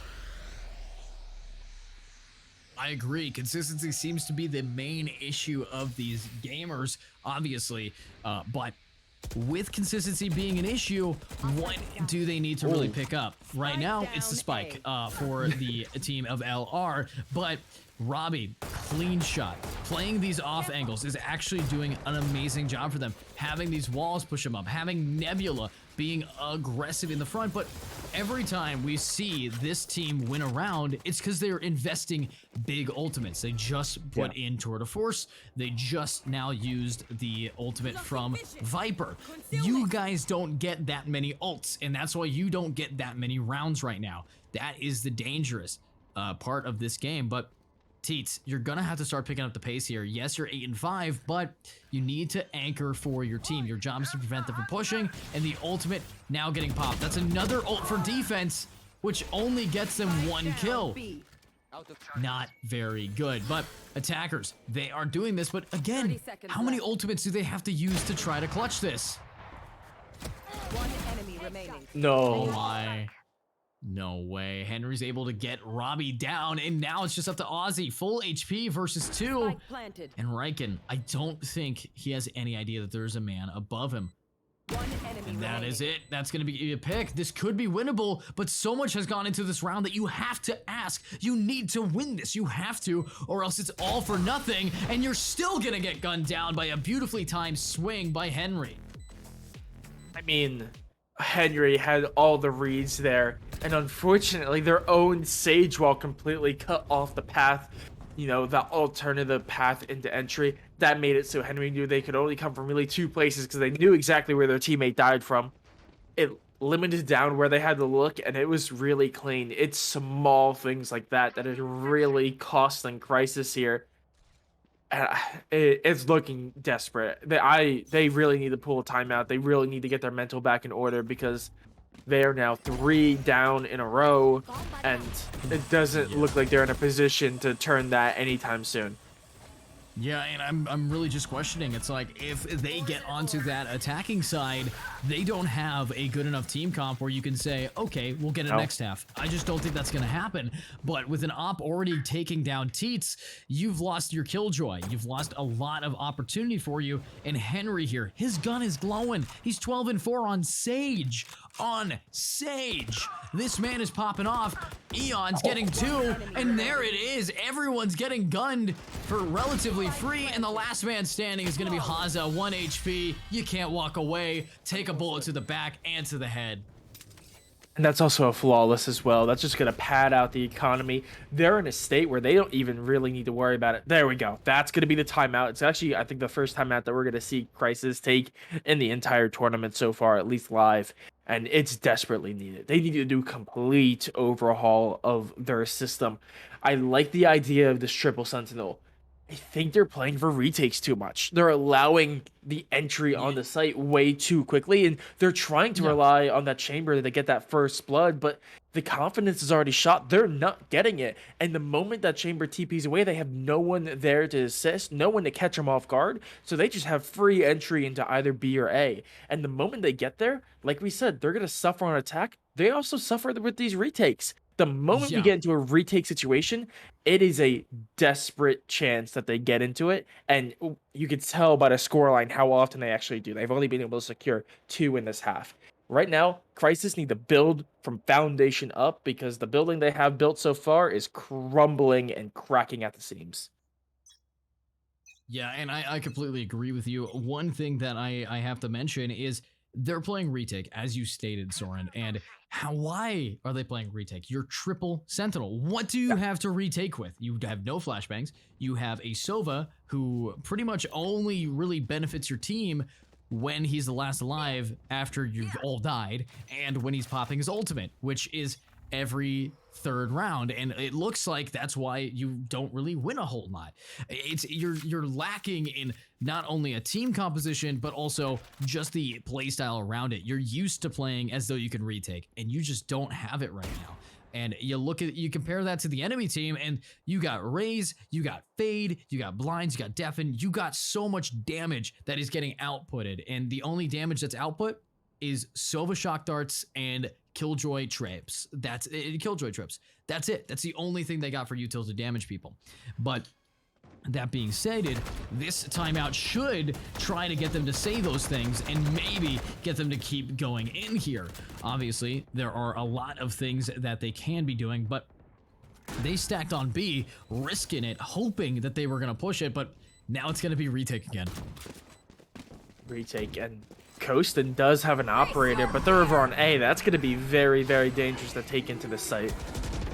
Very dangerous to take in and take out. We're seeing some damage. We're seeing what we need, and that is going to be some util to get them the info that they need. But with all the information in the world, you still have to take down Eon. You still have to take down Alu, who's getting all of you. And there it is. Last man standing with an op is going to get dropped. It's crumbling. It's very unfortunate. We are also getting to the point where Last Resistance are starting to build up these ultimates. Right now, actually, like almost all of Crisis, 3 of the 4 that don't have their ultimates are all pretty close, 4 or 5 each. But that being said, Last Resistance, they have that res online. They have the Showstopper online. They're 2 away from the Astral Wall, or Astral Divide, excuse me. And they're also going up against another eco round with 2 rounds left in the half. They are firmly in a place where they can very easily, very simply secure a 10-2 here. Crisis need to do something to try to bring them back. An 8-4 is at least workable. And I'd agree 8-4 would be workable, but right now we're seeing both the Sages. I don't think we've seen a resurrection quite yet, but Robbie able to get Eon down after he gets Teats. This is an eco round on the second to last to make sure they can buy for last.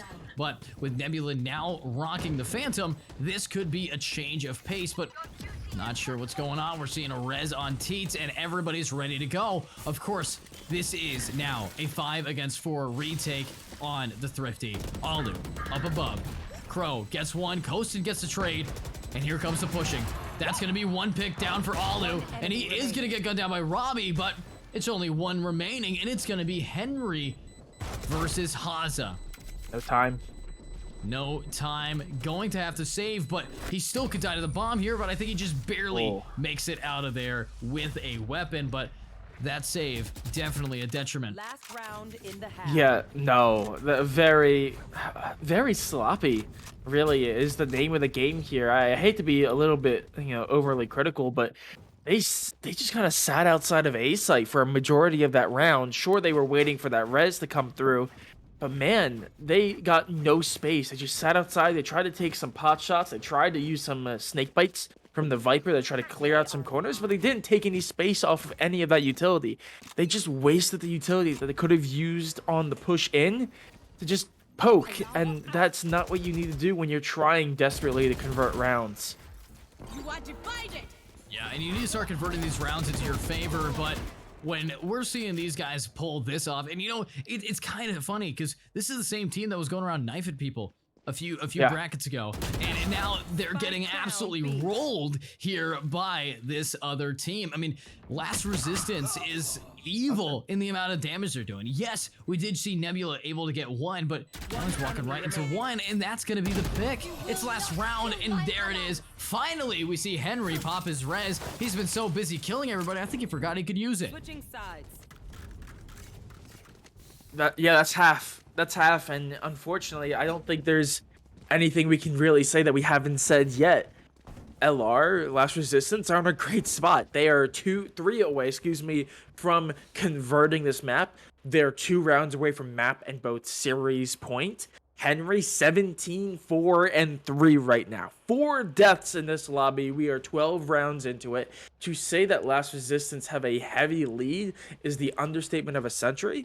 And looking at the team compositions, Caster's curse fooled me wrong, but I can't see a way for them to get back into this. They're going to have to overcome a ton of obstacles, not just an overfiring at this point at times Last Resistance squad, but they're gonna have to overcome the compositional differences. Yeah, and the compositional differences are already showing up there with Nebula getting gunned down. That's their only smoke. And there's Riken getting a clean kill down onto Robbie and robbing them away. But now it's up to Teats, who might want to try to get this shot off. I mean, it's definitely a possibility, definitely something that could happen. But with Teats now underneath him, that's a little bit of damage, and Riken, he's gonna go down to Haza, and there it is. Henry anchoring it though, and that is now a 2v2, a retake potential, everything they need. 2 stars remaining, 1 recon dart, but you still have the Raze alive, and if we look over at that Raze, he has double satchels. Very difficult to try to beat him. But can we actually get on top of him? Satchel out. Look at that, dashing right on top, getting above him, and that's gonna be 1, but dashing away, and he spots another! And there it is, the end, and that makes it not only double digits, but only 2 away. You're gonna have to win 10 to get above this team. I mean, I know we're talking a little bit negatively, talking about how, LR doing great, but Crisis need to really change some things. I need to talk about Alu here. They have consistently been one of the big impact fraggers, one of the big impact players in the lobby. And every game that we've seen them so far, is no one gonna talk about the fact that we just saw that man satchel out from Nest and then cancel the satchel using the repel? Did enough to get the reverse back under 410, drop down, and then get a kill with the classic. Just absolute that's movement diff at that point. It's not only movement diff, it's just what we see from Raze is that she is the highest level of skill. It is the agent with the most amount of mobility that can lead to something great. You have to be able to do so many great things at the highest level, and this Raze on Alu, I mean, we're seeing the same thing on his Neon. He's just a duelist diff movement god. He definitely bunny hopped back in CS Source or played a ton of Apex. This man knows his movement. But here's the wall now up, and look at Henry. He uses the wall of the enemies, walks on top of it to now get above, and gets the pick down on to those players. That's the what you love to see. That kind of gameplay. Reading that the enemy stage is gonna do that, and now popping off. But here we go. Crone gets one. Eon gets the other, and a big push coming up, and it's last and nothing standing with Riken with the Guardian getting 2 kills. And honestly, this is a buy round coming out from the attackers. They forced here. This might just be GG. Yeah, they have nothing in the bank.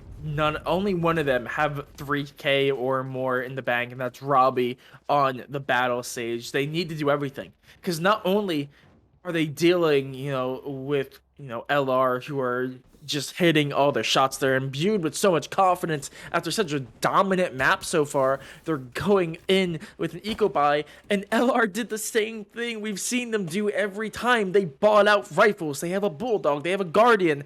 They bought out to try to flip this bonus, and they're not even facing a full buy. They are fully... No, you can't get away with that. You just can't.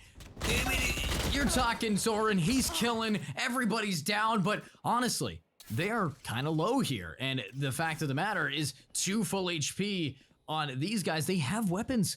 This is winnable, but Riken's got a Guardian, so that's 1. And if Nebula wants to bomb, he's gonna have to try to go pick it up. That's 2, and this could be the end of the game, but no! Aussie, he just barely dodges these bullets, but he swings out. But he's got a guy behind him. No way is a knife gonna end this game, but there it is. Riken ends it. GG. Well played. GG, everybody. We saw an incredibly close game at the start of the best of 3, but that's not close. That is Icebox, and I saw just chilled, beautiful gameplay. I mean, Soren, how you feeling after watching that game? Because I feel like I need to take a shower in honor of the Team Crisis. I mean, they played beautifully. They were so good, but something about LR, the last resistance that they had to fight, just stood on top of it. Tell me about it, Soren.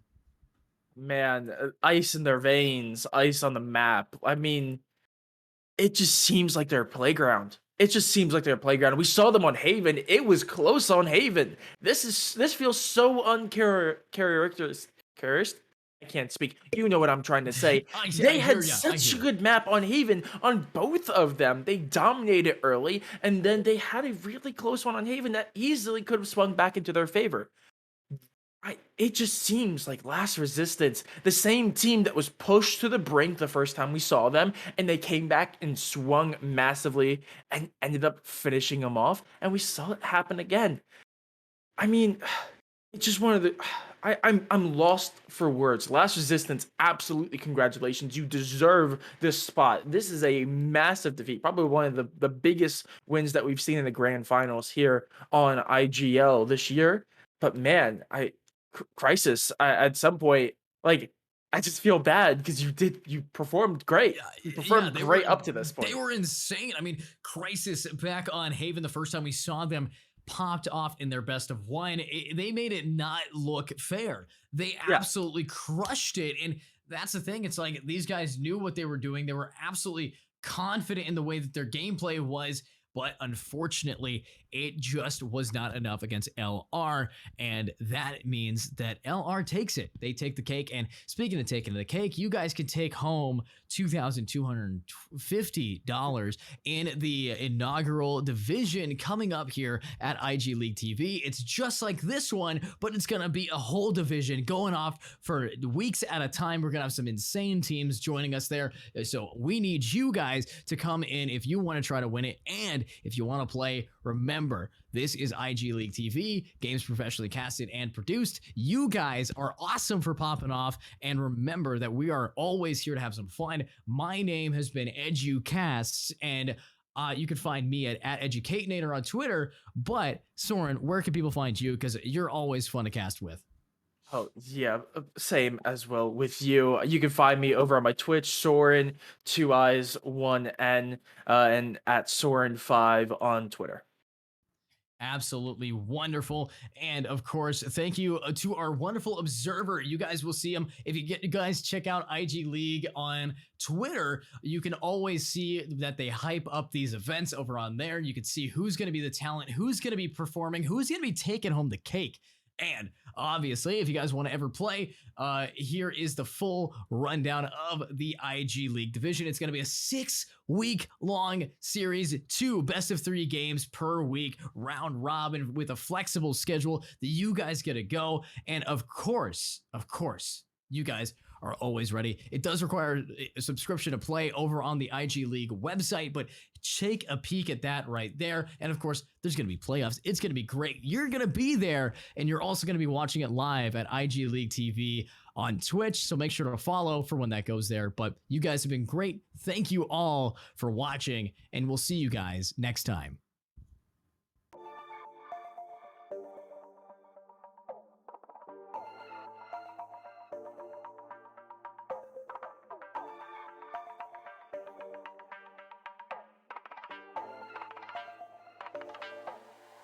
You are my ecstasy when you are next to me, flooding my dopamine.